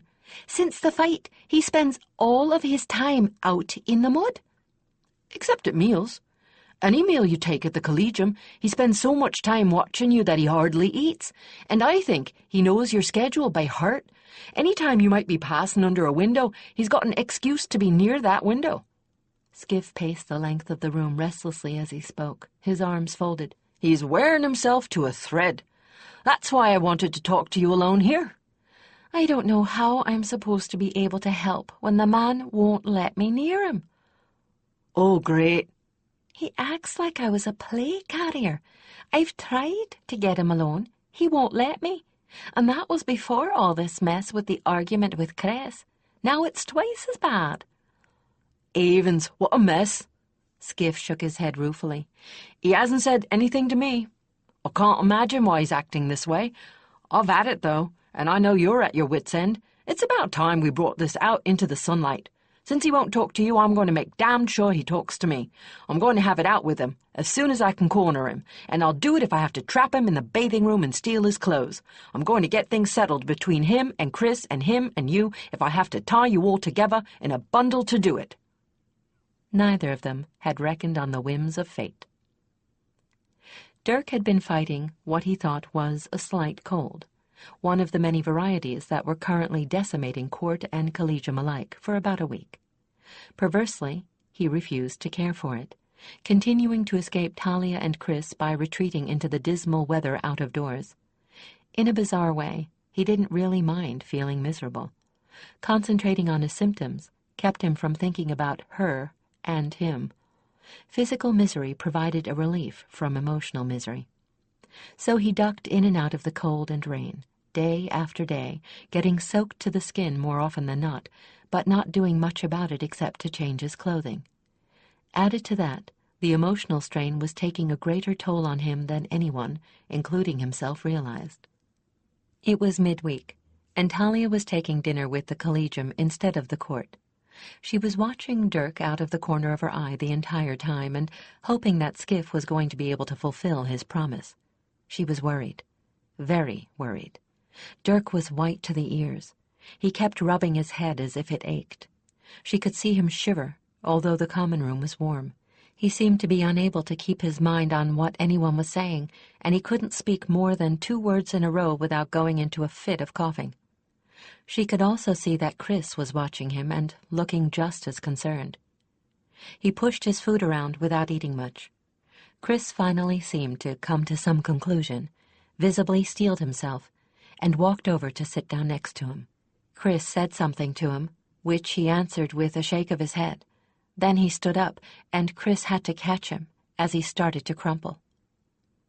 Chris had decided he'd had enough. He couldn't stand watching his dearest friend fret himself to pieces, and he'd come to some unhappy conclusions over the past couple of weeks. He'd gone over to sit next to Dirk before the Herald was aware that he was even in the common room, and spoke his piece before Dirk had a chance to escape. I was wrong. I was wrong to put so much trust in my uncle, wrong to have doubted you, and wrong to have said anything about your private life. I apologize. Are you going to forgive me, or will I have to throw myself from the battlements in despair? Dirk had started a little when Chris first began speaking in his ear, but hadn't moved away. He'd listened with a mixture of relief and bemusement, then shook his head with a weak smile at Chris's last sally. Then he stood up, and the room faded from before his eyes as he felt his legs give out under him. 6 instructors and field heralds made a rush for him as Chris caught him. They lowered him back down into his seat as he protested weakly that he was all right. He coughed rackingly. I was dizzy. A minute. He bent over, in a fit of coughs, unable to continue, hardly able to catch his breath. "Like hell," replied Taryn, one hand on his forehead. "You're on fire, man.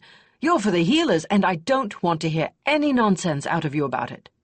Before he could regain enough breath to object, Taryn draped one of his arms over his own shoulders, while a very worried Chris did the same on Dirk's other side. The rest surrounded the three of them, allowing no opportunity to escape, and escorted them out the door. By the time they'd reached their goal, his breath was rattling in his chest, and there was little doubt of what ailed him. The healers isolated him and ran everyone else off, and there was very little that anyone could do about it.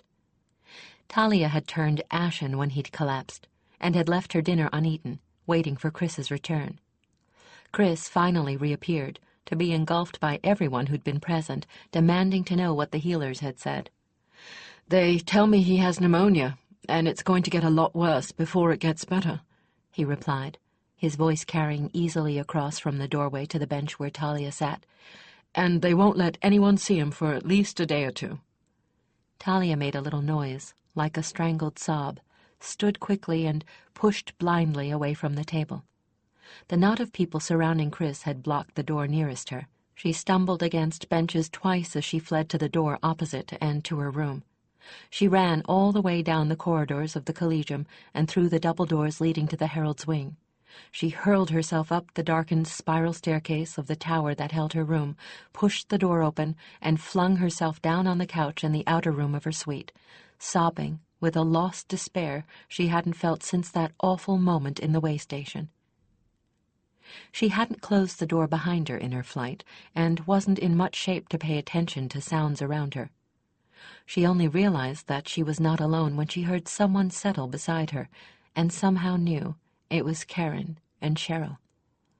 She tried to get herself back under control, but Karen's first words, spoken in a tone of such deep and unmistakable love that Talia hardly believed her ears, completely undid her.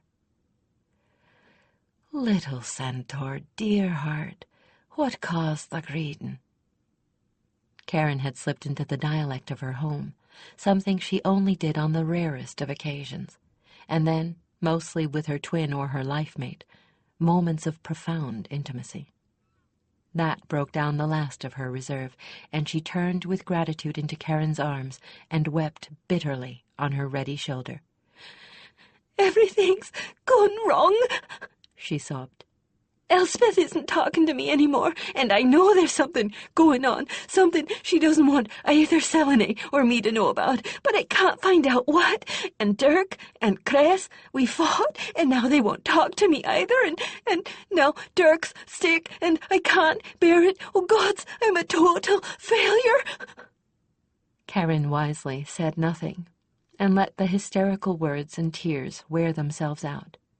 Cheryl, meanwhile, went quietly about the room, closing the door and lighting candles against the growing darkness. That done, she seated herself at Karen's feet to wait. "For the problem of Elspeth, I can think of no solution," Karen said thoughtfully, when Talia was in a better state to listen. "But if there was anything truly wrong, her Gwenna would surely seek out Roland, and they would know." "I hadn't even thought of that." Talia looked up into Karen's eyes from where she rested on her shoulder, crestfallen at her own stupidity. "Why should they? She's never given the anxiety before." Karen almost smiled. "I'm not thinking very clearly. No, that's not true. I'm not thinking at all. It's wrong of me, but Karen, I don't know how much longer I can bear this trouble with Dirk without flying to pieces. Karen, I want to be with him so much sometimes I think it would be easier to die." Karen sighed. "Life bond, then, is it? And with Dirk, gods, what a tangle. Well, that explains his madness for certain. Lady only knows what cracked notion the lad has in his head, and 'tis sure the thing's got him all turned round about." "We know how it can be. An agony." Cheryl rose from her place, sat next to Talia, and slipped her arm around Talia's waist, joining Karen in supporting her.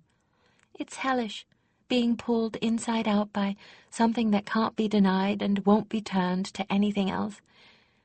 Is anyone trying to help you get this straightened out?" At Talia's nod, Karen pursed her lips thoughtfully. "I can't think of anything at all to help thee, little centaur. First, it's a matter of getting Dirk and Chris speaking, then getting Dirk's mind made up about thee.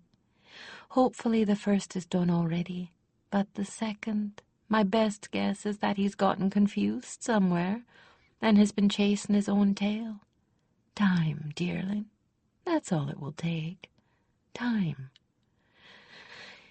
If I can just hold out a little longer." Talia relaxed herself with an effort, while Karen and Cheryl held her in a circle of love and comfort for long moments. "You know we understand, dearling," Cheryl said at last for both of them. "Who better? Now, let's change the subject. We're determined to make you smile again." With that, she and Karen took turns telling her the most hilarious stories that they could think of, mostly of some of the goings-on at the Collegium during her absence. No few of them were libelous. All of them were at least undignified. Talia wished profoundly that she had been present to witness the grave and aloof Kirill picking himself out of the fish pond with a strand of waterweed behind his ear. Between the two of them, they soon had her laughing again and had drained at least some of the tension from her.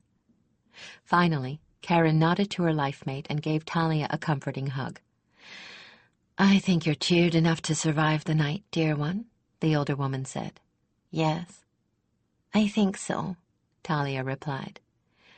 "Then let tomorrow take care of tomorrow and have a good, long sleep," Karen advised, and she and Cheryl departed as quietly as they had come. Talia wandered back into her bedroom to shed her uniform. She dressed for bed, then changed her mind, and wrapped a robe about herself and settled down on her couch with a book. She must have dozed off without meaning to, because the next thing she knew, Chris was standing beside her and touching her arm lightly to wake her, and the candles were burned down to stubs in their holders. He was hardly what she expected to see. "Chris!" she exclaimed joyfully. Then fear took the place of joy. "Is Dirk worse?" she asked, feeling the color drain from her face. "No, little bird, he's no worse. I've just come from there. He's asleep, and the healers say he'll be all right in a week or two. And we're friends again. I thought you'd want to know. And I wanted to make up with you, too." "Oh, Chris, I've never been so miserable in my life," she confessed. "I was so angry with you that I swore I wasn't going to speak to you until you came to me and apologized, but my pride isn't worth wrecking our friendship over." His expression softened a little, and she realized he'd been tensed against her answer. "I've never been so miserable either, little bird, and I've never felt like quite so much of an idiot." "You aren't an idiot. Your uncle is—" "My uncle is not what I thought," he interrupted. "I have to apologize to you, like I apologized to Dirk. I was wrong about my uncle. I'm not certain what his problem is, but he is trying to undermine you, and he's trying to wean me away from you. I've extracted information from the unwary often enough that I ought to have recognized it when he was doing it to me, but I didn't until just recently. He became a little too eager and failed to cover his trail." Chris's expression was troubled. "I hope that what he did to Dirk was unintentional, but I'm afraid I can't be certain anymore. I wish I knew what his game is. At the moment, if I were to hazard a guess, it would be this. He wants the position he had as Selene's closest advisor, and he wants me slightly disaffected from the Heralds so that my family loyalty is just a trifle stronger than my loyalty to the Circle. You were right. I was wrong." I'm almost sorry to hear you say that." A little breeze from the open window behind her made the candles flicker and stirred locks of his hair as she assessed his rueful expression. "What happened to change your mind?" "Mostly that he tried too hard after the squabble. As I said, he tried to pump me for information about you, and made one too many slighting remarks about Dirk. You were right. that he has a grudge against you, though why I have no idea, and I think he used that incident with the scrolls as a chance to get at you through Dirk, and as a chance to come between me and Dirk. I can only hope he didn't manufacture it too." She almost said angrily that the dropped scroll was no accident, that Orthalin had manufactured the incident, but decided to hold her tongue. He was in a receptive mood, but the quickest way to close his mind would be to make further accusations. "I have to admit I'm of two minds about this. I'm glad you're coming around to my way of thinking, but I'm sorry to have changed your faith in your uncle." "Don't be. It isn't you that has problems, it's him." "Well, this is the first time anything has gone right in weeks. Chris, I'm glad we're friends again." He dropped easily to the floor beside her couch. "So am I. I've missed talking to you. But as for things not going right, I don't know about that." He grinned ironically. "That advice you gave me on how to deal with Nessa certainly worked." "I meant to ask you about that," she said, grateful for the way they dropped back into easy conversation, and glad of his company. "I notice she seems to be pursuing Skiff these days." He sighed and drooped like a mime displaying dejection. "Once she had her way with me, she was off to other conquests. Oh, the perfidy of women! When will I ever learn? My heart is forever broken." "That's the first time I ever heard that forever equaled the time it takes to boil an egg," she replied wryly. "Oh, less, I assure you. I had a chance to drop Skiff a word on the subject of the fair Nessa. Now, he happens to be very appreciative of Nerissa's quite real charms. So, now that he knows the means of keeping her attention, which is to play hard to get, she may very well find herself in the position of hunter turned hunted." Like the old man said about that hand-fasted couple in Five Tree. Do you remember? Chris screwed his face up into a fair imitation of the old man's age-twisted countenance. "Lord help you, Harold," he croaked. "Chased her, deed he did, and very deed chased her till she caught him." Talia smiled wistfully. "We had some good times out there, didn't we?" "There'll be more. Don't worry, little bird. I'll get this tangle straightened as soon as the healers will let me near to talk to Dirk. You know, this illness may be a blessing in disguise. He won't be able to avoid me or find something that urgently needs his attention, and hopefully he'll believe the things I tell him." He stood to leave, and Talia gently touched his hand in thanks. "Take heart, little bird. Things will get better. I can always slip Dirk love potions with his medicines." He winked and ran lightly down the staircase. She laughed, feeling much eased, and rose, laying her book down on the table beside the couch. She went slowly about the room and extinguished her lights, and then went to bed with a happier heart and mind. By the next morning, Talia felt far more optimistic, and far readier to tackle her problems face on. And since Dirk was out of reach, the logical problem to tackle was Elspeth. Now she was determined to corner Elspeth and confront her about her behavior. Council and court kept her occupied most of the day. She missed the girl at arms practice by scant moments. Finally, she tried tracking her down after dinner, but Elspeth managed to elude Talia again. She had no doubt this time that it was no accident, but a purposeful avoidance. Talia was badly worried.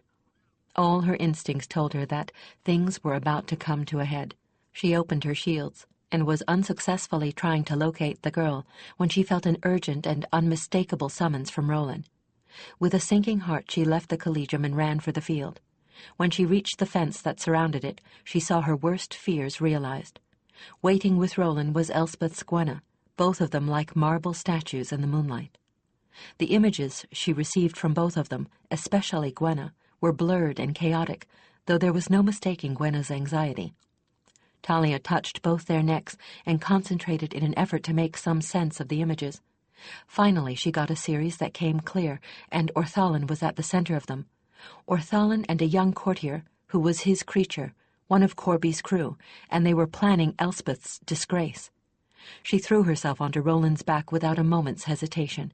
He galloped at full speed to the fence that separated the field from the barn and stables of the ordinary horses, with Gwenna barely keeping up beside him. They vaulted the fence like a pair of great white birds and headed straight for the hay barn. Talia flung herself off Roland's back, before they had fully stopped. As she sprinted for the barn, she heard a young male voice murmuring something in the darkness, and she flung open the great door with a strength she never even knew she had. Moonlight poured in on the pair disclosed, and Talia saw with relief that matters had not yet had a chance to proceed very far between Elspeth and her would-be lover. He was rattled considerably by Talia's sudden appearance. If Elspeth was, she wasn't showing it. "What do you want?" Elspeth asked flatly, refusing pridefully to snatch her jerkin closed where it was unlaced. "To prevent you from making the same mistake your mother did," Talia replied just as coldly. "The mistake of thinking that fine words mean a lofty mind and a pretty face goes with a noble heart. This young peacock has little more in his mind except to put you in a position where you have no choice but to take him as your consort or disgrace yourself, your mother, and your kingdom." "You're wrong," Elspeth defended him passionately. "He loves me. He told me so." "And you believed him, even when your own companion would have nothing to do with him." Talia was white-hot with anger now. Elspeth was not willing to listen to reason. Very well, then. She should have evidence that she would accept, in plenty. Talia ruthlessly forced rapport on the young courtier. His petty evil was no match for some of the minds Talia had been forced to touch, though his slimy slyness made her skin crawl. Before Elspeth had a chance to shield herself, Talia pulled her in as well, and forced her to see for herself the true thoughts of one who had claimed that he cared for her. With a cry of revulsion, Elspeth tore herself away from him and fled to the opposite side of the barn, while Talia released her mind from the enforced union. She was less gentle with the young popinjay. She had him in a crushing mental grip and fed his fear without compunction as he gazed at her in dumb terror. "You will say nothing of this to anyone," she told him, burning each word into his mind, "because if you dare, you'll never sleep again. For every time you shut your misbegotten eyes, this is what you'll see." She tore the memory of his worst nightmare out of the bowels of recollection and flung it in his face, brutally invoking terror and forcing that on him as well. He whimpered and grovelled at her feet until she threw him violently out of rapport. "Get out of here," she growled. "Get out. Go back to your father's holding and don't come back." He fled without a single backward glance. She turned to face Elspeth, trying to control her anger by slowing her breathing. "I thought better of you than that," she said, each word built of ice. "I thought you would have had better taste than to let a creature like that touch you." Elspeth was crying, but as much out of anger as unhappiness. "Fine words from the Herald Vestal," she spat. "First Skiff, then Chris, and now who? Why shouldn't I have my lovers as well as you?" Talia closed her hands into fists so tightly that her nails cut her palms. "I think I hear the brat speaking," she replied. "The little bitch who wants all the glory of being the heir, but none of the responsibilities. Oh, Hulda taught you very well, didn't she? Grab and take, snatch all you can, think only of yourself, and never mind what repercussions your actions may have on others. Others don't matter. Oh no, not now that you're heir. After all, your word is law, right? Or it should be, and if somebody tries to make you see reason, well, dredge up the worst you can about them and throw it in their faces. Then they'll be afraid to try and stop you from doing what you want. Well, that doesn't work with me, young woman. For all the importance it has, I could be sleeping with men, women, or chirras, because I'm not the heir. You seem to have conveniently forgotten that you will sit on the throne when your mother dies. You may have to make a marriage of state to save us from a powerful enemy. That was what this business with Alisandar and Ankar was all about, or have you forgotten that too? No one will want you or respect you out kingdom after dallying with a petty schemer like he is. And I, at least, have never been intimate with anyone that I didn't know and who wasn't willing to let me inside his thoughts. He wouldn't let you do that, would he? Didn't that make you the least bit suspicious?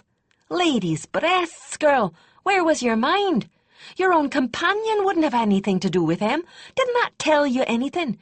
If you're so hot to have a man between your legs, why the hell didn't you choose a fellow student or someone from the circle? They will at least never betray you, and they know when to keep their mouths shut. Elspeth burst into frantic tears. Go away, she wailed. Leave me alone. It wasn't like that at all. I thought he loved me. I hate you. I never want to see you ever again. That pleases me very well, Talia snapped. I'm ashamed that I wasted so much of my time trying to help a damned fool.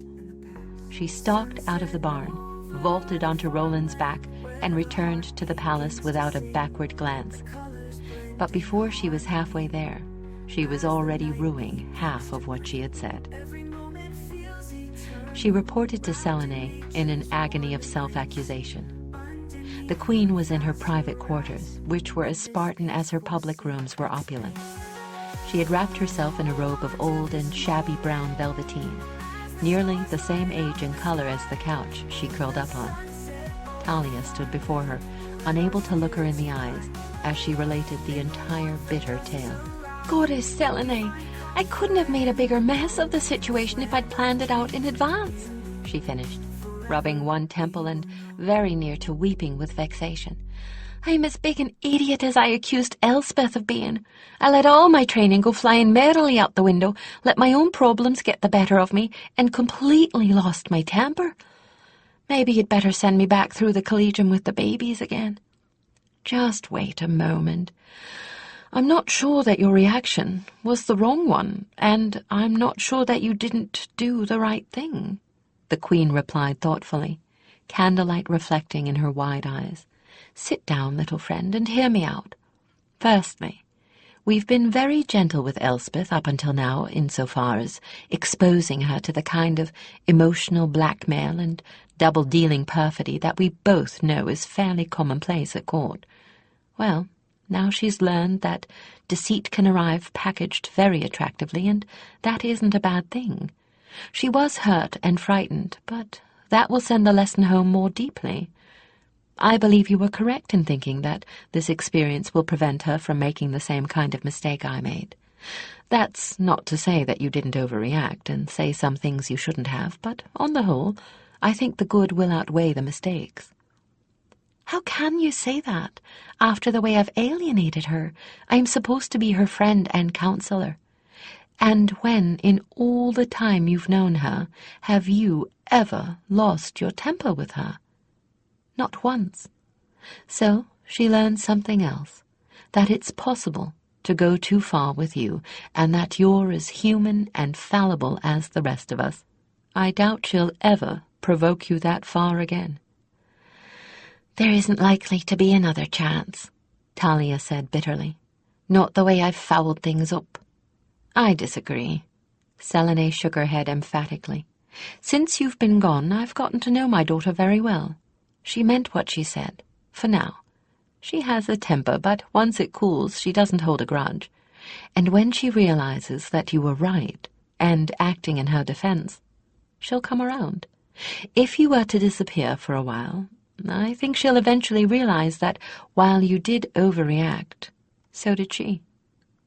The queen pondered for a moment. I think I have the perfect solution. Remember Alessandar's marriage proposal? I intended to make a state visit there in the next few weeks, and I wanted to send an envoy on ahead to look the prince over. As my own personal advisor, you would be perfect for that, the more especially as I intend to send Chris as well.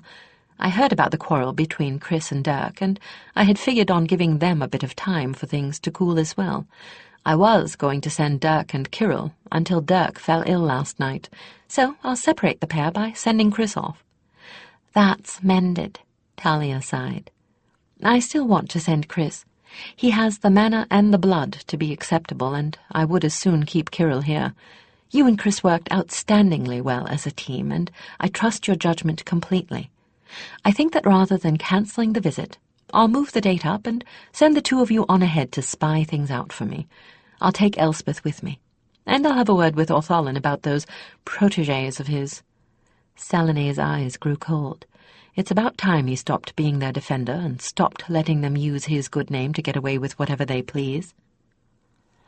Talia realized then that she had not told Selene her belief that Orthalin had put the boy up to the attempted seduction. But what proof did she have? Nothing, except the vague image of Orthalin in the boy's mind, and that could have been because he was hoping to escape punishment by sheltering behind his protector. Best not to mention it, she thought wearily. I'm not up to going through the same arguments I faced with Chris. By the time we all meet again, Selene was saying, Elspeth will have had time to think. Do you think you could be ready in the morning? The sooner you drop out of Elspeth's sight, the better. I could be ready in an hour, Talia replied. Although I'm not sure you should be so quick to trust me after tonight. Talia, I trust you even more, Selene replied, as Talia seemed to read understanding in her eyes. You've come to me hot from the quarrel to claim it was all your fault. How many people, how many heralds even, would have done the same? But you haven't told me what has set you so on edge. Is it something to do with Chris? Did you get caught in the middle of his feud with Dirk? If you have problems with Chris, I'll send a different herald with you. Chris? Talia's honest surprise seemed to relieve the Queen. No, thank the lady, we've more than made up our differences, just as he and Dirk made up. Bright havens, if anything he'll help straighten out this awful tangle. It's nothing that can't be worked out with time, just like this row with Elspeth. It's just that the time it's taken to set everything straight is driving me out of patience and out of temper. Good, then the plan stands. You and Chris will leave in the morning. Selene, if you don't think it's a bad idea, Talia began hesitantly. I doubt that it would be. What is it you'd like to do? I'd like to write a note of apology to Elspeth and leave it with you. There's no doubt in my mind that I was partially in the wrong, that I overreacted, and that I said a great many hurtful things because I was unhappy and I wanted to hurt someone else. I certainly was far too hard on her. You can use your own judgment whether or not to give it to her, and when. It sounds reasonable to me, Selene replied, although a bit unnecessary. We'll be following a week or two behind you, and apologies are always more effective in person. That's quite true, but you never know what's likely to happen, and you may want to give it to her before you start off. I don't like the idea of leaving unfinished business behind me, especially something as wretched as this. Who knows? I might never get another chance. Bright havens, dear! I should hire you out as my official doomsayer. Selene laughed, but it was a little uneasy. Talia shook her head with a vague smile. Gods, I'm seeing everything miserable just because I am miserable. I will leave that note with you, but because the catling may well decide to be a human being again once I've left. Now, are they expecting any two heralds, or Dirk and Kirill? Will there be any problem with me showing up? The underlings are probably just expecting two heralds, Selene said. I hadn't specified. I'll send the appropriate papers with you, of course. The guards on Alessandra's side of the border will send the specifics on ahead of you.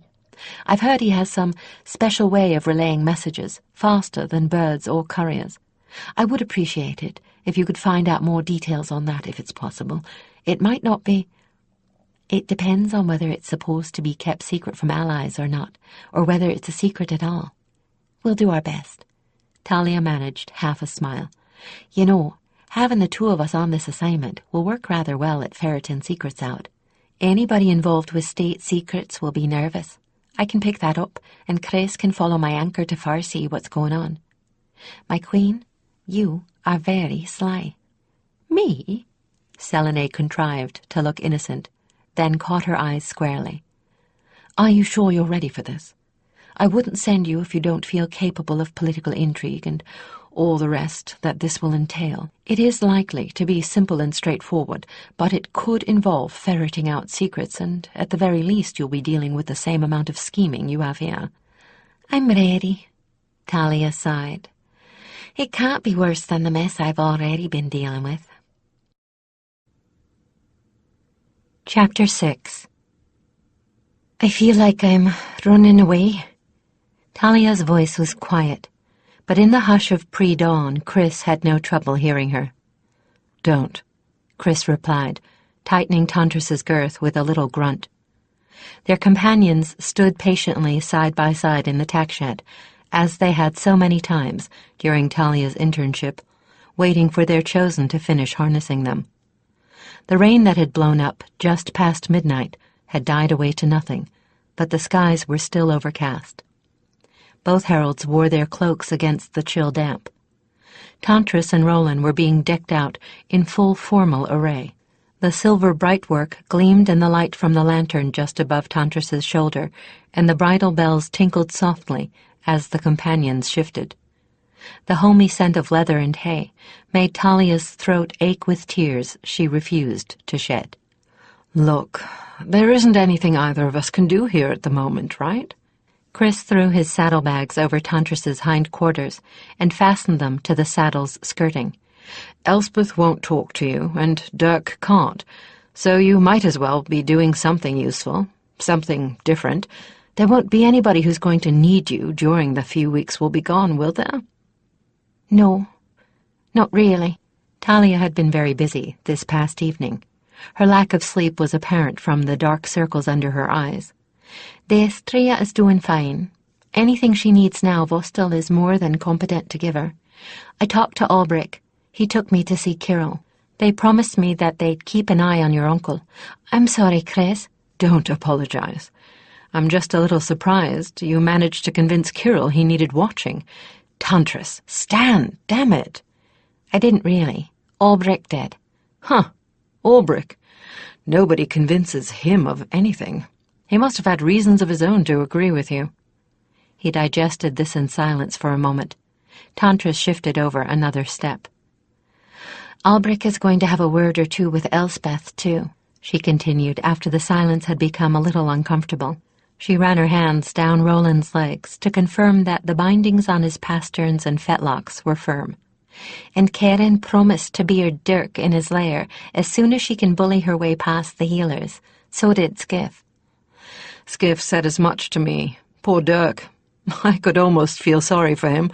He's not likely to get much sympathy from either of those two. Tantris's bridle bells tinkled as he shifted again. Sympathy isn't what he needs, she replied, a little waspishly, straightening up. He's been wallowing in self-pity long enough. Her voice trailed off, and she concluded shamefacedly, For that matter, so have I. Work is the best cure I know for self-pity, little bird, Chris said, self-consciously. And, hey! With that last step, Tantris had managed to shift over far enough that Chris and Talia were trapped between the two companions, breast to breast. Kiss and make up, brother mine. And be nice. She's having a hard time. Chris sighed with exasperation, then, looking down at Talia's wistful eyes, softened. It'll be all right, little bird. And you have every reason to feel sorry for yourself. He kissed her softly on the forehead and the lips. She relaxed just a little and leaned her head for a short moment on his shoulder. I don't know what I've done to deserve a friend like you, she sighed, then took hold of herself. But we have a long road ahead of us. Tantris had moved away so that they were no longer trapped, and Chris could hear him laughing in his mind. And we've got a limited time to cover it, Chris finished for her.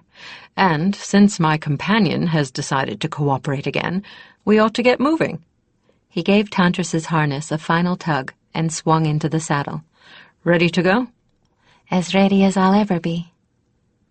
They took with them only what Tantris and Roland could carry. They needed to carry no supplies. They would be housed and fed at inns along the way until they reached the border, and thereafter would be using the hostels of King Alessandar. They also needed to bring a minimum in the way of personal belongings.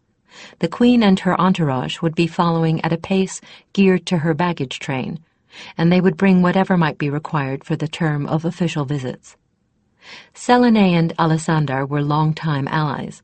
He and her father had been the rarest of things among rulers, personal friends. Although it was a slim chance, the possibility of Elspeth being willing to make a marriage with Alessandar's own heir was not to be dismissed offhand. Alessandar had not been discouraged by Selene's initial reply to his offer. Rather, he had urged this visit on her, so that she and Elspeth could see Ankar for themselves. He had argued convincingly that such marriages took years to arrange. Even were they to agree now, Elspeth would be past her internship when it became a reality. Since Selene had not seen the young man since he was an infant, on the occasion of his naming and her last state visit, she agreed. This would be the ideal time for such a visit. Since the collegium was about to go into summer recess, she could bring Elspeth with her. She was still determined that Elspeth would not be forced into any marriage unless the safety of the entire realm rested on it. She was equally determined that any young man that Elspeth chose, be he royal or common, would at least be of the frame of mind to agree with the principles that governed her kingdom. If possible, he should be of heraldic material himself. Ideally, Elspeth's consort would be someone who was either chosen already or who would be chosen once he was brought to the attention of the companions. If this came to pass, it would fulfill Selene's highest hopes, for the heir's consort would be co-ruler if also a herald. Besides preceding their monarch and making certain all was in readiness for her, Chris's and Talia's primary duty was to examine the proposed bridegroom, and to determine how his own people felt about him, for themselves, and then give Selene their opinions of his character. It was no small trust. This was all in the back of Talia's mind as they rode away in the darkness before dawn. Troubling her thoughts was her feeling that, in spite of the importance of this mission, she was running away from unfinished business by accepting it. She had labored for hours over the simple note to Elspeth, tearing up dozens of false starts. It still wasn't right.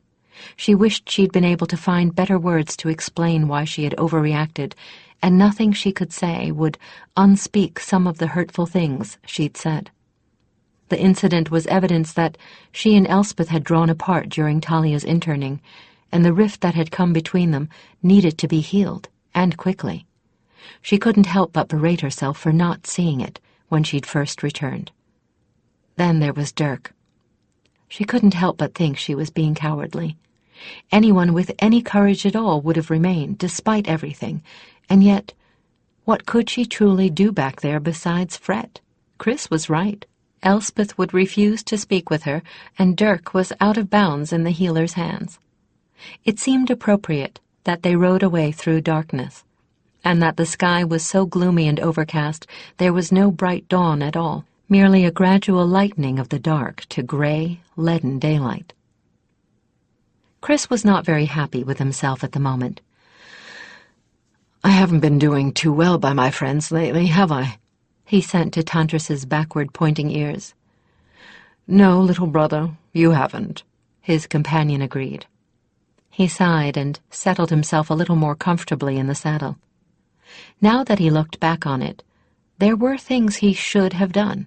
He should have told Dirk right off about the way Talia felt, about Dirk and about himself. When Dirk started acting oddly, he should have had it out with him. He should never have let things get to the point where Dirk was leaning on the bottle to cope.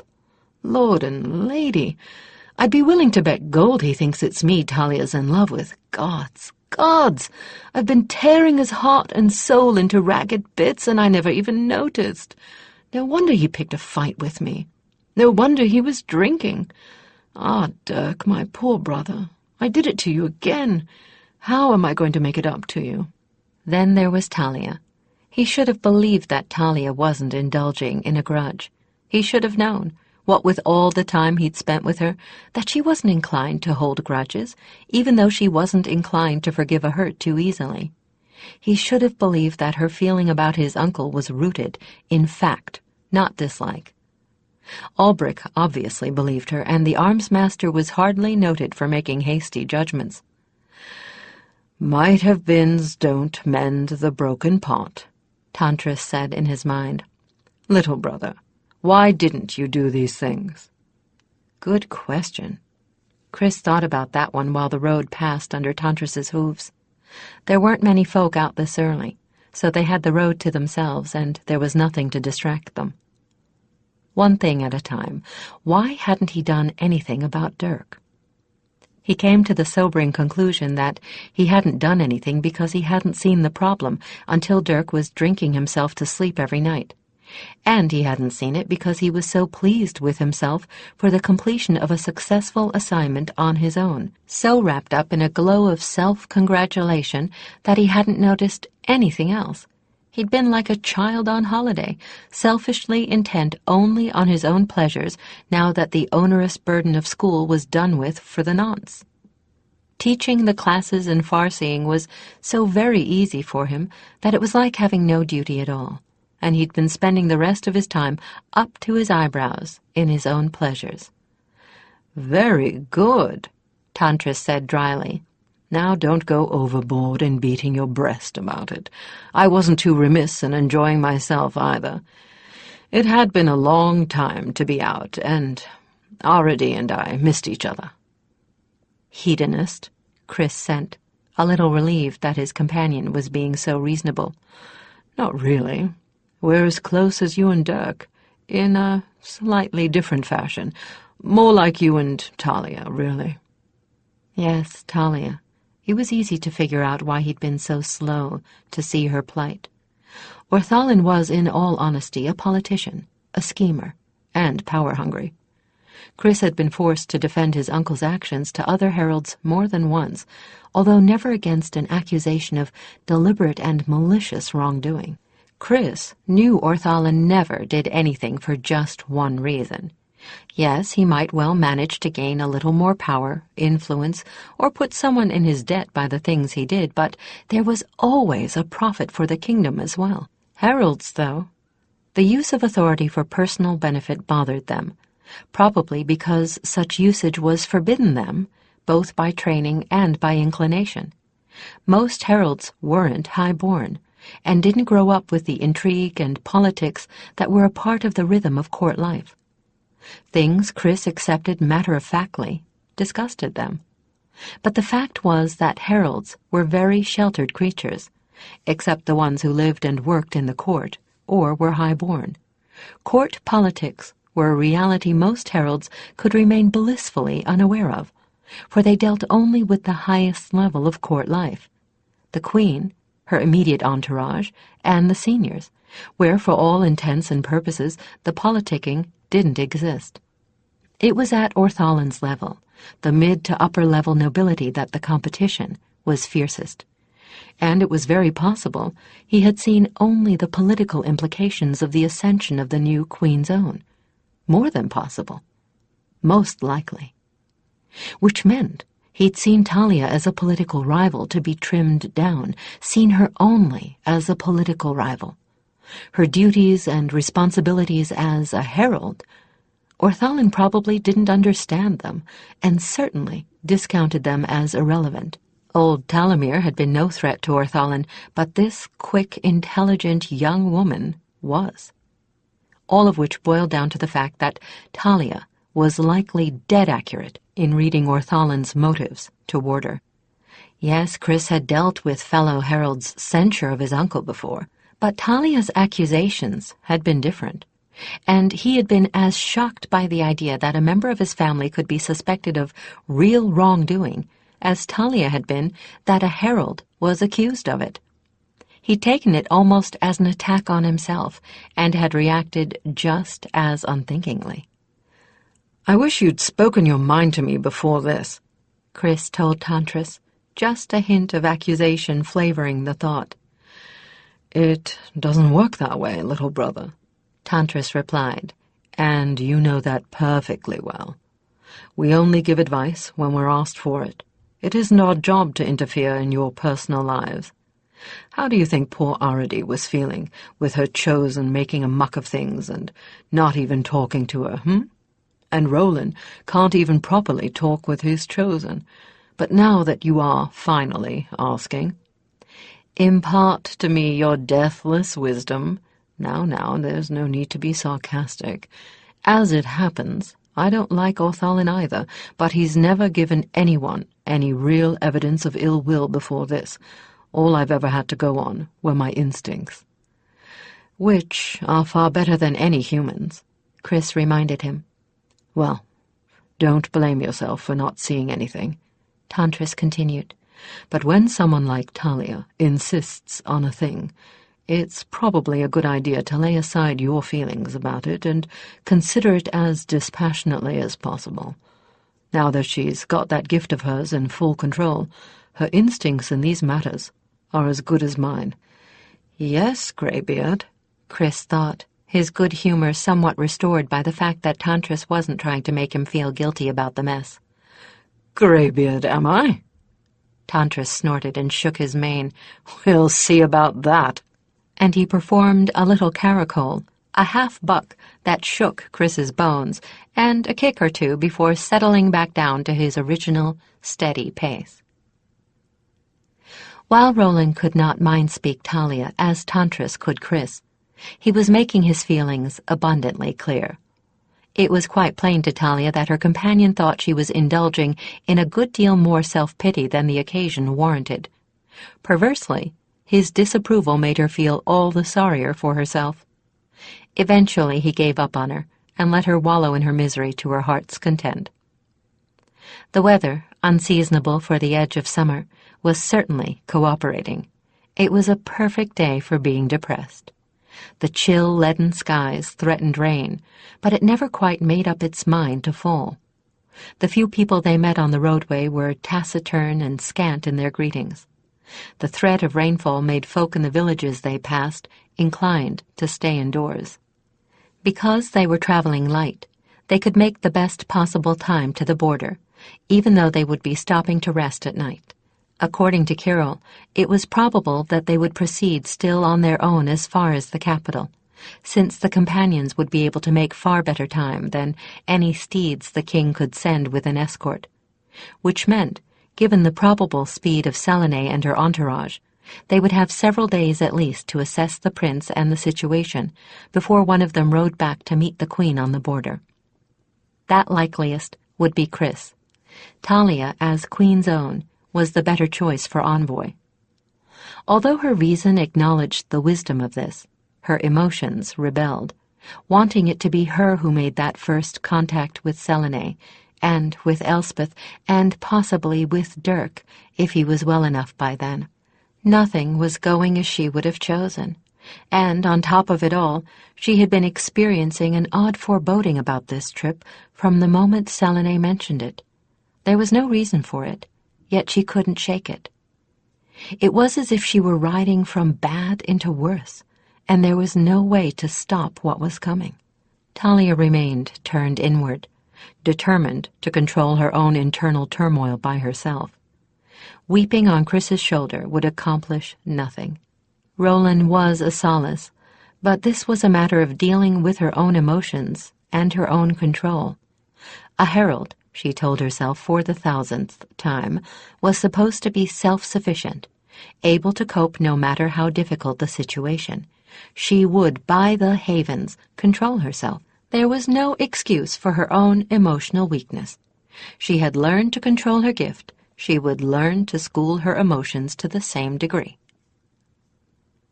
The hard pace they were setting left little opportunity for conversation, but Chris was very aware of her unhappiness. Talia had told him in detail about the confrontation with the heir as they were saddling up. He was sadly aware that there was little he could do to help her. It was extremely frustrating to see her in such emotional pain and be unable to do anything constructive about it. Not long ago, he would have fled the prospect of emotional demands. Now, in the light of this morning's introspection, his sole regret was that he could not find some way to help. When she'd lost control over her gift, there had been something he could do. He was a teacher. He knew the fundamentals of training any gift, and he had Tantris and Roland to help him with the specifics of hers. Now, well, maybe there was one small way in which he could help her. If he talked to his uncle, perhaps he could make him understand that Talia was not a political threat. With that pressure off, the problem of dealing with Elspeth and Dirk might assume more manageable proportions. They stopped for a brief lunch at an inn, but mindful of the time constraints they were under, they ate it standing in the stable yard. "How are you doing so far?" he asked, around a mouthful of meat pie. I'm all right, she replied, She'd already bolted down her portion so fast she couldn't have tasted it. Now she was giving Roland a brisk rub-down and was putting far more energy into Roland's currying than was strictly necessary. "Well, I know you haven't ridden much at forced pace. If you have any problems, let me know." "I will," was her only reply. He tried again. "I hope the weather breaks. It's bad for riding, but I would think it's worse for crops." "Uh-huh." "We'll have to ride right up until dark to make Trevally, but the inn there should make up for the ride. I've been there before." He waited. No response. "Think you can make it that far?" "Yes." "Their wine is good. Their beer is better." "Oh." "Their hearth-cats have 2 tails." "Uh-huh." He gave up. They stopped long after dark when Chris was beginning to go numb in his legs and staggered into an inn neither of them really saw. The innkeeper saw that both of them were exhausted and wisely kept his other customers away from them, giving them a table right on the hearth and a good dinner. The inn was a big one and catered to traders, carters, and other mercantile travel. The common room was nearly full and noisy enough that Chris did not attempt conversation. Talia was just as glad. She knew she wasn't decent company at the moment, and she rather hoped he'd ignore her until she was. After a meal which she did not even taste and choked down only because she needed to fuel her body, they went straight to their beds. She was able to force herself to sleep, but she could do nothing about her dreams. They were tortured and nightmarish, and not at all restful. They again left before dawn, rising before any of the other guests of the inn, breaking their fast with hot bread and milk before swinging up into their saddles and resuming the journey. Talia, having found no answers within, began resolutely turning her attention without. The skies had begun clearing, and by late morning they were able to roll up their cloaks and fasten them behind their saddles. When birds began voicing their songs, her spirits finally began to lighten. By noon she had managed to regain enough of her good humor to speak normally with Chris, and the whole mess she'd left behind her began to assume better proportions. She was still conscious of a faint foreboding, but in the bright sunlight it seemed hardly more than the remnants of her nightmares. Toward midday, Talia suddenly perked up and became more like her old self, for which Chris was very grateful. Riding next to a person who strongly resembled the undead of the tales was not his idea of the way to make a journey. Diplomatic missions were not entirely new to Chris, though he'd not been senior herald before. This was Talia's first stint as an envoy, and they really needed to talk about it while it was possible to do so unobserved.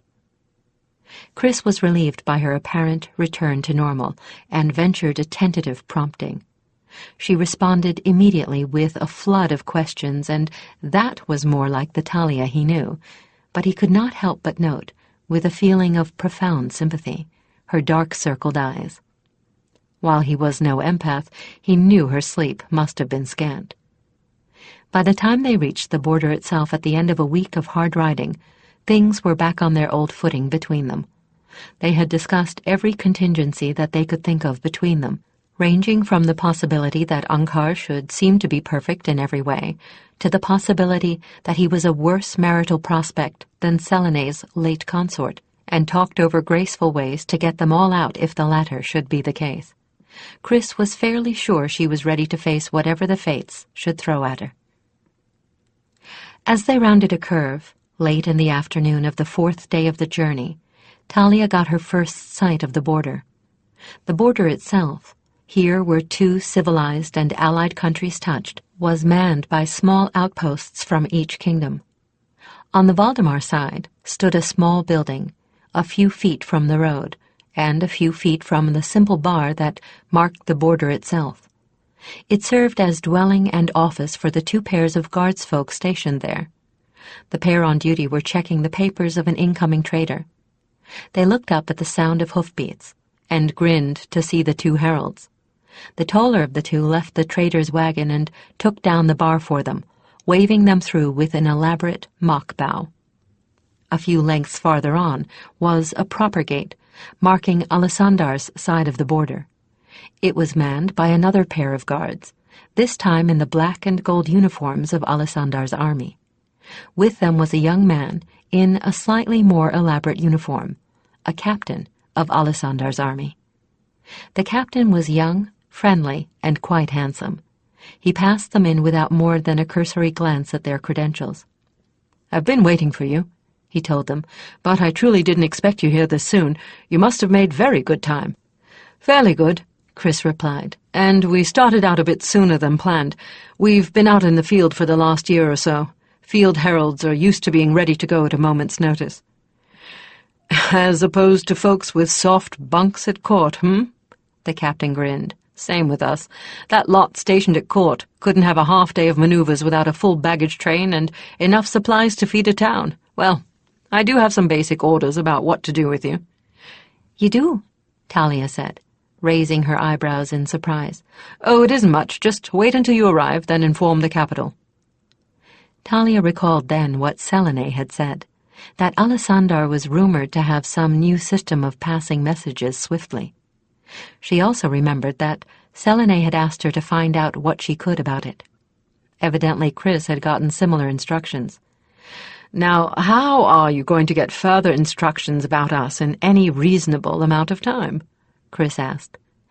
"I know the nearest authority is several days away on horseback, and you don't have heralds to carry messages quickly." The young captain smiled proudly. "It's no secret," he replied, his brown eyes frank. "In fact, I would be honored to show you, if you aren't too tired." "Not likely, not when you're offering to show us what sounds like magic." The captain laughed. "From what I understand, you're fine ones to talk about wonders and magic. Well, one man's magic is another man's commonplace, so they say. Come along, then, and I'll show you." Out of courtesy to him, since he was afoot, Talia and Chris dismounted and walked with him up the packed gravel roadway to his outpost, a building much bigger than the one on the Valdemar side, and shaded on 3 sides by trees. "Will it interest you to know that I may very well get my orders within a matter of hours, if someone is found of high enough rank to issue them before the sun sets?" "That's amazing. We can't even do that," Talia replied.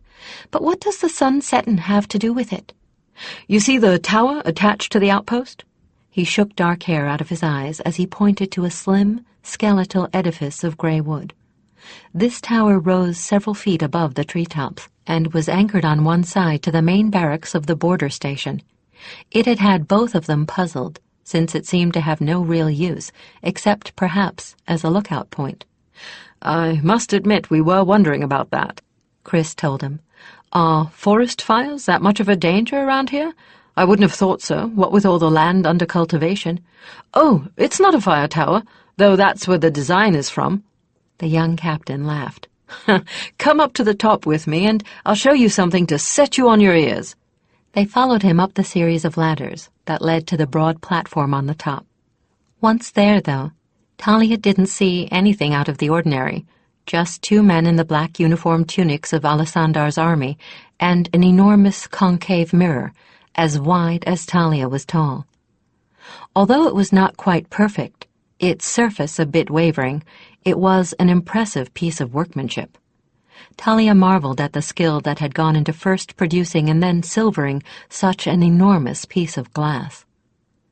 The mirror stood on a pivoting pedestal, and as they watched, one of the 2 men turned it until it reflected a beam of the westering sunlight at the southwestern corner of the platform.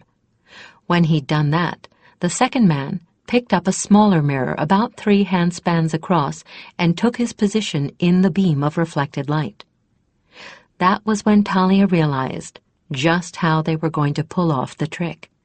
It was a very clever variant on the old scheme of signaling across distance by means of the sun flashing off a reflective object. It was clever because, in this case, there was no need to hope that the sun was in the correct position when you needed to send a message. The captain smiled broadly as he saw understanding in their faces. "It was the idea of some savant in Ankar's entourage. We started building these towers last year at all the outposts. When we realized how useful they are, we sped up the building and put towers up as fast as we could get the mirrors for them. We have relay towers all across the kingdom now." he continued with cheerful pride. "We can transmit a message from one end of the kingdom to the other in a matter of hours. That's rather better than you heralds can do, from what I understand." "That's quite true, but anyone who knows your code has no trouble in learning the content of any messages you send," Chris pointed out. "That makes it a bit difficult to keep anything secret, doesn't it?" The captain laughed. "In that case, the couriers need never fret that there will be no job for them. True, Solon?" He addressed the man holding the smaller mirror. "Tell them down the line that Queen Selene of Valdemar's 2 envoys are here and waiting for instructions on how to proceed." "Sir." The signalman saluted smartly and carried out his orders. In the far distance, the heralds could just barely make out what might be the top of another tower above the treetops. Shortly after their man had completed his message, a series of flashes winked back at them from this point. "He's repeating our entire message back to us," the captain explained. "We started this check after too many misreadings had caused some serious tangles. Now if he's mistaken any of it, we can correct him before he sends it on." "Sir, message correct, sir," the signalman replied. "Send the confirmation," the captain ordered, then continued his commentary. "Now, the closer you get to any of the major cities, especially the capital, the more men we have on each tower. That makes sure that several incoming messages can be handled at once. If the originator doesn't get confirmation, he assumes that there was a momentary jam-up and keeps sending until he does." "It's really brilliant," Talia said, and she and the captain exchanged a grin at her pun. "But what do you do on cloudy days or at night?" He laughed. "We go back to the old reliable courier system in bad weather. We back it up by making our posting stations part of the tower system, so as soon as the clouds break or the sun rises, the message can be relayed. Even when conditions have been at their worst, the towers usually still manage to beat the courier. At night, of course, we can signal with lanterns, but that won't be of any help in this case, since no one is going to want to trouble envoys with orders after they've presumably retired. That's assuming anyone highborn enough to issue those orders is willing to take the time to do so after the sun sets." They followed him back down the ladders. Once back on the ground, since neither of them showed any signs of fatigue, he gave them a tour of the post that lasted until darkness fell. Talia was intrigued, and not just by the signal towers. This was more than simply a border guard station. There was a company of Alisandar's army on permanent duty here. When not patrolling the road for bandits or standing watch on the relay tower, the men, there were no women in Alisandar's army, performed policing functions for local villages. It was an interesting contrast to the Valdemar system, where Selene's soldiery was kept in central locations and shifted about at need. But then Alisandar had a much larger standing army. In addition to the army company, there were 4 healers, all women, permanently assigned here. There were 3 buildings, not including the tower: the barracks, the border station where the healers lived, and where customs checks were made and taxes collected from those passing across the border, and a kind of all-purpose building that included the kitchen and storage facilities. "Well," the captain said with resignation when the tour was over and no one had appeared from the tower with a message, "it looks like the folks at the other end couldn't find anyone with enough authority to issue orders about you before it became too late. That means you'll have to spend the night here, unless you'd rather recross the border." "Here will be fine, providing it's no imposition," Chris answered. The captain looked doubtfully from Chris to Talia and back again, and coughed politely. I haven't got private quarters for you," he said a bit awkwardly. "I could easily find you space in the barracks, of course, and the young lady could take a bed with the healers, since they're all women, but if you'd rather not be separated, Captain, Herald Talia and I are colleagues, nothing more." Chris looked sober enough, but Talia could read his amusement at the captain's embarrassment. "Your arrangements are perfectly fine," Talia said smoothly. "We're both used to barrack-style quarters. I promise you that they're quite a luxury compared with some of the way stations I've spent my nights in." Talia had been careful to use I instead of we in speaking of the way stations. She saw out of the corner of her eye Chris winking at her to congratulate her on her tact. "If that's the case, I'll escort you to the officers' mess for some dinner." the captain replied, apparently relieved that they'd made no awkwardness over the situation. His attitude made Talia wonder if other guests at this outpost had been less than cooperative, or if it was simply that he'd heard some of the more exaggerated tales about heralds. While somewhat restrained by the presence of outsiders, the officers were a very congenial lot. They were terribly curious about heralds, of course, and some of the questions were as naive as any child's. If all of Alisandar's people were as open-handed and content with their lot as these men were, Talia was inclined to think he was every bit as good a ruler as Selene. Although Chris got a real bed, Talia had to make do with a cot in the healer's quarters. She didn't mind in the least. The nightmares that had plagued her nightly all the way here had left her so weary she thought she could quite probably sleep on a slab of stone. This night, however, the nightmares seemed to have been partially thwarted. That might have been due to the soothing presence of the healers bedded all around her. After all, she was an empath. Chris was not. There had been enough bad fortune this spring that it was possible she might well have been picking up the general air of disaster everyone was sharing lately. She'd thought she'd made her shield strong enough to block just about anything, but she had been stressed, and that put a strain on her shielding. Or the fact that the nightmares went away might have been just because she had worn herself out past the point of being disturbed by them. For whatever reason, she slept soundly for the first time since leaving, and had only the vaguest memories of disturbing dreams in the morning.